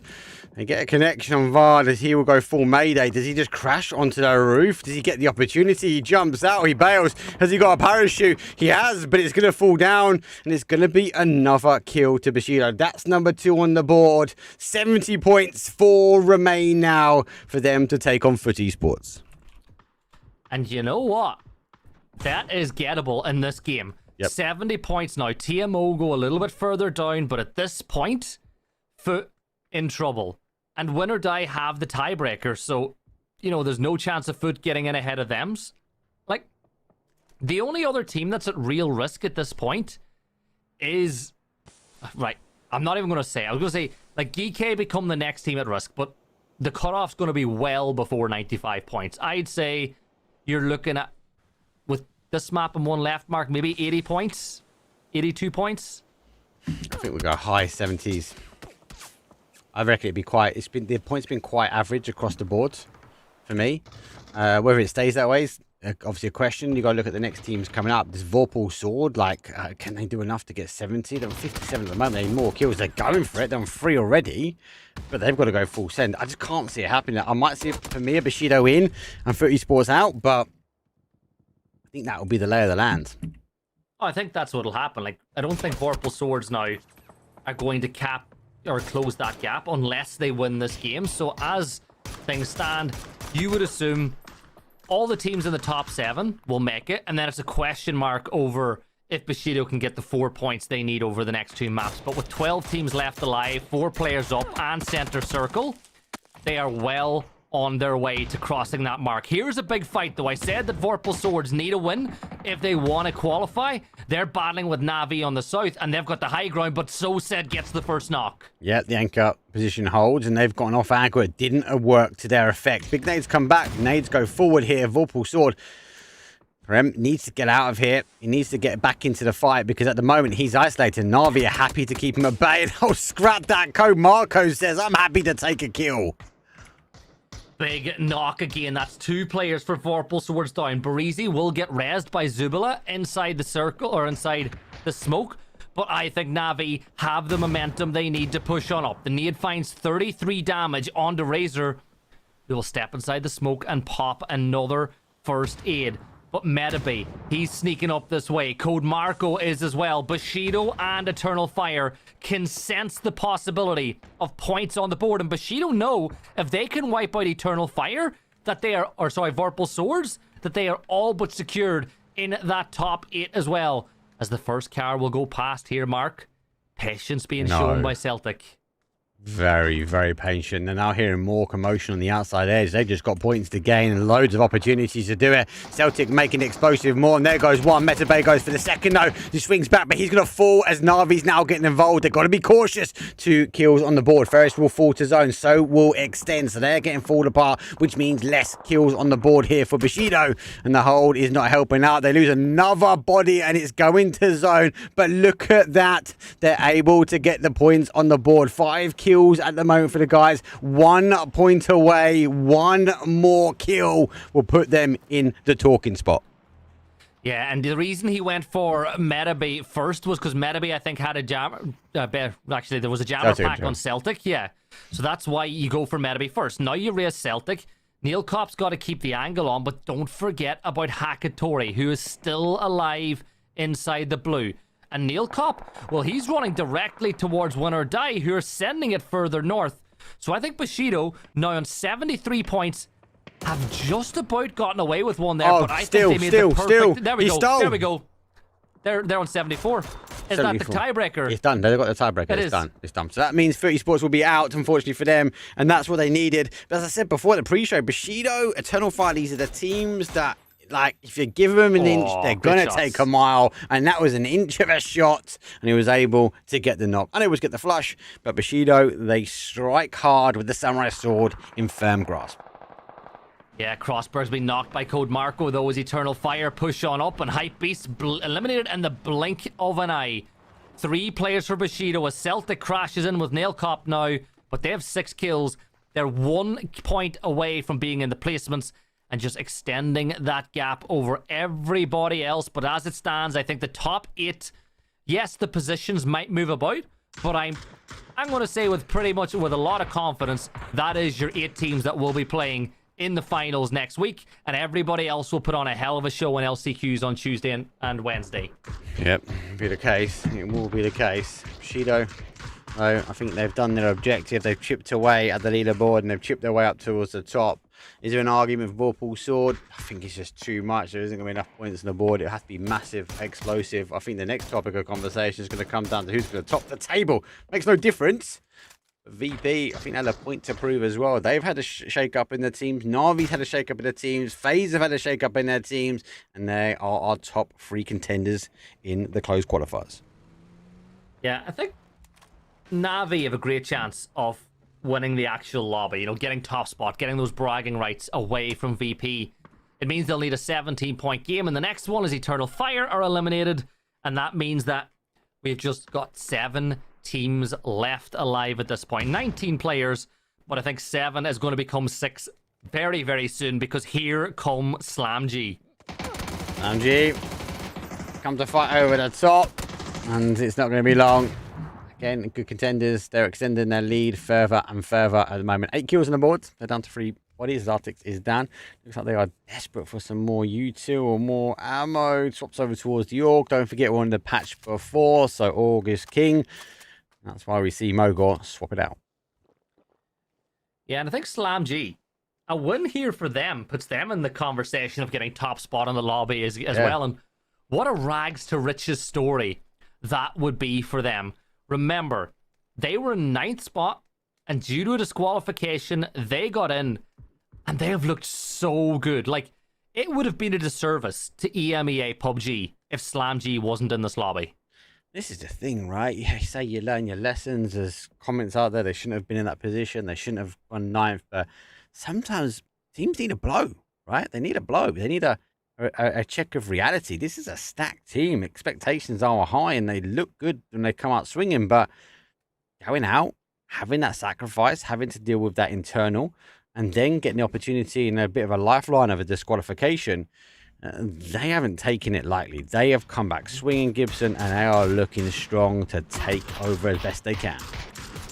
And I think that here's this crash from the side of Bushido is going to come in. There's a drive-by. Metabee gets the first knock. You can see Zico will step out through the smoke. He runs around the side, but he can't get it done. The blue zone will get the knock on to Metabee. Celtic will go prone, but Bushido should get everybody back on their feet. But I'm going to say it, Mark. I think Navi made the wrong pickup whenever they picked up Stead. I think they should have taken Bustic. You know, this is the kid. Yeah, this is the kid that everybody's been waiting for to age in, right? Everybody was waiting until Bustic became eligible to play. Navi had him on the roster, and they elected to go with Stead. Now, they've also made a different change since then, because I think maybe there might be, some harsh thoughts from Bustic, overthinking that he should have got that job the first time around. But I think Bustic is going to be a big name in PUBG EMEA for a long time to come. Yeah, he's got a point to prove as well. I mean, he's so mechanically gifted. Like, you can't fault anything. And I was with you, mate. Like, I think I said on the podcast with T-Bone that Bustic's surely going to be the pickup. It wasn't the case. Now, don't get me wrong. I think Extend also looks really, really strong with this team now and is fit nicely. Is SlamG now slam their way down? And I think there's much more they can go. Bustic doesn't have much more to live, but he goes all the way across the valley, not too far. The shadow will fall upon Fop Trucks. And here comes more reinforcements. He hasn't got much more of the mountain to climb, and we'll go for a top 4 position. Yeah, top 4. It's a 3v3, v2, v2 now. SlamG on 94 points. And, well, the Ultra South Stuckers, the team that I signaled I expected big things from, are showing some life, but only at the very end. 2 players left alive. The blue zone will be an issue. You know, Kartuffel's going to go down at the hands of Gedrox, and you feel like maybe Mixu can get one, but no. He doesn't even get a knock to go with it, so he will fall. And then there was 3. Then there was 3. Voptrox again, consistently being up here. They can't keep the bodies alive in the end, but still got 2. They sneak over the top. Bushido, they needed to get above the threshold, and that was the objective here from the penultimate game for them. Game number 17 will put them in the talking point and puts Will Die down in 8th as well. But Will Die should still be there. As Gibson said, we might have a little bit of a change up of the order. I can't see it changing. Like, it would have to be explosive from Vorpal Sword, and it's just a little bit too much. Yeah, and the cutoff point now is into the 80s. 81, the position that's held by Win or Die with 3 players up. I feel like them and Bushido might just get a couple more points before this is over. Voptrox currently sitting in 15th place. Another team that kind of had a failure to launch today. They were in a good position coming into today, but maybe they just didn't run into Ascend enough. Maybe they didn't get all those points they were finding yesterday, Mark. As Neil Kopp will keep an eye over on Bjorn and Aniko. Well, Metabay is just going to stay alive, right? Metabay is keeping an eye on Celtic's back. Celtic's keeping an eye on what's going on with Win or Die. But you feel like Boostic have the best position in this circle.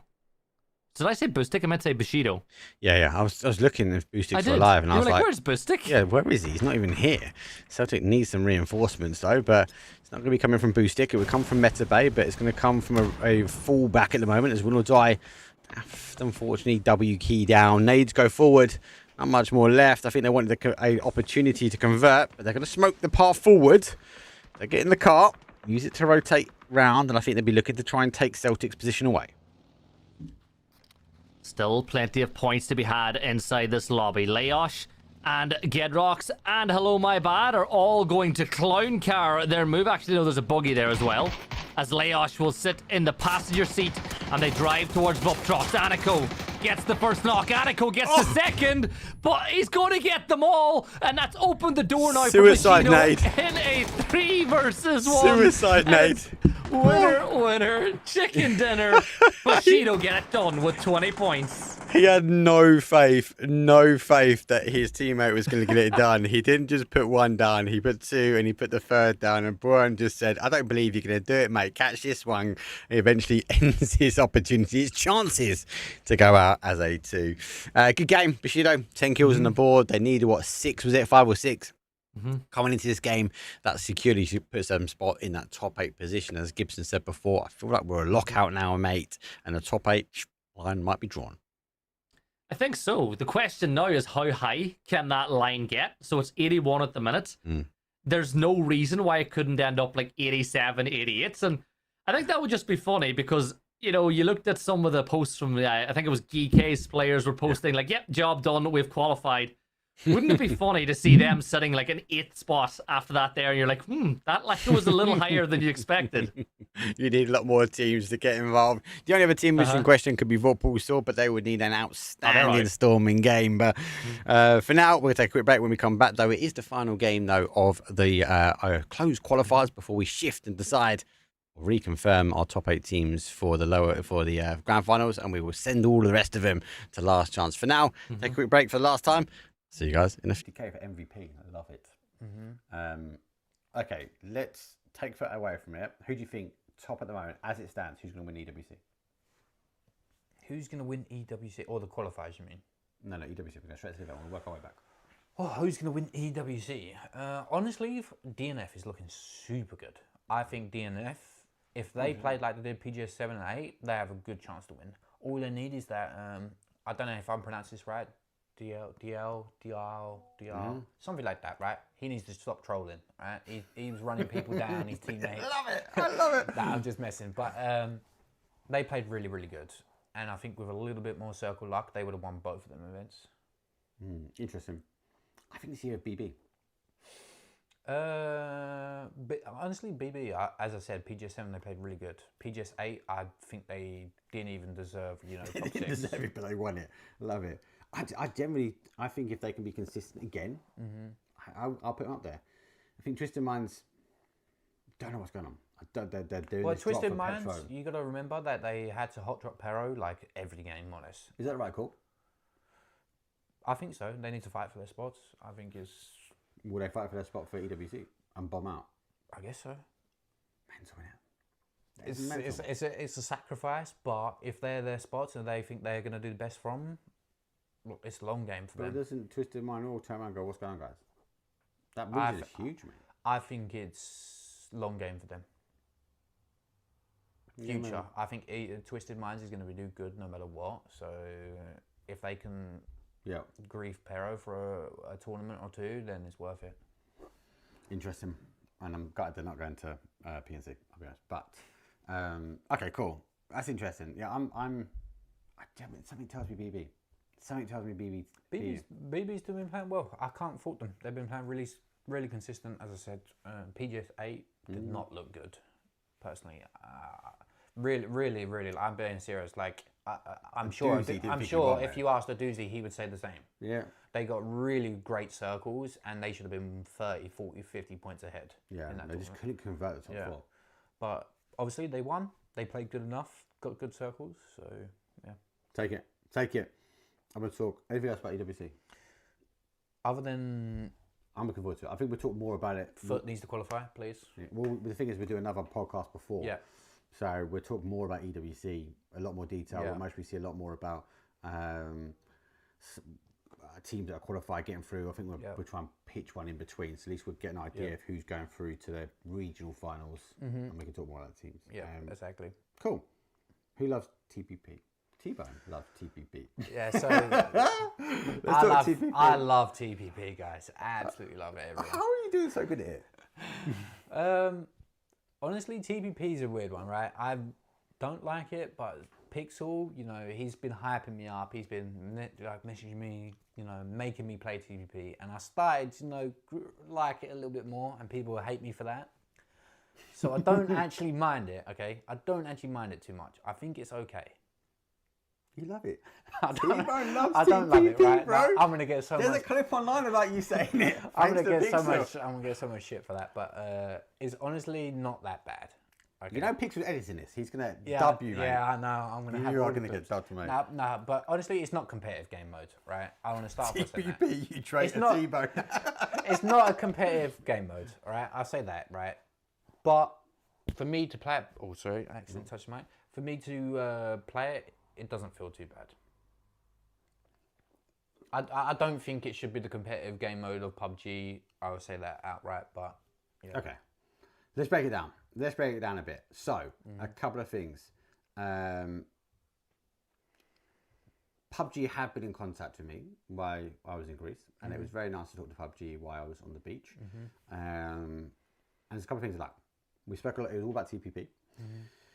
And they were talking about how they want to try and improve it. They were talking about, they taking the feedback. They've been reading the chat, mate. They've been taking the feedback from the chat, and yes, there's been a bit of trolling in the chat, but they've taken the general message and they're like, how do we address this? Okay. And let's talk competitive, because one of the big things it's not a competitive format. Now, as it stands, I like TPP as an additional, I said this then, as an additional revenue stream. Especially for the players. I wouldn't like to see it take over TPP. I do like the competitive standpoint behind, and TPP is just gated. I love it, Pixel. Welcome in. I like it, but it needs to be an additional circuit. Yeah.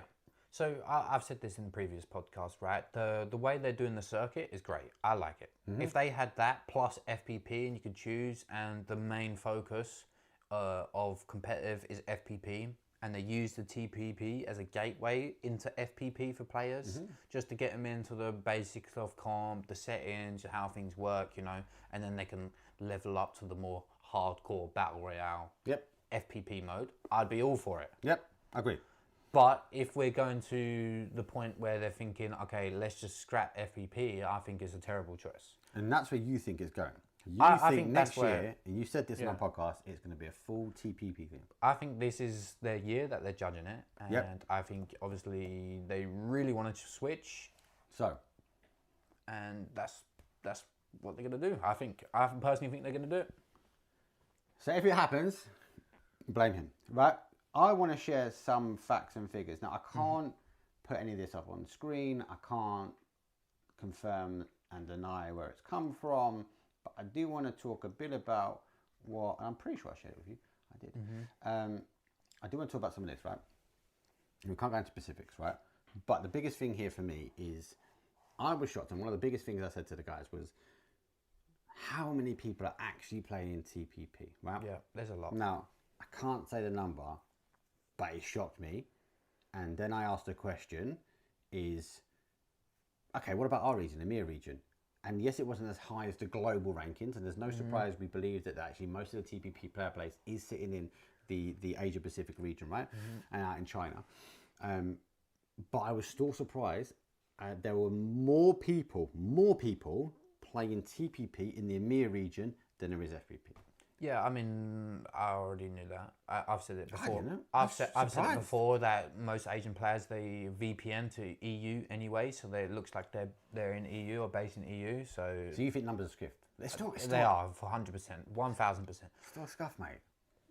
There is a lot of people playing TPP, and if for casuals, it's great. I think if you just start playing the game as a casual, you're going to have more fun playing TPP than FPP, most likely. Because it's not as competitive.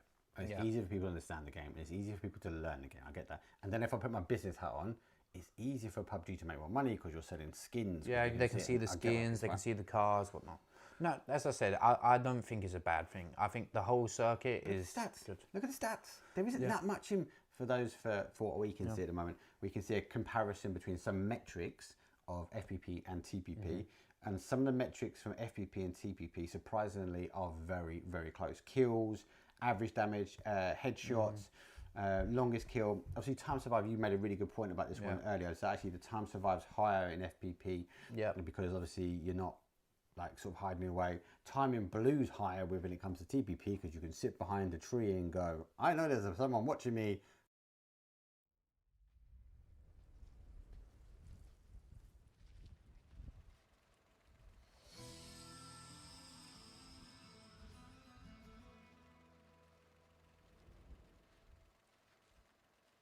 Or you. 30 minutes there or thereabouts separate the top 8 teams in this lobby from the grand finals for the quals for EWC next weekend, and the other 16 from the LCQs, which are coming up, of course, on Tuesday and Wednesday night. Mark, both of us are pretty confident that as things stand, your top 8 will remain the same. The real question at this point is, who is going to get top spot overall? And how high is that cutoff point going to end up at? Yeah, who gets bragging rights? That's what you need to see.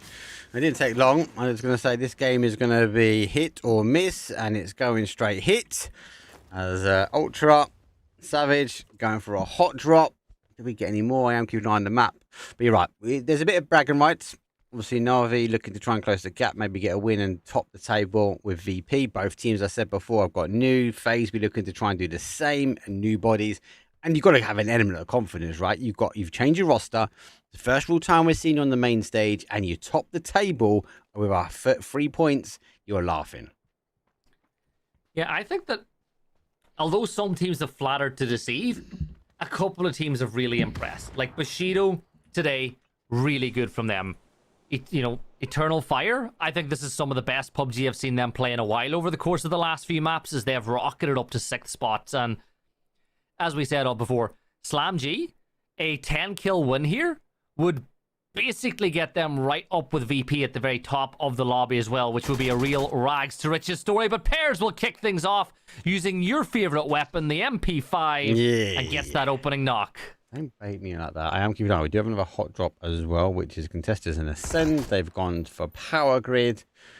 Vorpal sort of late, so I think that Vorpal sort of, what are we talking like? 10 kills, 68, a win, 78. I just can't see it, mate. They need a 15-kill win because, yes, the gap is only 23 points, but you're taking the assumption there that Win or Die won't pick up any, and Win or Die will get points. And if they might only get 1 or 2, or they could get a chicken dinner. But with the circle being where it is and with it having their position, there is no world where I don't see them picking up at least 1 point. Yeah. Well, yeah. It's game 18 chaos. Unfold. But wait and see. We are drawing the line. has been divided, and there's some conquer, and there comes some interesting mortar fire. That's coming from Hive. There's quite interesting. Not got the big arc. It's more of a direct shot into a barrage that will be power grids. And Ascends will wait and wait and kill you guys, waiting for someone to step on his landmine. Killiakai's just gonna wait. He's prone. He's got himself the ace. And if you die to Killiakai here, I'd normally say you're fuming, but you're not going to qualify at this point. You're going to go to the LCQs anyway. So if you die here, you're like, yep, night's over. I can go get some foods. I can go relax. And Killiakai will have a little laugh to himself. Do they commit? That's the big question. I think if they get a knock, they commit. Pains is also on that angle as he's waiting. Hive coming in as well. You can see the third party action. Engage rank. FX is there to answer the question in chat. Good. She never lets us down. Hive is there. Melman spreads out. Pains holding that north angle, and that's where the wrap is coming round. The Sends need to go out with a bang. Yeah, you got Mumfex. You always have Papa Vard in here as well. Always, like, it's great to see Vard and Fex. They're going to have to form an alliance now, because in the past, those two would have been supporting different sides. Now they're going to be supporting the exact same team. Yo is pushing up onto Pains here, who's... How many times have we seen players prone in the long grass here? Get away all with the time. He's been all the time. There we go. Couple of taps. Quick knock. Get the flush. And unfortunately for him, everyone else is going for the send forward. Killiakai got cramp in his leg, so he now gets up and makes the charge forward. There's one. He gets one. Spins around and ascends 16th place. Let's go back to our other... no, that's not. They're left. Let's go back to the third party, as Hive now trying to work their way in. Contesters has one down, but it also hits back. Yeah, MP5 ringing out again. Dante will be the one to fall, as a pre-fire around the corner will come, but nobody's going to get found. Switch over to the F12K, but Rox was ready. He'll get the knock and flush on the Melman, and that leaves just 2 players up for the contesters, as Hive, they look to finish their night strong. Yoyuk spots out Schengen over in the distance. Couple more taps. Discount. It's the discount D. Oh, you. I thought he had it. Maybe the nade does. They should get him. Oh, he couldn't saved again. Schengen built differently, as we say. Catches one. Doesn't catch the pair through the smoke. Goes for the swing round. Rox now knows where SnapX is shooting from. Draw his attention back. Presenti, though, is presenting an issue for SnapX, though, as he's looking to try and get the med. Flash will go through, and I think the charge will soon to follow. AK in hand, it should be enough, and he's flashed into the lower qualifiers, and see you later. And it's just down to Yo. And Presenti has already badged his number, sees his head. That level 1 helmet will be interesting. He takes a huge amount of damage. Now you hold. Now you know that you've done the shot. Now you can hold and then press up with the nade. Let's see if it's got the legs. Yes, it does. Bye-bye. No. What? He somehow... Right. What is this Teflon that we've seen from Shrapnel tonight, as Yoyuk will try to get at least one more player to the grave with him. And it ain't going to happen. Contesters are eliminated. EMEA is built different, mate. That's what I'm saying. We can take nades. We're powerful. Just get Kurt in here to show you how to throw one. Oh God, I wish I could. I wish I could. Let's continue the move forward. As most of the other teams settle, Bushido happy where they are. Vorpal Sword lurking on the outside edge. No kills for them just yet. Voptrox, huge mountain to climb as well. Oh my God, what was Voptrox one with a huge kill game? Oh, and unfortunately though, for win or die, just lost one to FaZe, and if they look a little bit down the mountain, they might get the flush. Fex is hunting it down to try and get a kill back on Vorpal Sword. See, that's the difference, right? They had loads of chances to get a knock onto Fex running in the open.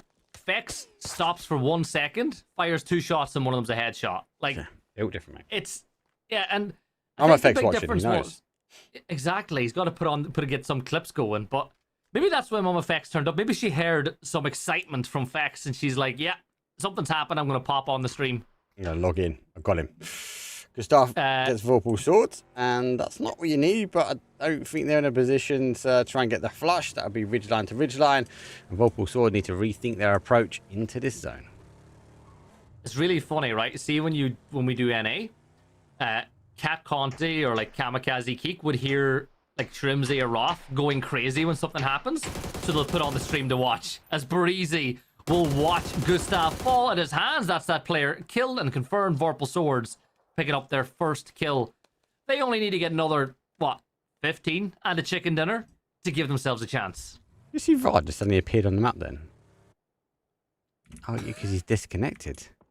But he's now back, and he's got a nade. He's ready. He's here. He's fighting. Back in the car. Get to safe. This is why FaZe are holding here. They're just keeping Vod alive. He just suddenly appeared on the map. He was like, bing. It happens. It's part of a game. Sometimes we get disconnected. And with your Vod, you get extra lives. Don't worry. Either that, or no, yeah, he disconnected. I was gonna say maybe he went to the bathroom. He just really had to go. Okay, if he does, he's got a force field on. I'll be back in a minute, guys. Doop. He's out of the map. Yeah. It did actually happen. I was watching another esport lately on a LAN, and they had to pause the game because one of the players had to run to the bathroom. Like literally just sprinted to the toilet. You gotta go, mate. That's what I'm saying. There's a time and a place. Sometimes it comes at the wrong time and you might be in the wrong place, but it'll come. That's what I always wondered, right? You know the way at LAN, the players have to stay at their PCs after they die until the map's over? What if there's like an emergency and they need to go to the bathroom really bad? Do they get escorted? Is there like an escort?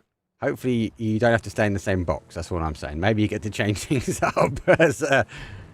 If you unfortunately make waste, you don't want to ensure you ruin your chances of winning with a minor detail like that. Vorpal Sword, they need more kills. FaZe looking to try and stop it. Vard comes over pre-firing, knowing there's a potential someone's going to be there, flattening the chances that Vorpal Sword can get into a top 8 position. And Slam G also lurking on the outside. This should be a quick game. 14 teams remain, 51 players left, and Vorpal Sword left running while the zone shifts south. And I wonder how aggressive Slam G want to be here in this position as well. And because they're not a million miles away from that fight. You know, you heard the gunshots just north, but I think that they're going to play for the win. You know, they're a team that realistically could finish top of the leaderboard, so why not play to maximize it, as Krem will look to do some damage back the other way. Him and Razor. I just don't see it, Mark. 2 players left alive. We can basically say, at this point in time, win or die, 100% secure now. Oh, yeah. They need, and the fact they've locked out as well. You know, there's no need to watch and wait. Rest of the guys have to try and rotate their way in. There's going to be more chaos, though. Oh, I click on the wrong player. As we see, Zico goes down. Sorry, Zico, I missed that one, mate. Ivis is going to get his tippy toes. Under pressure, he dances to dance. But Eternal Fire, again, a team, arguably from rags to riches, and always a last team contender. They find their way in. Jump nade potentially coming in. Doesn't go for the confirmation. Goes for the aggressive stance. Makes his way in towards the dip. Gets the confirmation done. Now he knows Sheila's left in wait. Yeah, and that's them up to 26 points. 1 point away from risk, as these two teams will battle to not be bottom of the leaderboard. That's Redline and Risk, that is. A nade, good nade thrown into the smoke, but isn't going to find anything. And now Marco, he's in the position. You don't give a player like him more than one chance. He'll usually get the job done. There's a good nade thrown. There you go. Shill and Quetpa are the ones that find the kills, but Redline are eliminated, and Risk are no longer at risk of coming bottom of the lobby. They are not. Fox. With a spray. No connection at the moment. 19th place for them. 44 points. Again, this has not been the close qualifiers that they really wanted. 81 points is currently the cutoff mark. So double near enough of what they need to achieve. Lobby does get a chance to reset, as we said before. So they get to go back. They get to watch the VODs. We've got the map stream up as well. So you're able to even just break that down, as Metabay shows us how he breaks down his rotation skills, as they will backflip their way into a top 8. But there's a lot to learn. There's a lot to learn. You got to remember, you said it earlier, Gibson, when the lobbies reset, when we come back for the lower chance, the games will play out slightly different. It's easier. You know, you've got 2 days where the lobby's going to be the exact same, so you get a better idea of what's going to happen. Tell you what's going to happen here. Fex is going to get into battle with this Groza and potentially win it, and maybe wipe Navi out of the battle. Nade is pulled.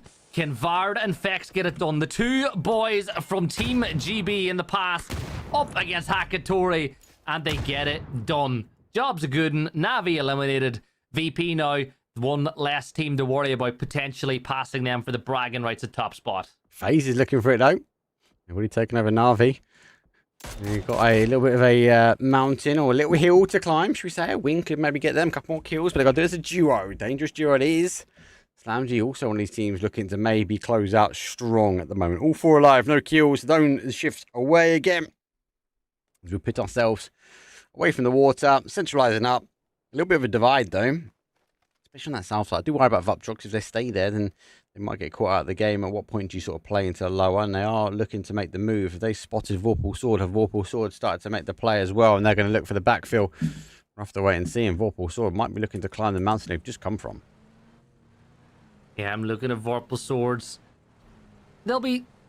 Day 2 was disappointing, right? They got a really good win earlier, but I think Day 2 overall didn't go as they had planned. Still plenty of positive things to look at, right? Think about it this way. Top 8 is what you need to qualify. If you're between 16th and 8th, you'll feel like you've got a really good chance of getting top 8 in LCQs. Like, yes, I think Hype Beasts, Ascend in particular need a real jump in performance if they want to make it into the finals next weekend. But let's look elsewhere, Mark. Schengen, 2 first aids, 5 bandages, 1 med kit, phase 3 blue, and getting held out by Risk. And no vest. He's got shots. Great shot. Yeah, the mini rings across, and Schengen doesn't need much more as he'll finish that one off. Frag IQ, he's going to go down. Rock needs to try and figure out maybe if he can get some more information to the guys. Billionaire will go down. Screams only has to car left and take Risk. And she said before, they've made the Risk not to be the bottom of the table, and that's going to be the case. But again, a complete reset for this team. Yeah, one more shot and onto Kartufel. And he'll get it done, but no, Pufax with a perfect rebuttal takes down Magor, and Slam G will need to have Art come over and pick up their teammate. Risk moving into the... Oh my. Oh, that was my a great days. spray. That was a great spray from Nitro. Goat. Oh my days. I only wish I could do that.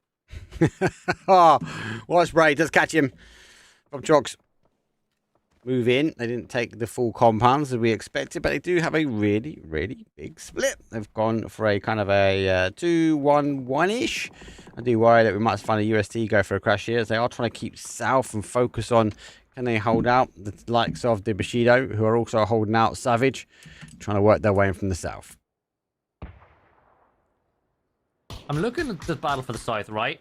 You'll probably see the end of a Savage now. Bacau, last player standing. He's going to dip into that little cubby for some cover, but at this point, they're probably going to fall, win or die, pick up a couple of kills onto Vorpal Sword, so they're definitely out now as well.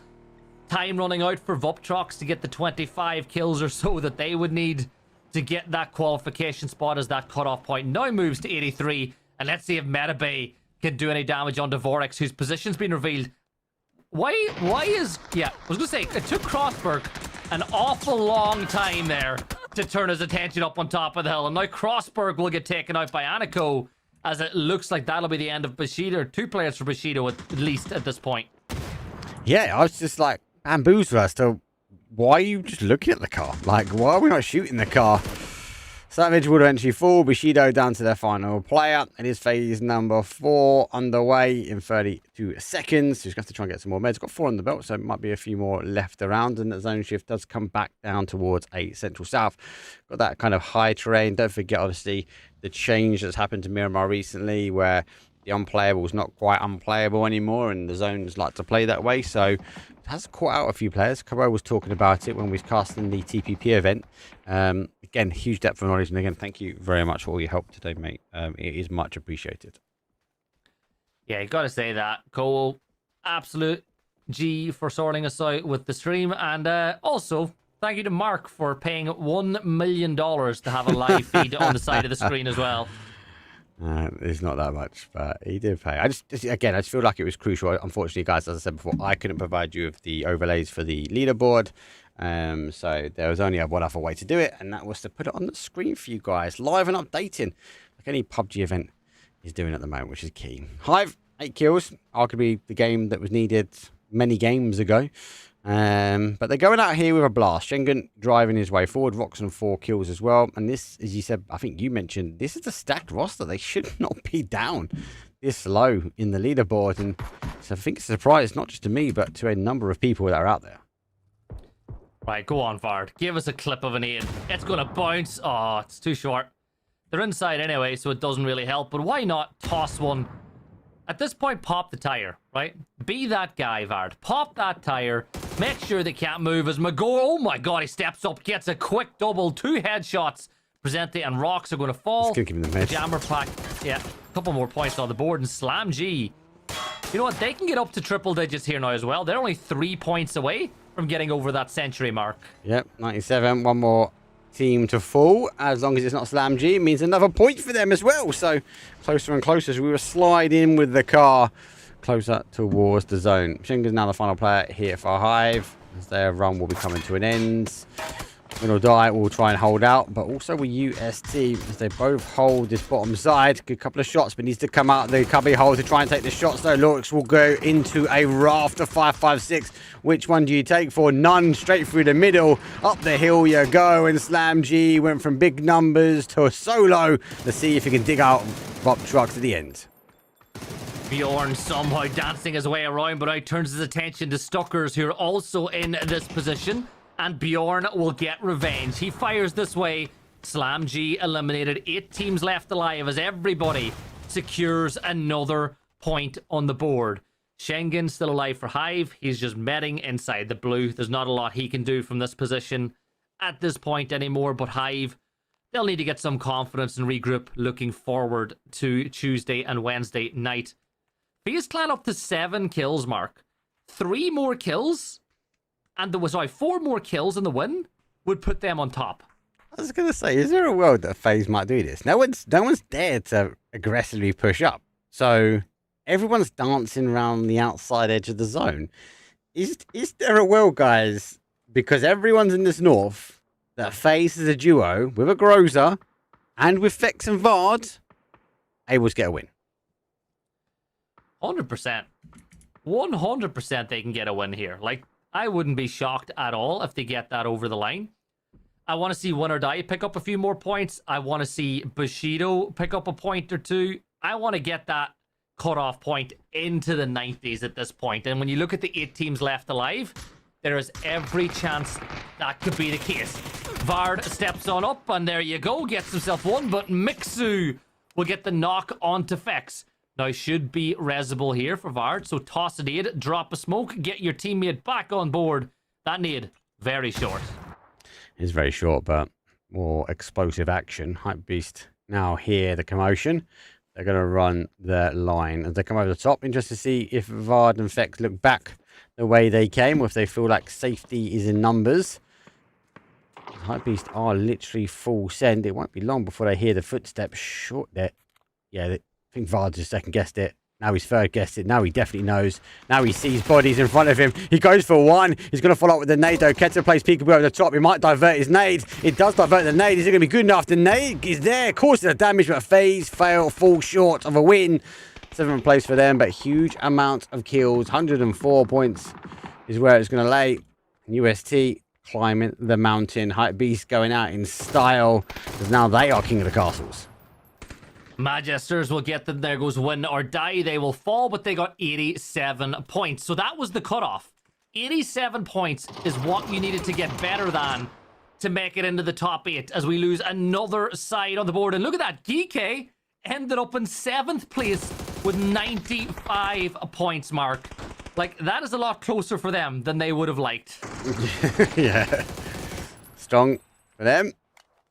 Looks like so gets the MG. There's a Groza up there as well if they want it. The nade will be pinpoint perfect, and it bounces off the back of the MG onto his tippy toes. Confirmation for Burn. MG now out. Keta wrapping down on the blue, looking to work his way around. It's 4 versus 3 versus 3 versus 1. Bushido's still in the talking point. They've done enough to get themselves above the line, but so has the opportunity for Hypebeast to try and get a conversion and a win. We'll wait and see. But everybody's sitting on the outside edge of zone. There is no one. I'm going to flash this up. No one apart from Bushido in zone. Yeah, Keter is wrapping around. Vuptrox, you said that, wouldn't it be ironic if they got a massive kill win in this one? Well, they've got 4 players up, and they've got every single chance to get it done. 3 of the 4 teams that are still up. You'd expect it. You would have hoped to have seen Hypebeasts in the mix for the top 8, but they didn't make it. I think for Eternal Fire, they can just chill. They can just relax. The Celtic will get Vorix. Noik will get Code Marco. The kill feed is absolutely lighting up, like they would say in America on the 4th of July. And all of a sudden, it is a 2v1v2 of standing players. Yeah, Voptrox didn't check the south, and our Celtic Bushido Samurai comes rolling in. The kills. Going to now go shotgun as he looks to piece out Voptrox, who sent it back to the safety of the compound. But how safe is it when you've got someone like Celtic right in front? Smoke thrown. Neeks in this fight. It's a 2 versus 1 here with Celtic in the battle now. But I feel like Celtic has got a really good angle on this fight. The door, there's only really one place that he can peek from, and that's exactly what happens.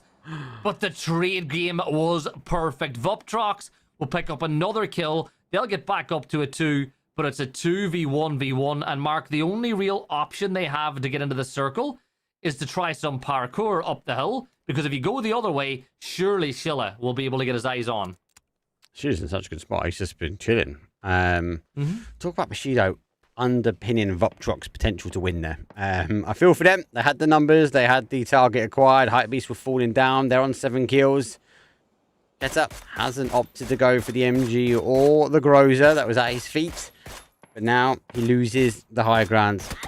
The god needs to come back down from the heavens, and Sheila will deny, as the belly of the beast will be the dragon. I know, but it was too little too late for Hypebeast today.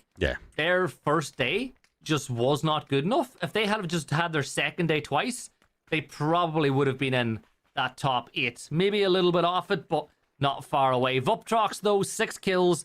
They're looking to get a couple more. Well, 1 more kill to be precise. That'll get them in and around 10th spot as well, if they're able to find it. But this is Shilla, Mark. And Shilla has shown his ability to win 1vx's so many times in the past. Level 3 helmet. Half done. Vest. Nearly good as gold. Maybe a little scuffle. Ace in hand. Favourite gun at the moment. I think he's good. And the thing is, Voptrox are lining up. You've got to remember, if it's a 2 versus 1, yeah, there's a confidence in exchanges and nut bodies, but it's not going to be the case. There's one. He's going to be able to line them up, and they lined up to perfection. Of course. And that is the danger. You line up with that. It's a 2 versus 1. The only advantage, the only bit of tools that you've got in your chest is to divide and conquer. Generate the angle and get the cross. Yeah, you feel safe in number, but Sheila, built different. An Eternal Fire get into 2nd spot in the lobby. What a second day they had, Mark. They really climbed that table hard on day 2. But at this point, it's time to give a massive congratulations to the 8 teams that did qualify. So VP, Navi, FaZe, Geek, Slam G, Eternal Fire, Bushido, and Winner Die. They will all be getting that pass directly through to the groups, or the finals next weekend, Friday, Saturday, and Sunday. All other 16, though, Mark. Job ain't done just yet. No, job's not done. We have one more opportunity, one more chance. 9th through to 24th will now be reloaded into a new lobby. That'll be kicking off on Tuesday, where we'll play a best of 12 Tuesday and Wednesday, where we can only take the top 8 teams. Once we figure that out, they get a day break and they'll come back on Friday to kick off the finals. Now, the finals will be explosive.